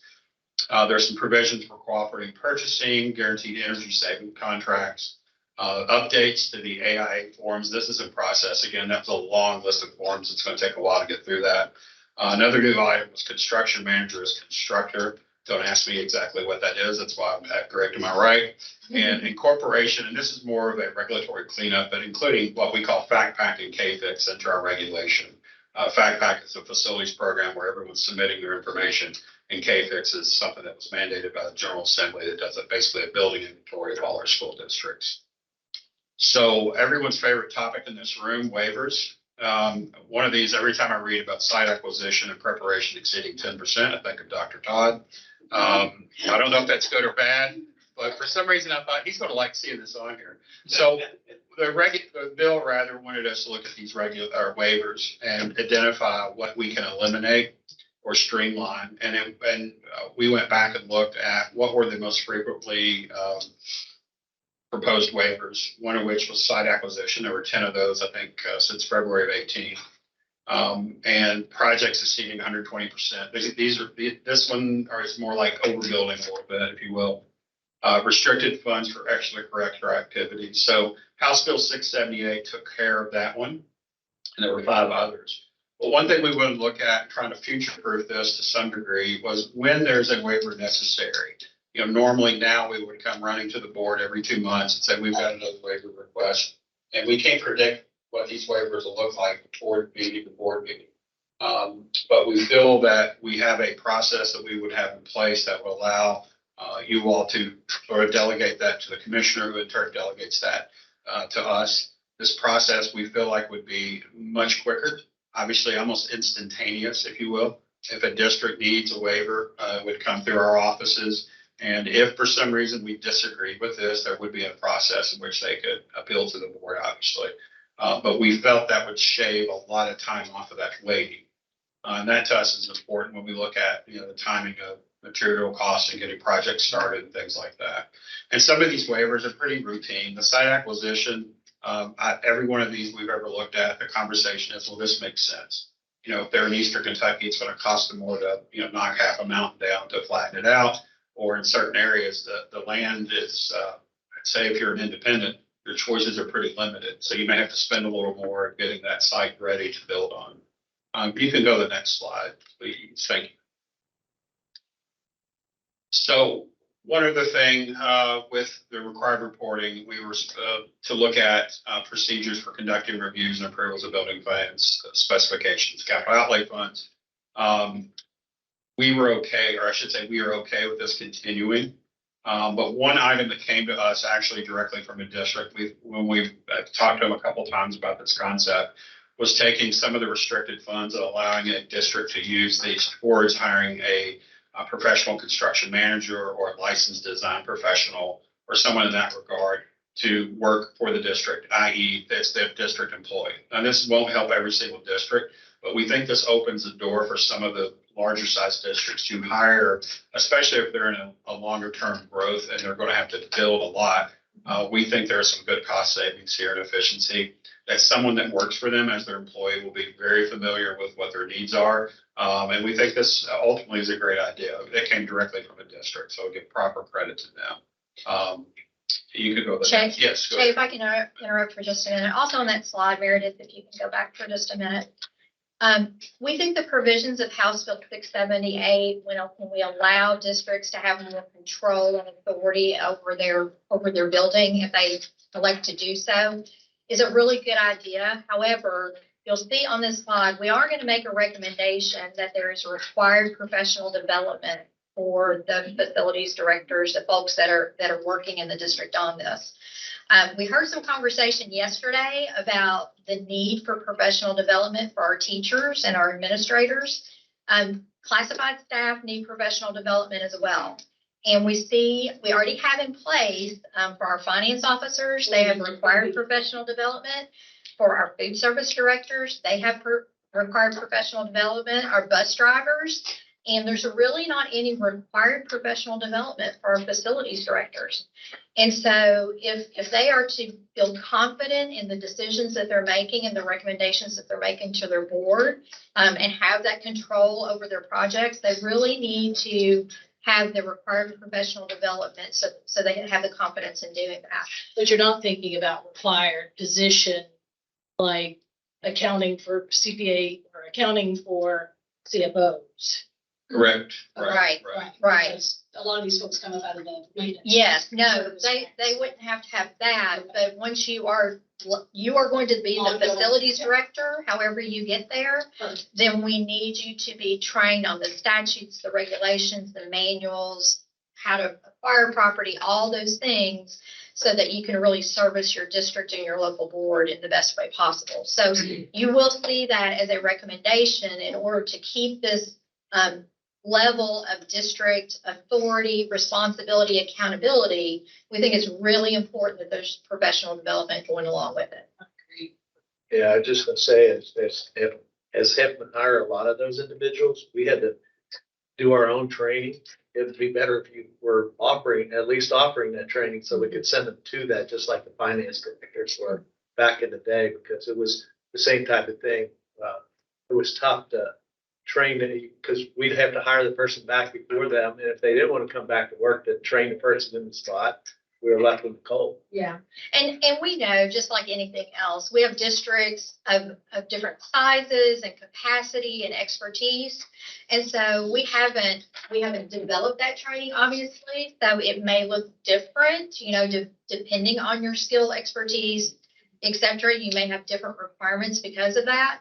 But it's really important for the very basics, the statutes, the regs, all that stuff that everyone has sort of the base, and then you may need additional on top of that. So we are open to working with districts because they can help us develop what that training looks like, whether it is us doing the training or like with our finance officer training, we could have someone else approved by KBE to do that training on our behalf. So That kind of goes into the next slide. So, but I wanted to make sure that we really hit on that important professional development point. And to that, again, like as Robin mentioned, the hours may be delivered by KDE or a third party. Just similar to finance officers. And that's been a great program for finance officers.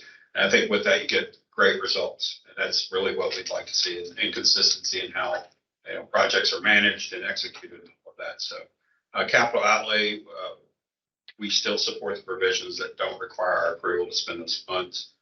This is something that districts previously would have to, again, file an application with us. We'd have to approve it. And we've not really tackled the financing side yet. That gets a little complicated because of the state bond rating, as well as there's a different set of players engaged in that with fiscal agents. The markets obviously determine a lot of that. So this is something we're going to have to tackle a little bit later, but we just don't have a lot of comments on it quite yet. Meredith, next one, I think. Back there you go. So finally, for my piece here, Greg and I met with Housing, Buildings, and Construction a few months ago, I guess. And part of this was the bill wanted KDE to approach HBC and talk to them and see if there's any overlap. And basically, we had a really good conversation with them, but we really have a different mission than they do. And there was really no duplication of services. Housing, Buildings, and Construction is really, they have code, obviously, which we don't really speak to here. But also at the end, they do inspections as well. But we're not really capable of doing, electrical inspections in the office, thankfully. And like anything in state government, you worry about overlap and duplication. So we went over and talked to them and found out, in fact, we're, very different missions at this point. And I'm going to hand it back to Robin. So the last part, and Chase, each of the items that he's touched on in each slide were requirements of the bill. So it's kind of tried to walk you through each of the requirements of the bill. By September 1st, 2023, we are to report the results of our review, our comprehensive review, to the interim joint committees of A&R and Education. And we feel like we are on track right now where we said we still have work to do to get to that point of the review and the report provided. But I guess what we would ask you as a board, are we on the right track? Are we heading in the right direction? Do you have concerns or issues that you would like to bring to our attention so that we could examine as we do this comprehensive review? And I think importantly, are we reaching the right balance between giving the local school districts what they need in order to be more efficient, but still recognizing the role of the state as sort of an oversight agency in district facility projects? So I would invite you all to kind of let us know if we're heading in the right direction right now, and then I'll close it with next steps. Well, I'll yield a lot of our time to Dr. Todd and Dr. Poe, but I'm really pleasantly impressed by how much headway you've made in short amount of time. Sharon whispered to me, well, they've got this under control. I'm thrilled to hear that you're taking your time on the financing angle of that. That's a critical part. We want to make sure we get that right. Having been in a growing district where we did a lot of construction, there's several things on here that I'm like really jealous about. We had that flexibility when I was in the seat. So I think you've heard of my one thought before you go to interim joint or wherever you're going in September is let's make sure you hear from superintendents and central office construction folks, whether that's a survey or focus groups or pushing it out in conferences. Make sure. What I think they're going to tell you is, yes, happy it's happening and happy it's happening now. But, incorporate that feedback as we move forward too, because folks are going to want to know that the field appreciates it as much as I think they absolutely will. So our next step slide is about, we will complete our review, our internal KDE review, because we're trying to hit a June 30th completion of our review, which is required by House Bill 678, and also that report in September. But in between, we envision in February, we're going to go back to that work group that we had in June of 2021 and distribute this to them so they can see and get feedback that way. And then we're envisioning we're going to take it to LSAC twice.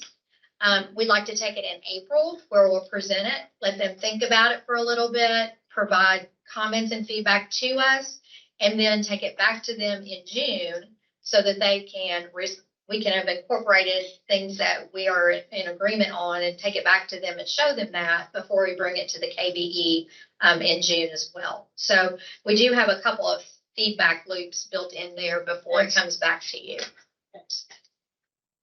Other, Dr. Shaw?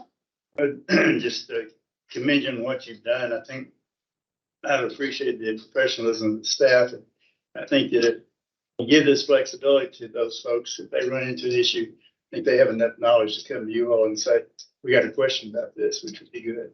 I like the professional development angle. Thing I like too, to read Stephen Covey's management, he says management's job is to make the employees' jobs easier. And I think the board's jobs in this day and age is to try to make the work at the school level easier as possible. And you've done that. And when I look back on some of the meetings we've had, a lot of the things that they wait to hear from us were things that you would say, do it, but they don't hear it for 2 months or something like that. But I think these next steps are important too. Like we need to run this past everybody. You don't want anybody second guessing you once you've done it. Answer their questions beforehand, put it in action. So I applaud it. So the facilities committee chair thinks you just made his job a lot easier. And his meeting's a lot shorter, so. We can bring them over to the curriculum. So that's right. Come over to the dark side. That's right. I'm wondering if there's something in here that you're anticipating is going to be no to the field.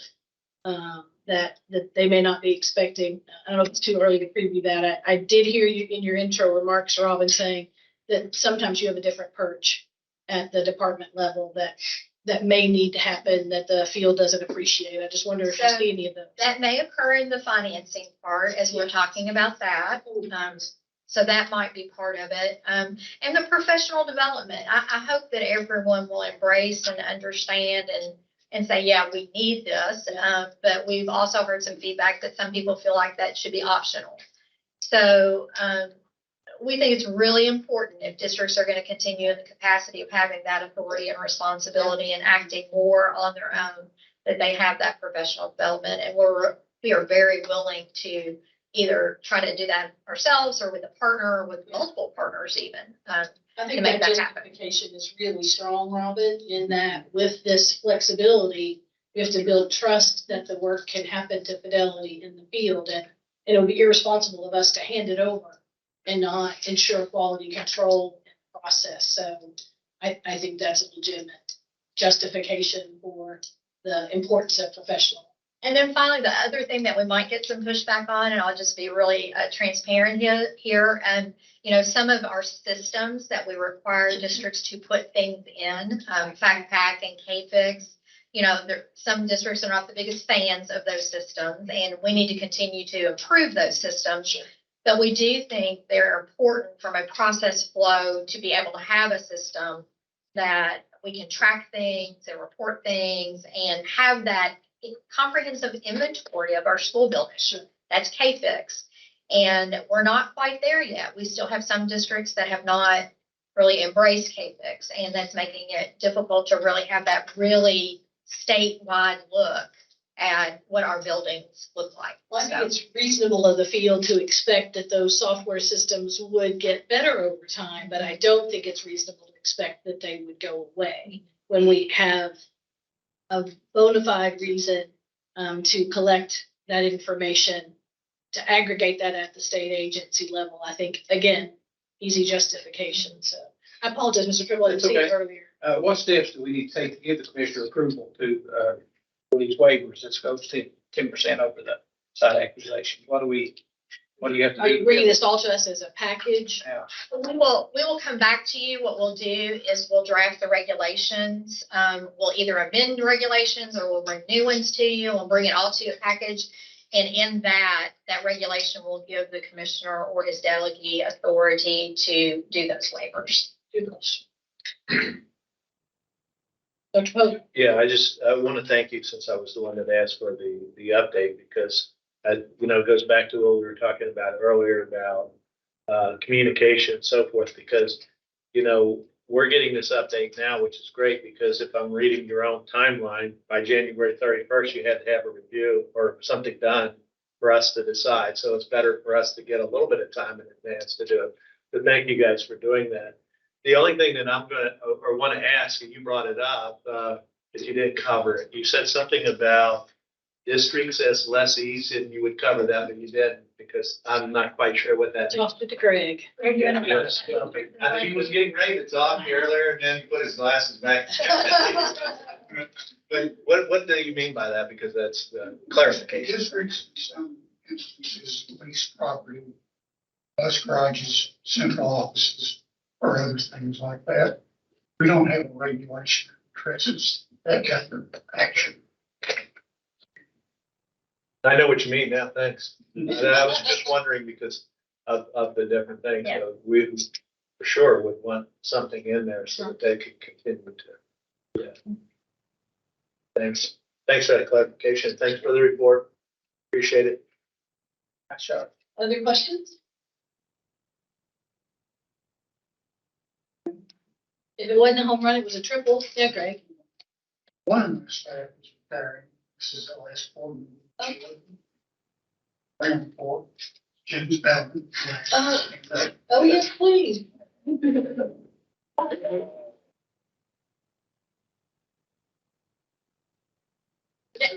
James deals with Jefferson County.